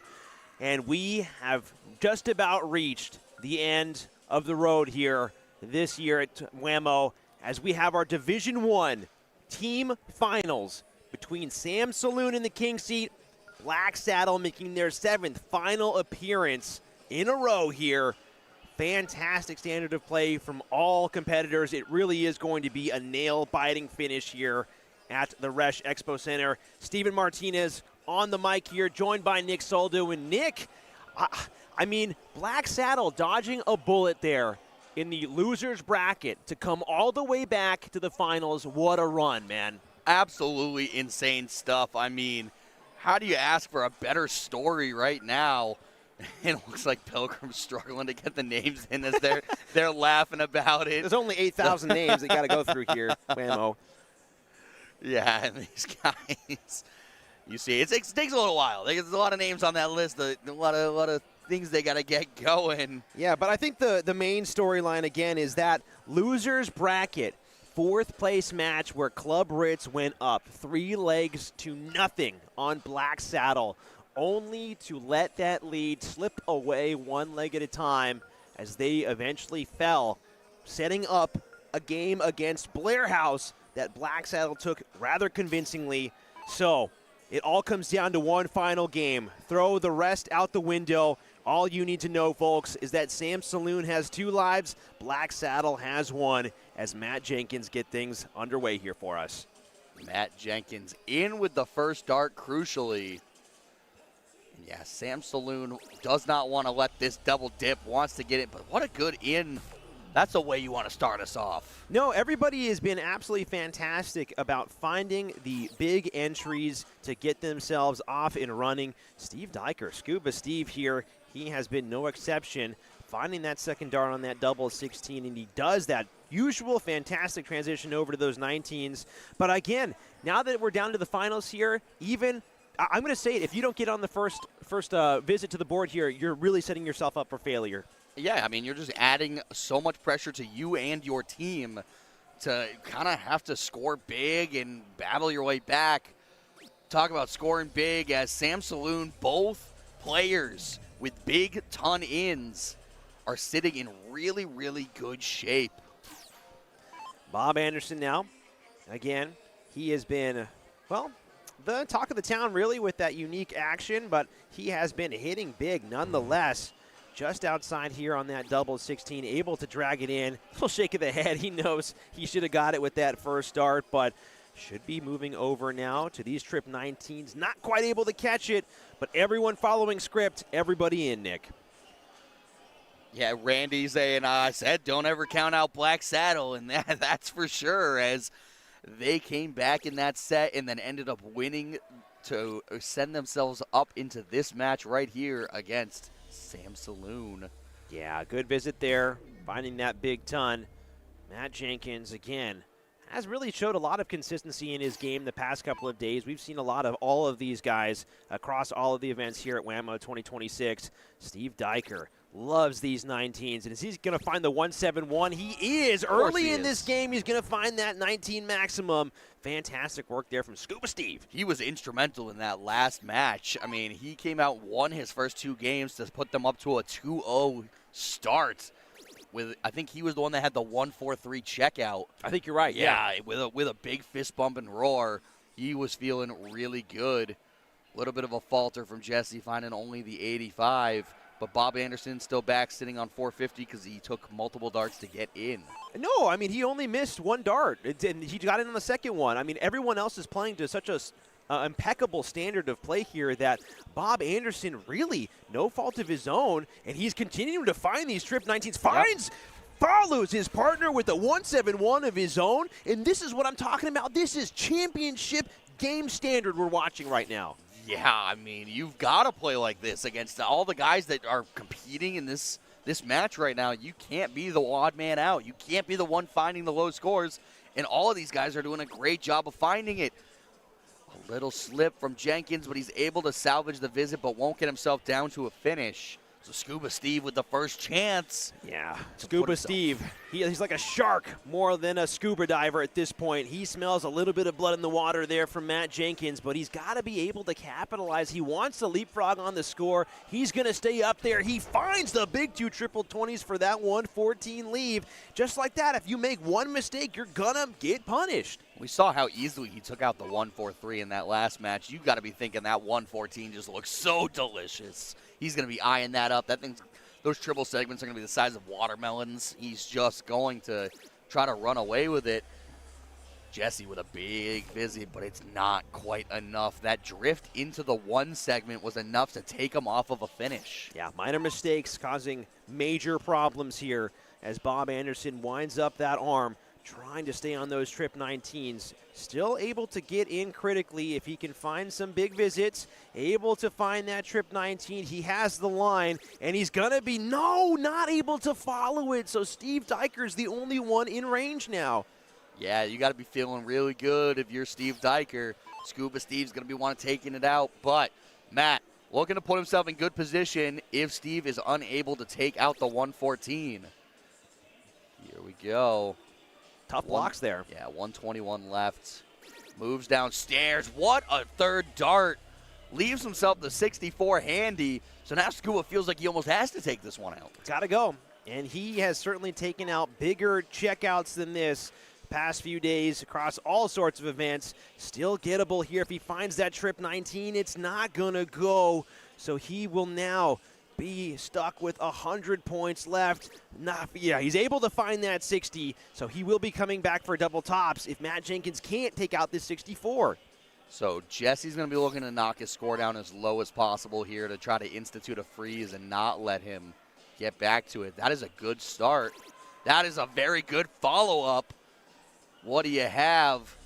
Yeah, leaves himself 38. So we have a combined score of 102. Bob Anderson needs at least a triple. Bob coming up on deck here. Again, ideally wants to prevent the freeze rule. Needs to get under 102. Needs to find at least 81 points here as he eyeballs these 19s. He knows what's at stake. He's off and running with a great start. All right, it's still good. It's still good. Wants to go upstairs here, but he's going to run some risk here. Finds that third dart, drills it. So all the pressure now on Matt Jenkins with this 64. Yeah, 64 has to go. It was a good job by Bob there. because it puts the pressure on Matt to take this out when you know Steve is sitting on 40 and it's more than likely going to go. Ooh. There is a chance to institute the freeze here. 40 left. No, it doesn't go. Oh. I mean, it doesn't matter. You can miss outside there. Missing inside doesn't do anything. Yeah. Because you're still going to be above Bob Anderson's score. Steve Diker now coming up on deck. Wants to take advantage of that miss there from Matt Jenkins and puts Black Saddle on the board here early. Able to get that done with that second. And apologies, we're going back and forth. It's the first little drop we've had in a little while, but we're still in the finals here with Black Saddle and Sam Saloon. Yeah, no, again, the Resch Expo Center, unfortunately, we are at the mercy of the internet bandwidth here. So we are going to try and make sure that the internet stays steady here as we cover this final game.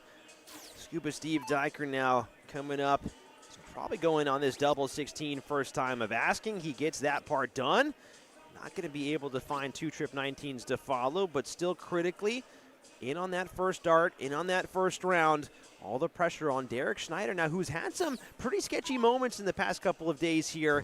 Needs to find this double in. He's got to make it look clean. Again, he is playing for a birthday championship here. As today, yeah, it's his birthday. Yeah, he wants to pick it up. I mean, he wants to go blow out the candles and end this match with a win.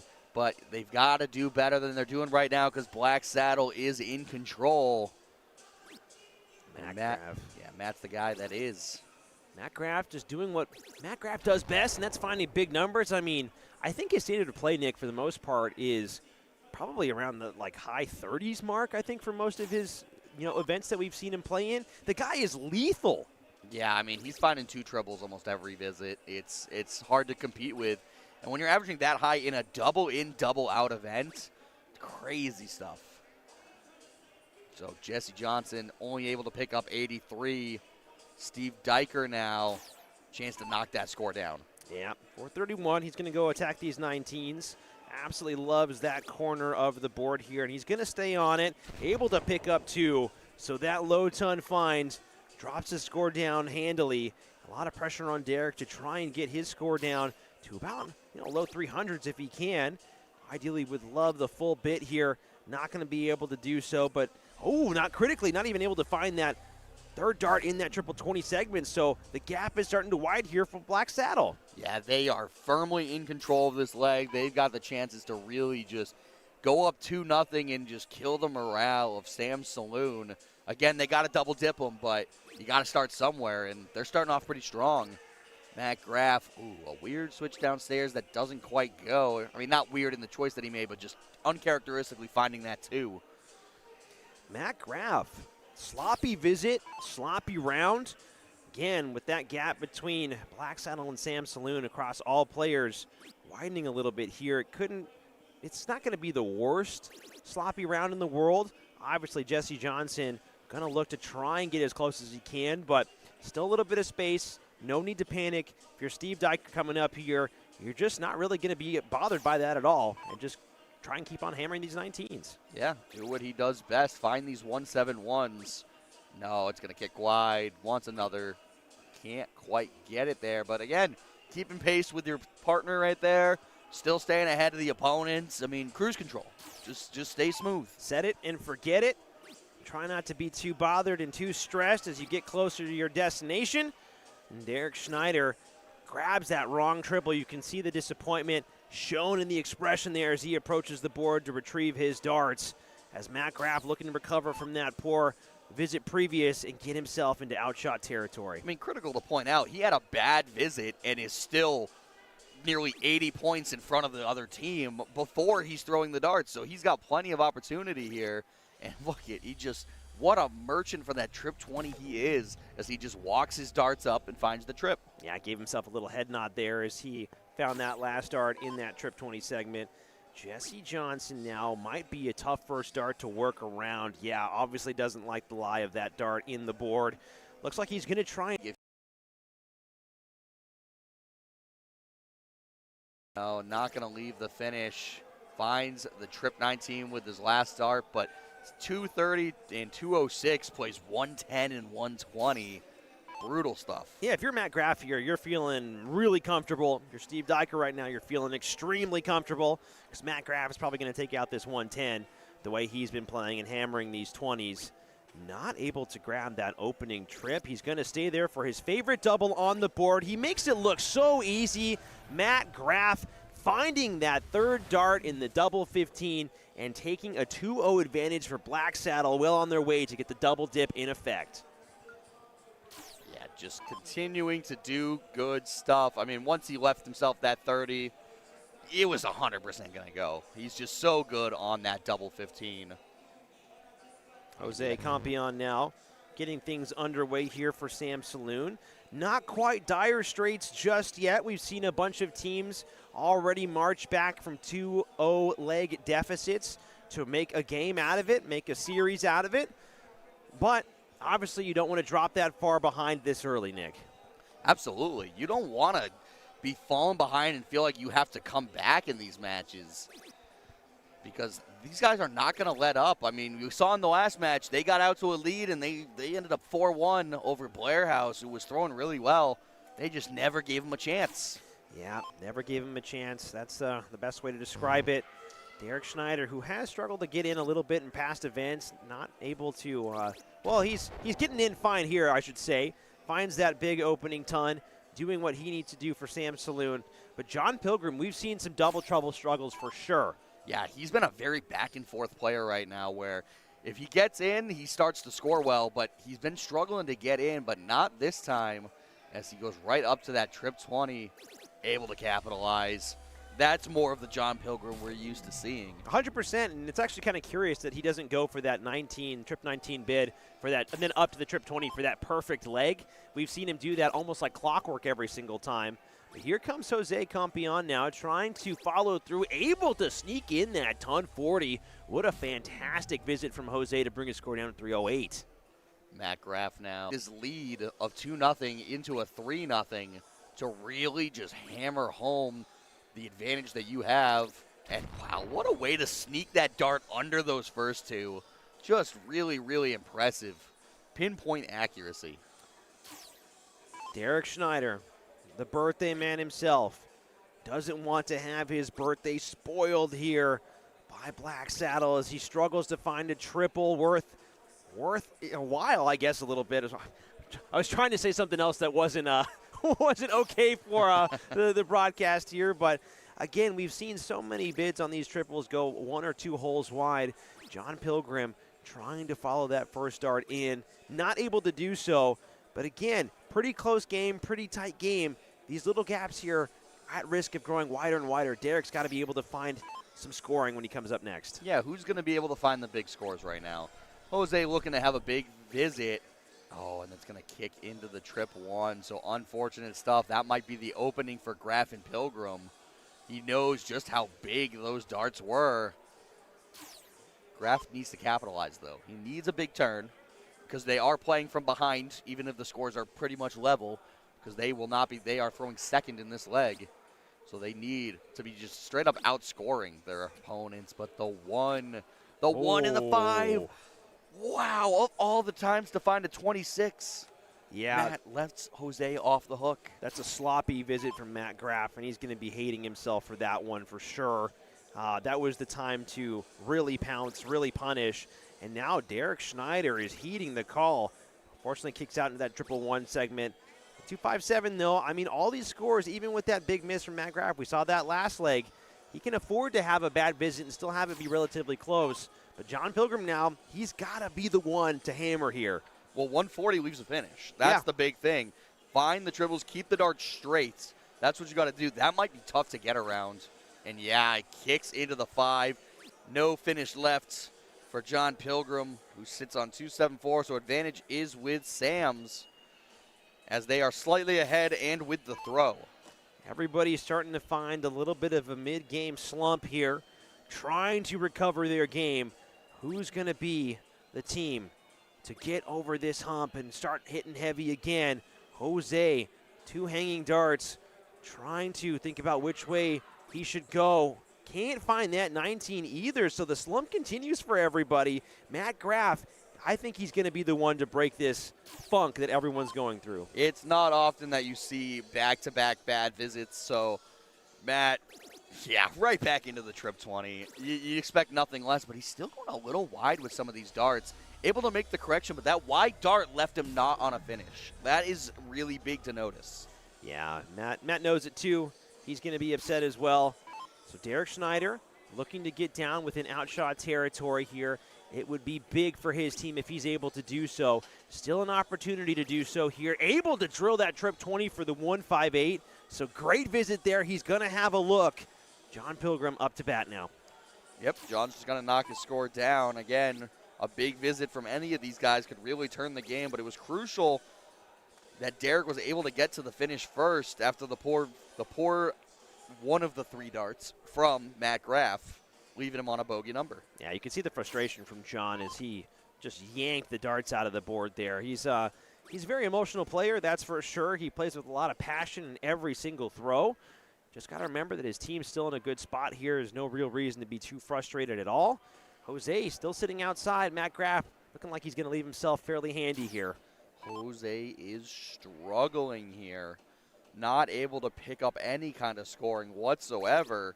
And Matt Graff is looking to punish 82. I like trip 14. You can go bull. You can go trip 18, trip 20. There's so many options. You're just trying to get your score low.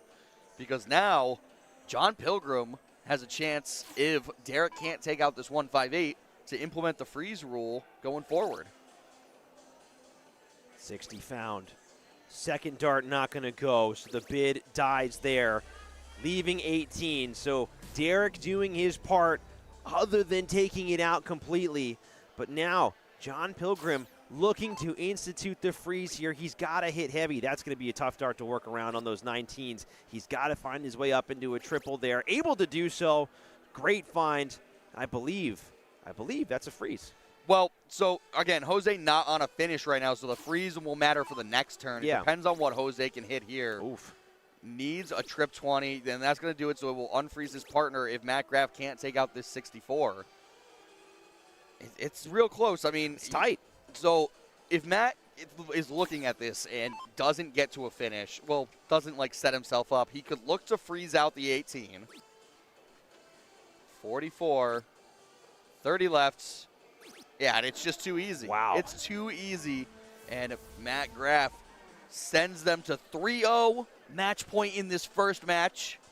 If Black Saddle wins it, then they're headed to another match where it will be for all the marbles. Yeah, we go again against Sam Saloon. They came from the king side, so they have that extra life here. Obviously, you don't want to get blanked in the first time asking. That would be a disaster for morale for Sam's. Black Saddle doing what they need to do in order to survive. So fair play to them. Oh, I think Matt Graff just popped in here really quick just to give us some trouble. Scuba Steve Diker in the booth as well, giving handshakes to everybody. Yeah, no, they've been playing a ferocious game here. The guys have been doing a phenomenal job, but there's still life here for Sam Saloon. Plenty of life, really. Oh, I mean, even if you lose this leg and you go into another set, you've got the chance to battle back. Get your bad darts out now, I guess. When you're down 3-0, it's not looking great, but what a story it would be if Sam Saloon could battle back from 3-0 down to win without going to a reset. But it's not looking good with Matt Jenkins not able to get in off the bat, and John Pilgrim is showing he doesn't have these double troubles right now as he's able to get in with the second dart. Jose Campion, he has struggled as of late here in this match, and he can't afford to continue to struggle finding his way around the board. And that's going to really be just a culmination of all the struggles that he has faced here so far in this first set. Not able to find his way in. Tough darts for Jenkins and Campion as Bob Anderson is just going to go, thank you very much. The pressure from Black Saddle is left Sam Saloon on 2 blanks. Not able to get in, but also not really capitalizing on this opportunity. Obviously, you feel you need the triple at least, and it's not going to go. So really a let-off because a big in from Matt basically just gets him right back into the game. Yeah, it's definitely a gift that Bob Anderson just handed Matt Jenkins if he's able to find a ton plus in here. First start's low, but plenty of space. He is able to find his way in now, and he's not able to find that trip 20. I think he was about a hole or two off there. So Matt Jenkins, he's across the line, but John Pilgrim can really pile on the pain here. Yeah, well, you're not even that far out of this game right now. Even after not getting in, John does find the 95. So, again, makes it hurt, but, again, only not even 100 points down unless Jose can't get in. Yeah, this is where Jose has to find this second dart in. He can't afford to go, oh my goodness, 5 darts now. 6 darts is in, but we've seen this already be the start of a death spiral for one too many players so far in this team event. That 6th dart coming in is just a little too late. Bob Anderson looking to recover from the poor visit last time up to the board, trying to find these trip 19s well off. He'll just say, forget that, and he's needing to really recalibrate his arm here.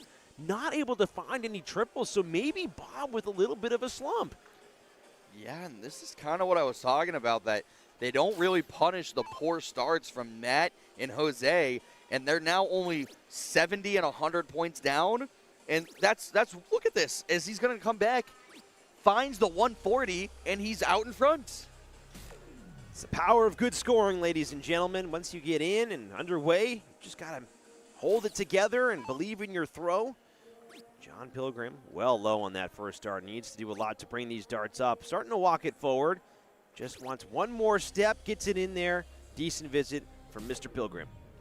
Yeah, so about 200 points down now. Jose needs to find minimum of a ton here just to feel a little comfortable. We'll want more, obviously, as John is the current front runner by just a handful of points. Only about 40. Great round there from Jose Campion. So Sam Saloon, even though they got off to a little bit of a slower start here, they are still battling. Bob Anderson has really kind of been the story as of late here, struggling to find these triple 19s, doing a couple more ghost throws, but he's right back in like a laser on those triple 19s, not able to follow through after that first dart. 276, 267 for Black Saddle, 306 for 340 for Sam's. It's a tight game here, Nick. It's very tight. They didn't capitalize on not getting in, and now Matt and Jose are starting to make them pay as they bounce back and leave themselves in just prime position now, sitting on 185. He is likely going to be first to a finish unless – actually, John has a good chance to leave himself a finish here if he can pick up a ton. And that trip 20, no, it's going to be – needs to keep it straight. Great go downstairs. 130. Great stuff. Yeah, fantastic pickup from John, and definitely the right move to go downstairs there. Again, pressure coming from Matt Jenkins behind. Jose Campion just outside on that first dart. He's got to start keeping these darts just a little bit straighter, able to pick that up, but he still far behind as Bob Anderson's going to jump in front here and look to get in himself. So, Bob Anderson wanting to get in on this out party, but to do so, he needs to find a 2-treble visit. That is a good start. 162 left, and what a 171. The timing from Bob Anderson leaves himself 105, putting the maximum pressure on Sam Saloon here.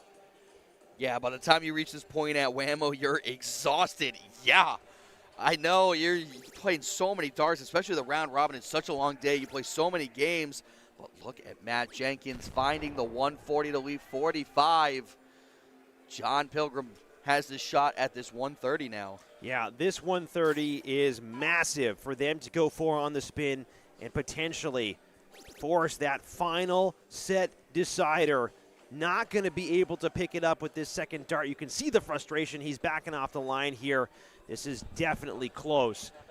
But yeah, Bob Anderson, really all these guys, the best players in the world across soft tip and steel, have just a perfect sense of timing for big moments. Great job to get his score down low. But the best players, it's all about timing when they are able to find those massive visits. You're seeing it on display here. Phenomenal board management there from John Pilgrim. Couldn't take the out, but gets himself as low as physically possible. And now, even if Bob doesn't take this out, Matt Jenkins is not able to take out the 45. Frozen. Yeah, phenomenal darts from John. So Bob, again, he's been real reliable just about around this range here as he now drops his score to 86. He'll be targeting the trip 18s for a 32 leave, winding up his arm. Looks like he was going for the 20s instead. Understandable, it's all right, but with that second dart slipping over into those 5s, all he can do is set up now. Not too worried, unbothered. Good pick up there to leave double 12, but Matt Jenkins, all he can do is just bring it down. Yeah, look to knock himself as low as possible, but you got to think that this first set is going the way of Black Saddle with how well they've played. Just throw the 1 here. Yeah, bust his score. I mean, he's just thinking get it as low as possible. It's pretty inconsequential at this point. I mean, it's a frustrating visit to the board for sure, as John Pilgrim now eyeballing this double 2. Just needs to walk it in. Just needs to walk it in. Not able to get it done, so outside shot here for Jose Campion. Nope, no outside shot. Oh, excuse me, yeah, that's right, that's right, yeah, that's right. And suddenly, wow, that bust matters so much. Yeah. Oh, my goodness, and look at him just laughing. He knows. And would it have gone? Trip 19. Tops, he can't do it, he can't believe it, he can't believe it. Look at the laugh.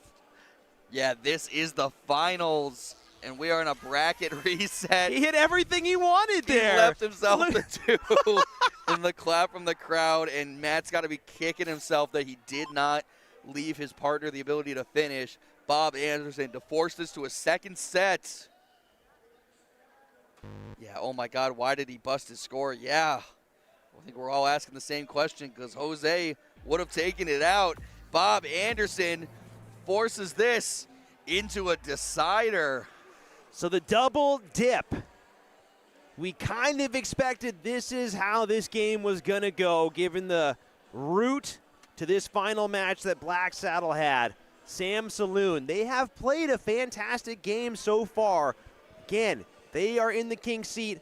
They have lost their first life, but now it all comes down to this final showdown between these two teams. If you're Sam Saloon here, you've got to dig deep. You've got to find it within you to recover from a demoralizing 4-0 opening set. And if you're Black Saddle, you're just looking to do it again. This is for the Wisconsin State Championship, folks. It's time to get excited. Yeah, first to 4 legs right now. Black Saddle has been through it, and they will not win. John Pilgrim is not happy with how that dart went. So, Sam Saloon with the advantage of throw in the odd number legs here as we're about to get started. First to 4 legs, Division I Finals.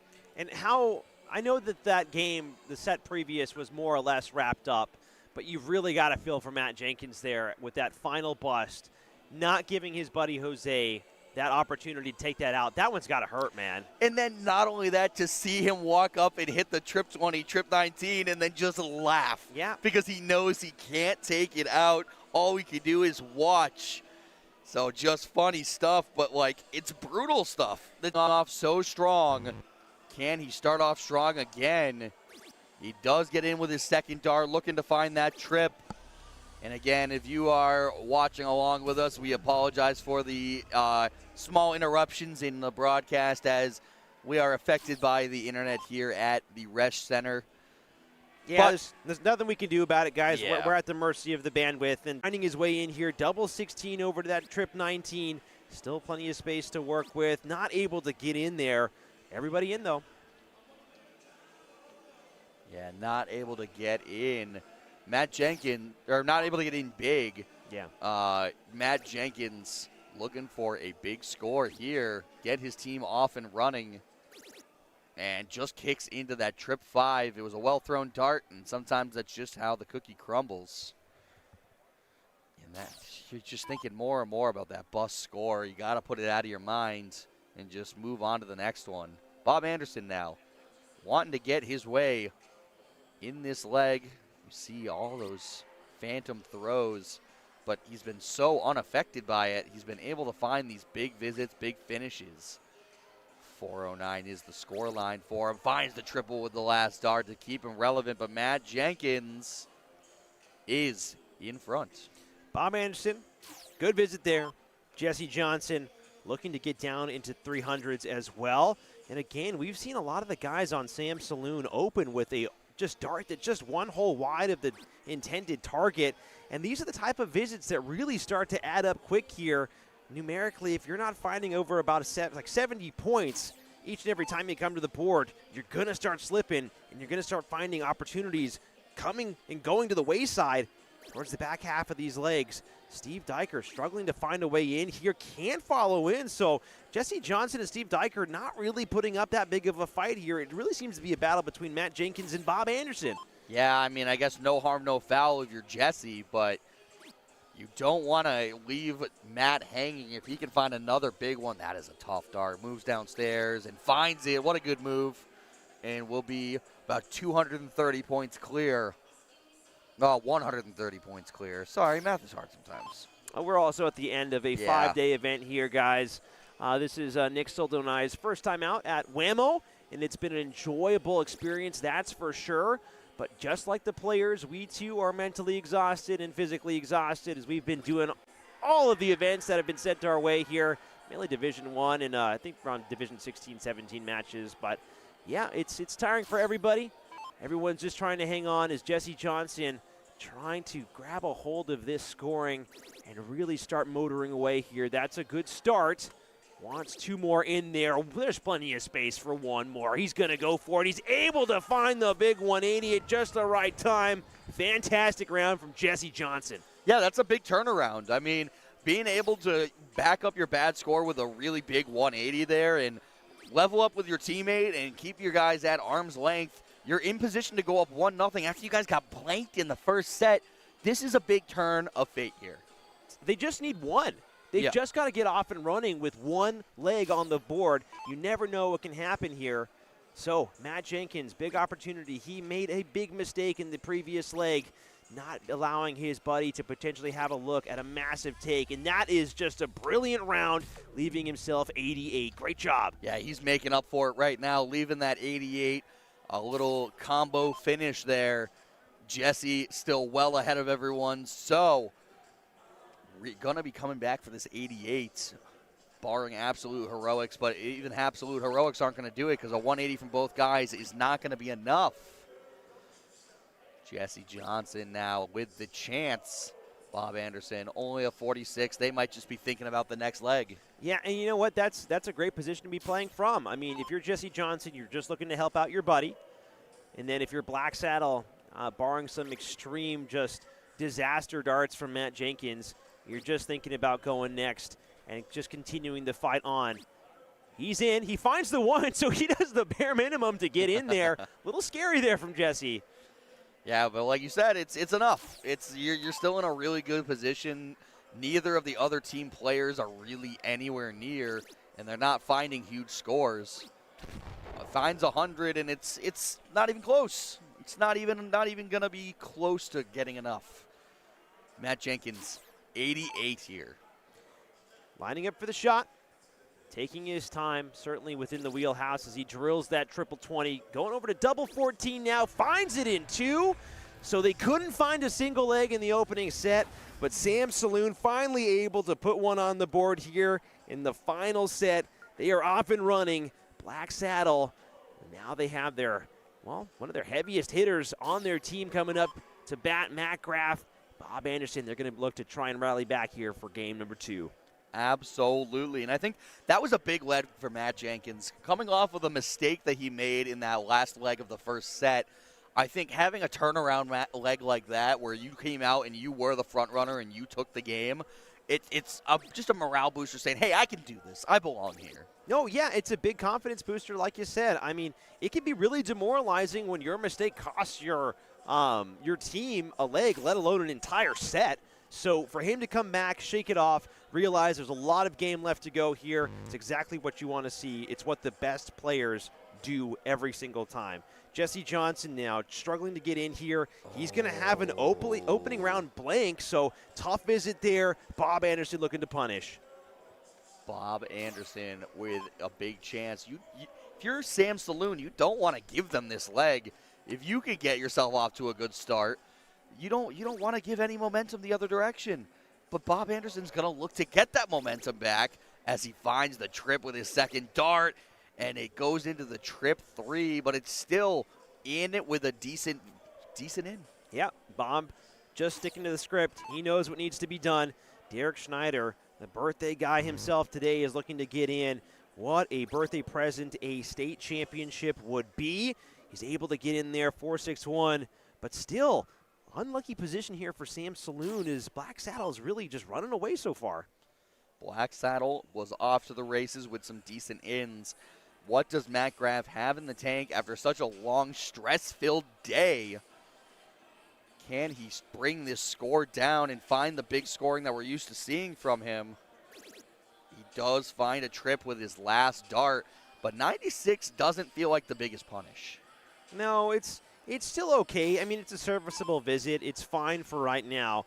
But if Jesse Johnson can get in with a 160, that would be a great way to make up for the previous round. Here he comes, here he goes. Not able to put that third dart in there, but at least he finds a big entry into those 300s right off the bat here. He's staying relevant in this leg, and that's what is important. He's keeping himself in it so that Bob Anderson has to have a big visit if he wants to stay ahead in the leg. Bob looking to find something of value as he's well low on that trip 20, and he's not able to connect. So this is what we're talking about, that they're not out of this leg yet. Josh in the chat says, is this the last of the streamed events here for WAMO? Certainly seems like it's going to be so. I don't think there's I think all the other divisions are more or less in the same spot. If we can catch another game, we might consider doing it, but for right now, tentatively, this will be our last streamed game here.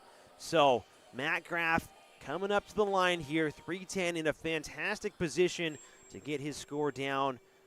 Wants to keep these darts steady, wants to keep these darts straight. Looking for a desperate triple here. He's going to be able to find that to bring his score down to 210. Again, doesn't have to blow any socks off, just has to keep on playing with consistency. Yeah, so we're getting confirmation this is going to be the last streamed match. So, what a match it is to be the last streamed one. We're going into the double dip. Black Saddle was able to blank Sam Saloon in the first set. A big 140 there from Jesse Johnson. It might be inconsequential as Matt Graff is already sitting on 210, and you've got your partner Derek all the way back on 416. Yeah, this is looking to be heavily in favor of Black Saddle here. Bob Anderson lining his arm up for those trip 19s, just trying to make sure that the line is right. Still plenty of space to work with, you feel, as he finds that second dart. Third dart's probably going to, nope, actually doesn't go in there. He's even curiously looking around the segment, trying to see where that dart landed. But again, Nick Soldo and I, we have been doing a lovely job here these past couple of days. Will Stewart as well. And it's been an absolute pleasure to be invited out here by USA Darts to come cover this event. We have certainly learned a lot about soft tip events, talked to a lot of the players, learned about their backstories, and now we're all seeing it come to head here with this final game that we have on the stream. So, Bob Anderson coming up here, responded to the chat. He does have dartitis, though, but it's not your typical dartitis per se. He recognizes that the arm in the release has its kinks. It's got its problems, it's got its issues, but he is still finding his target.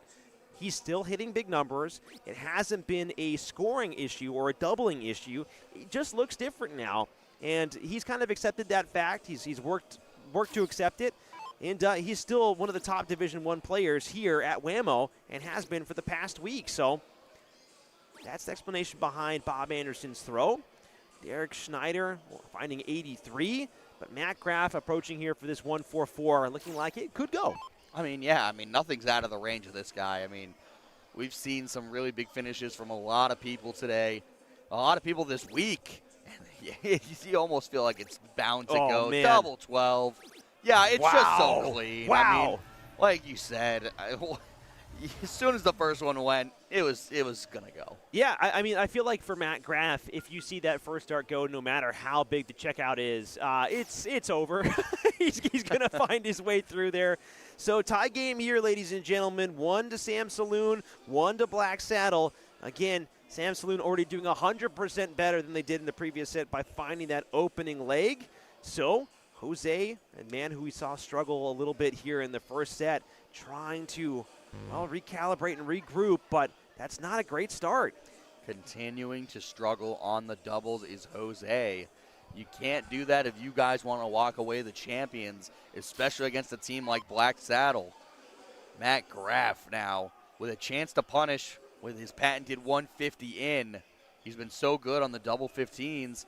And look at, he's just inside, but makes the correction. It's borderline guaranteed that he's in on that first visit. And not only that, if he gets in with either his first or second dart, he's finding the trip with the next one. Yeah, no, again, we know that soft tippers love that double 15 in. Matt Graff is no exception. So, great in there from Derek Schneider. Fantastic round. Way to adjust off of that first dart. Toxic in the chat says, do you guys prefer Vegas or WAMO? Will Stewart was the only one out of the three of us here at NDA Team Dart. So we can't quite answer that question. I have worked in Vegas for previous jobs. I've actually really preferred the area in and around here in Green Bay. And WAMO is probably one of the nicer tournaments that I've ever been to. So I don't know about you, Nick, but I've had a great time. Everyone's just been so nice. The events have been well run. I mean, you can't ask for anything better. And he does get in, but Matt Graff sitting on 411. But Derek Schneider not far behind on 401. Yeah, not too far behind at all. Looking to, well, just do Matt Graff things more or less here as he gets himself mentally ready for the visit to the board. Eyeballing this triple 20, needs to walk it in a little bit, catches the wrong triple, and he's not able to find, well, anything really good there. So a little bit of a sloppy visit, and Derek Schneider looking to punish. Yeah, they want to win this leg, inch their way closer to victory. We're essentially at a best of 5 right now with 1 win for each team. Another trip 20 would do wonders. No, he goes downstairs. I like the move. Looking for that trip 19, but it was just a little quick. Still will be out in front. Yeah, nope, still no serious issues from any of our competitors. Again, the first hurdle is just to get in. So John Pilgrim now finding a big triple 20 there. Ideally would love another one. He's able to follow that line and stay true. 3-2-9, he's out just around Derek Schneider. Just touching him on the shoulder saying, I'm here. Jose Campion, again, this is kind of the man to watch. He has been all over the dartboard here, just over and under these triple segments. That's a brilliant second dart, and he slips out into that third. So tough, but 83, still not a bad haul. Just trying to keep pace just in case this gets down to a freeze scenario. Doesn't want to be left stranded in the 400s. Matt Graff a little bit behind the ball after a not so great visit from him. He was in pretty quick and then could not start to find those trips that he wanted. And he goes downstairs, makes the move. You could tell he just needed that. And now down into the 200s, 2-2-2 for Matt Graff. Yep. Looking pretty good here for Black Saddle. Derek Schneider could have a thing or two to say about that, depending on what he finds here. Aligning himself up for the shot. Goes wide again, so tricky dart to try and work off of.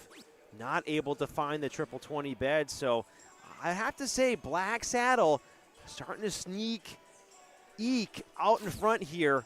Is John Pilgrim, if he can find a big visit, potentially maybe even get himself in here.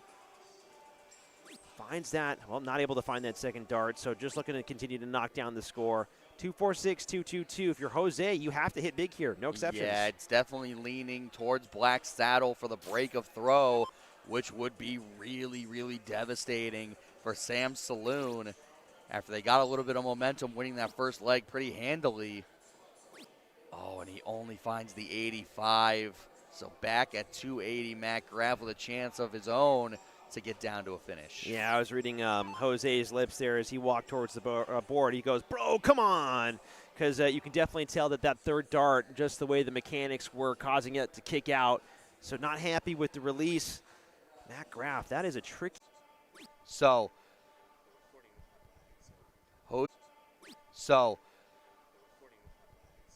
Jose is at 280.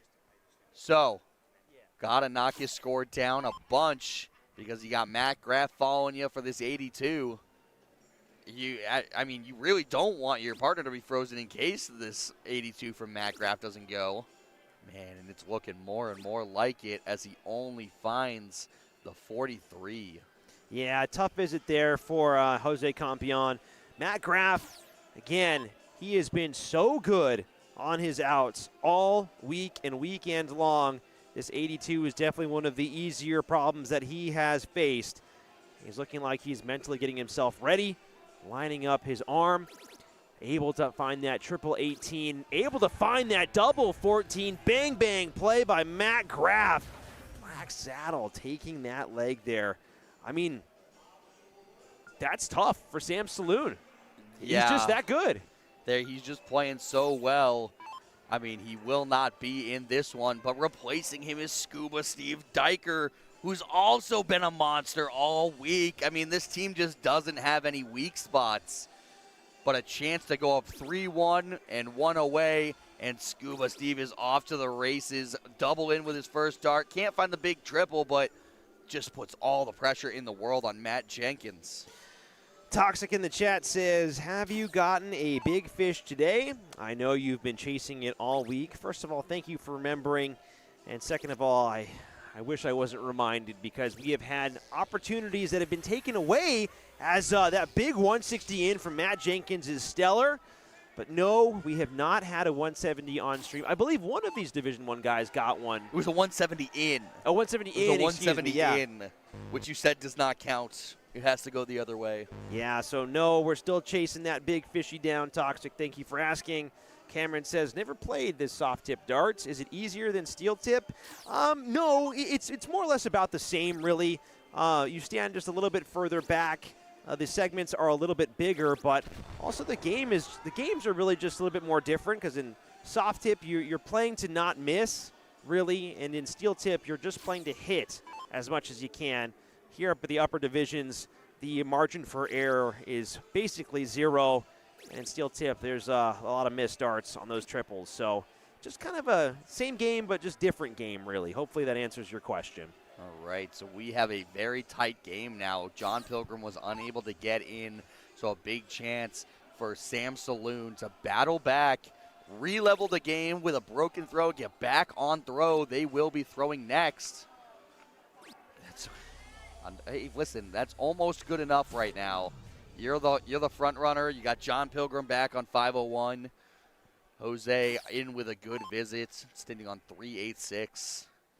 John still struggling to get in. We've seen a little bit of this all weekend. He's had some struggles to get in and a slow start. Yeah, a little bit of a tough start there for Mr. Pilgrim. As Jose doing well to, well, find his scoring here. After a couple legs of struggling, he's going to stay on it and going to be rewarded with that ton 40. Here a little bit of a crowd action in there rooting him on. So really good position here for Sam Saloon. Steve Diker, though, might have a thing or two to say about that. I mean, yeah, he's always going to have something to say about it as he finds the trip 20, is able to find the big 140. Steve Diker down to 216, but Matt Jenkins has all to say about it. Doesn't need too much to get down to a finish, but the more he scores, the more makeable the finish, and he's looking to have it all. 161, you got to be careful here.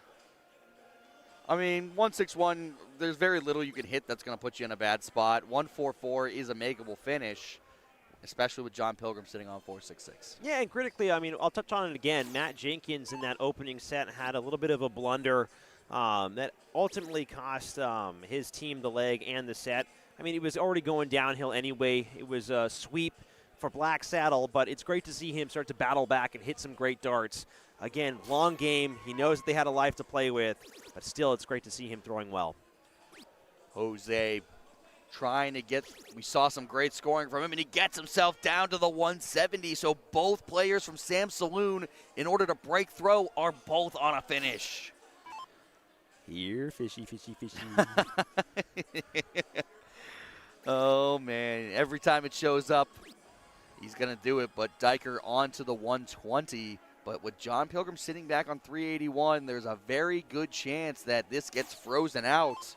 But it might not matter if Matt Jenkins is able to take out the 144. Yeah, Matt Jenkins, unfortunately, the bid is not going to be put together here after that first dart miss. A little bit of a tricky first two darts. He tried to navigate around, not able to do so, not able to find a triple.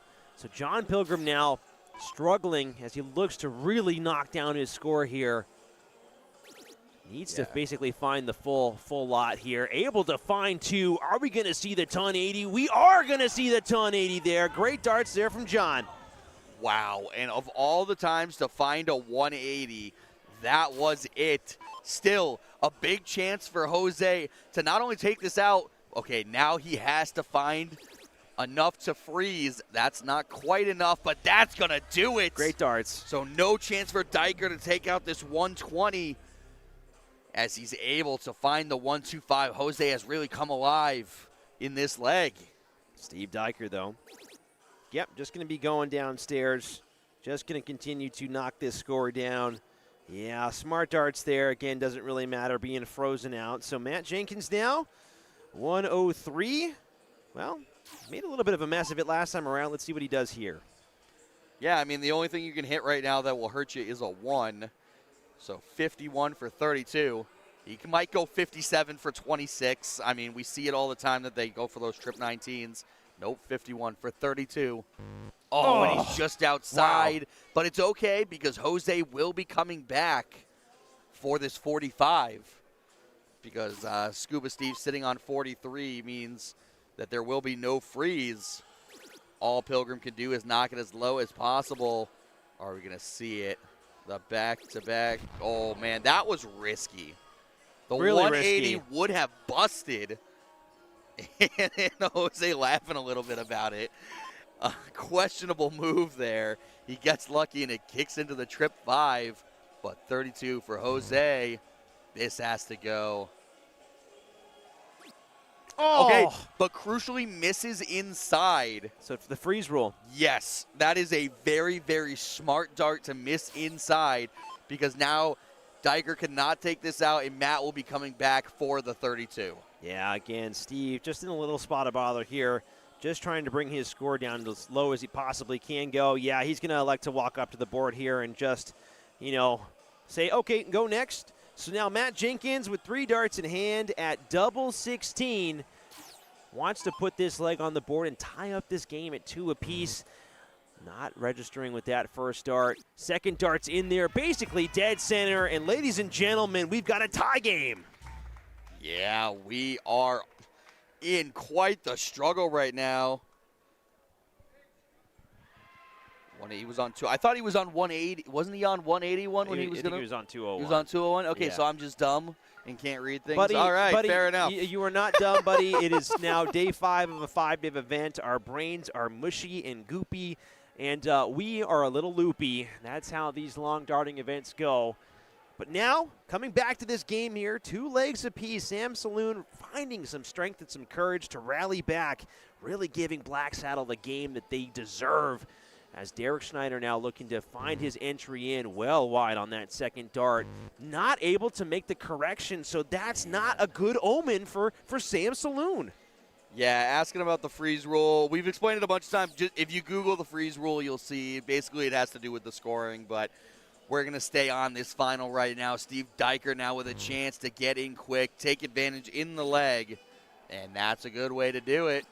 Can't find the follow-up. Matt Jenkins now has to get in. You don't want to double blank here and put Black Saddle on match points. The only thing worse than a donut is 2 donuts. Yeah, that's true. Even though donuts are warm and tasty and oh so nice, here in darts they are feared, not revered, as he's able to find his way in with that third dart. So Matt Jenkins off with a little bit of a hop and skip instead of a full-blown sprint.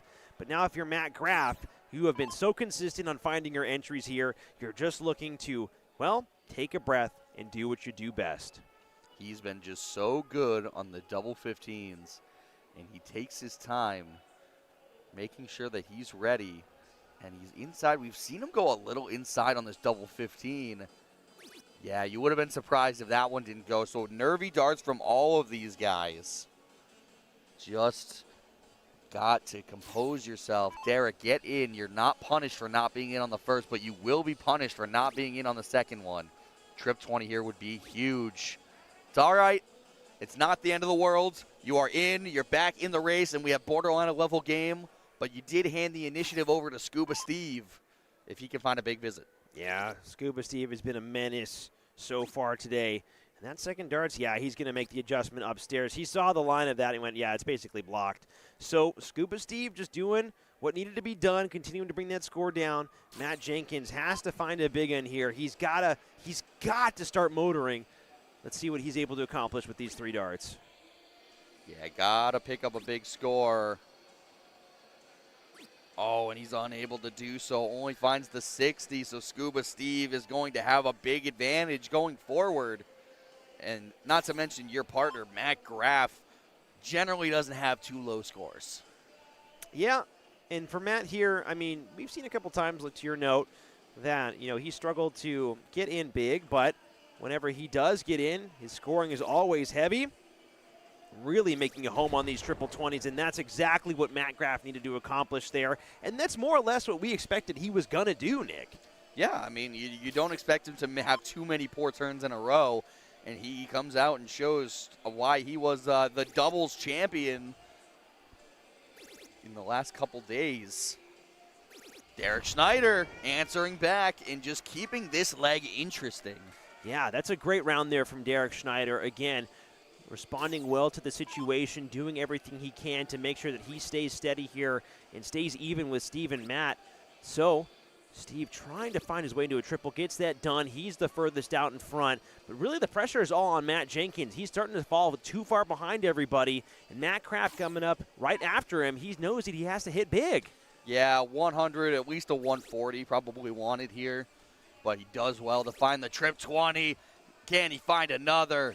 Oh, that's what I said, though. A 140 gets you right back into the race. Yeah, he's done well there. That's for certain. This now, game is so tight. It is, but that's more or less what we expected.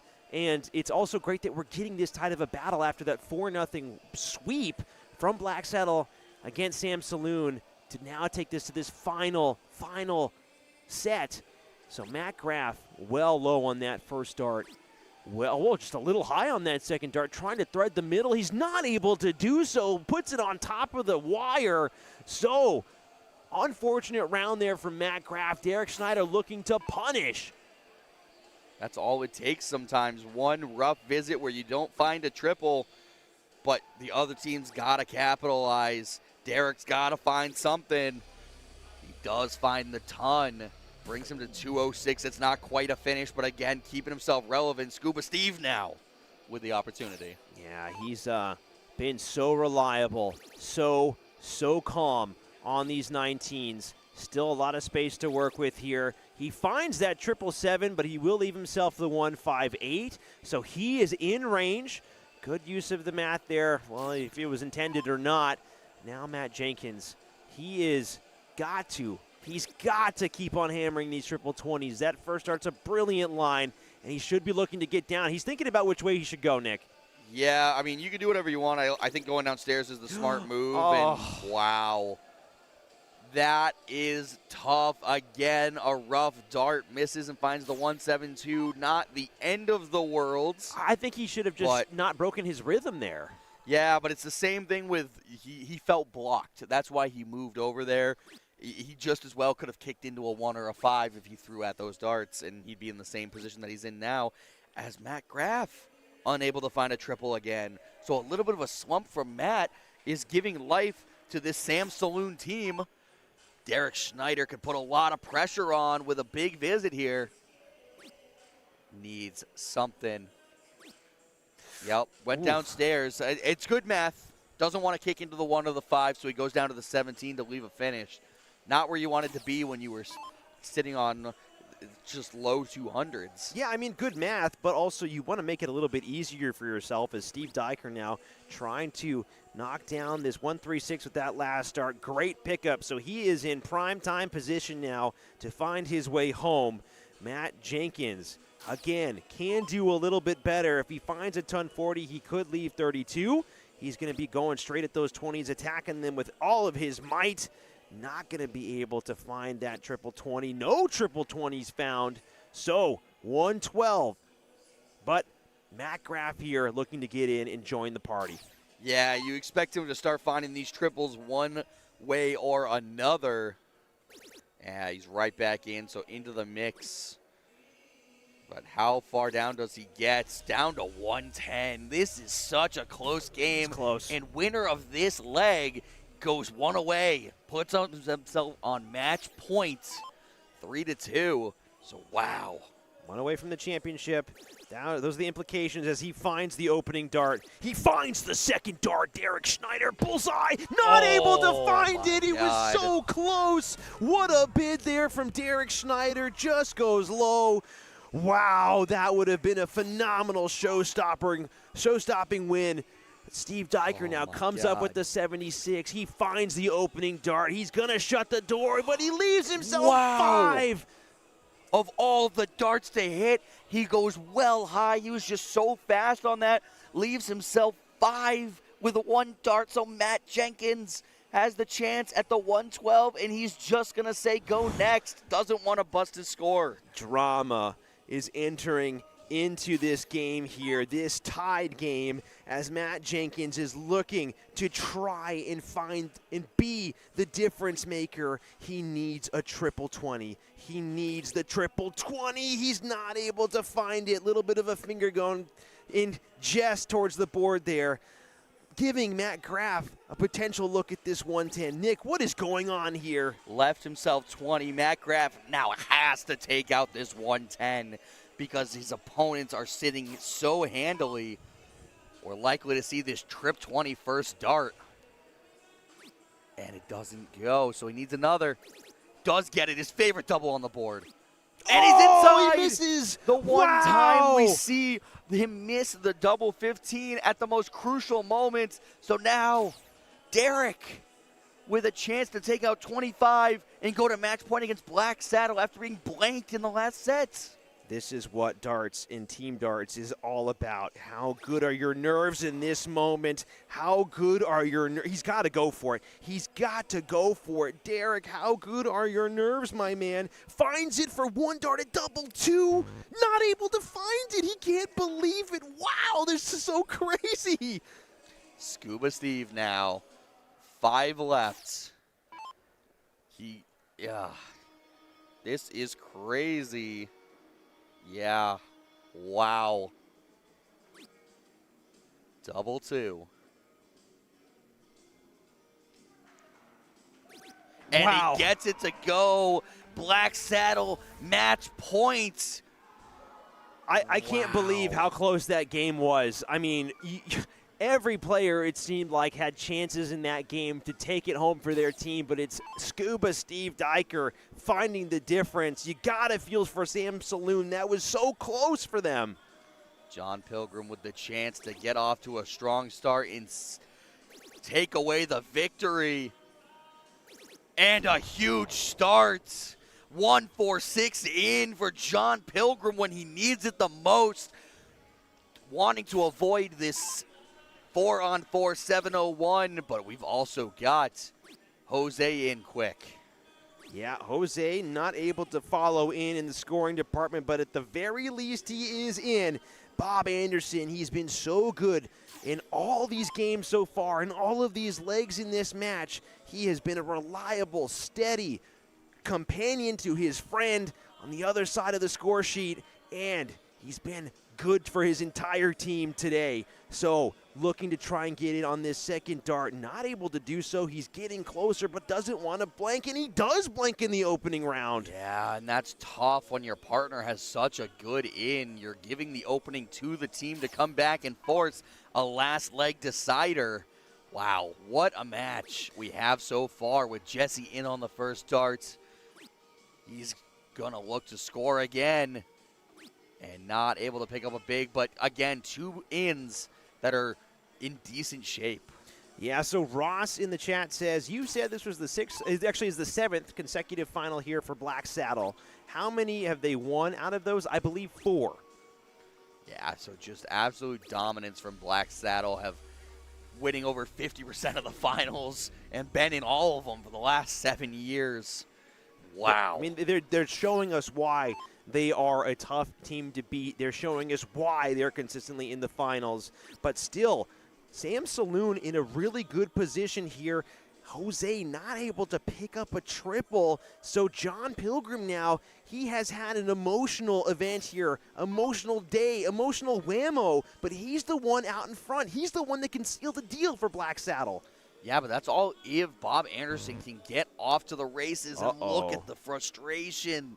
He's not able to get in, and this is disastrous right now. He does get in with the 3rd dart. But how much can Jesse and Jose punish this and not let John onto a finish? Yeah, it's a 2-on-1 game now. Jesse Johnson and Jose Campion have got to find these big scores. They've got to play the freeze. They've got to continue to hit heavy. They can't afford to drop any darts. Look at the fluid form here of Jesse Johnson as he fills the bed up and puts the 180 in. Talk about a beautiful throw. Talk about a big moment there. That is a clutch moment, and you saw the clutch of the fist as he walked to pick up his dart. He knows just how huge this is because they're going to have to freeze out John because he's not missing right now. Oh, and it's just so good. Wow. A 180 from John Pilgrim leaves himself on 75. It's got to be a 180 here for Jose. He's got to follow in with another one. He's got to try and help out his buddy. The first dart is good. The second dart's not going to go. It's just high. The third dart's not going to be able to find its way in. Is that the big mistake that's needed for John to win the game? Yeah, that might be enough. We're going to see what Bob Anderson is able to do here. If he can find those trip 19s like he's been finding lately. And no, it's a trip 3. And a poor visit from Bob, but crucially, still a big visit needed from Jesse here. And I'm going to do the math here right now as he's got to find it. He's got to find a big visit nonetheless. He's got to drop the score down. He's got to find a way around these 2 darts. He's able to get in there. He's got to find this 3rd dart. He's not able to do so. So what's the math, Nick? I got to look at it here. So 3, so it's going to be 420. It's so close, and I don't think it's enough. So John Pilgrim stepping up for this. Yeah, because we have the 428 is not enough, so it just missed 20 for tops for the title. John Pilgrim puts it away.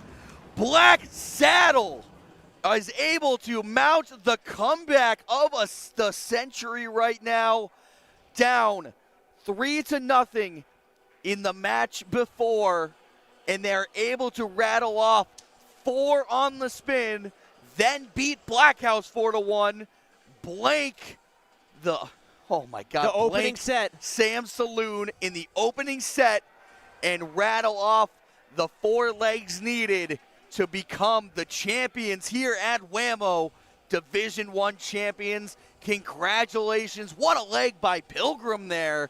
And Sam Saloon fall just short and get double dipped by Black Saddle. What an event we saw here. Yeah, no, fair play to all the competitors, but fair play to that man and that black hat right there. He has had an emotional tournament here in Green Bay, Wisconsin. But you know what? When push comes to shove, he showed us that even in the toughest moments, he's able to deliver, and especially when it matters most, when it's not just him, it's not just a partner, it's an entire team relying on him to do what he does best and hit great darts. So, guys, I just want to say a massive thank you from everybody who tuned in. This has been a just tremendous event. A big thank you to USA Darts for inviting Nick Soldo and I out. It has been so fun. All the players have been so nice, and we all just want to wish you a very lovely Sunday evening. We will hopefully see you again, but for right now, goodbye, and thank you for tuning in.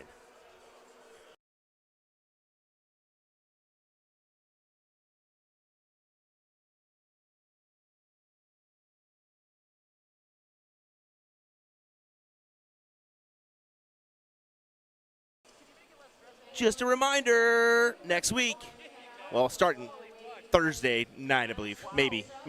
Chicago Finals coming up, folks. Don't forget about that one on, I think it's actually Friday. So, yeah, we'll just go with Friday. Chicago World Finals for Bull Shooter. That's going to be the next event we got coming for you. See you later.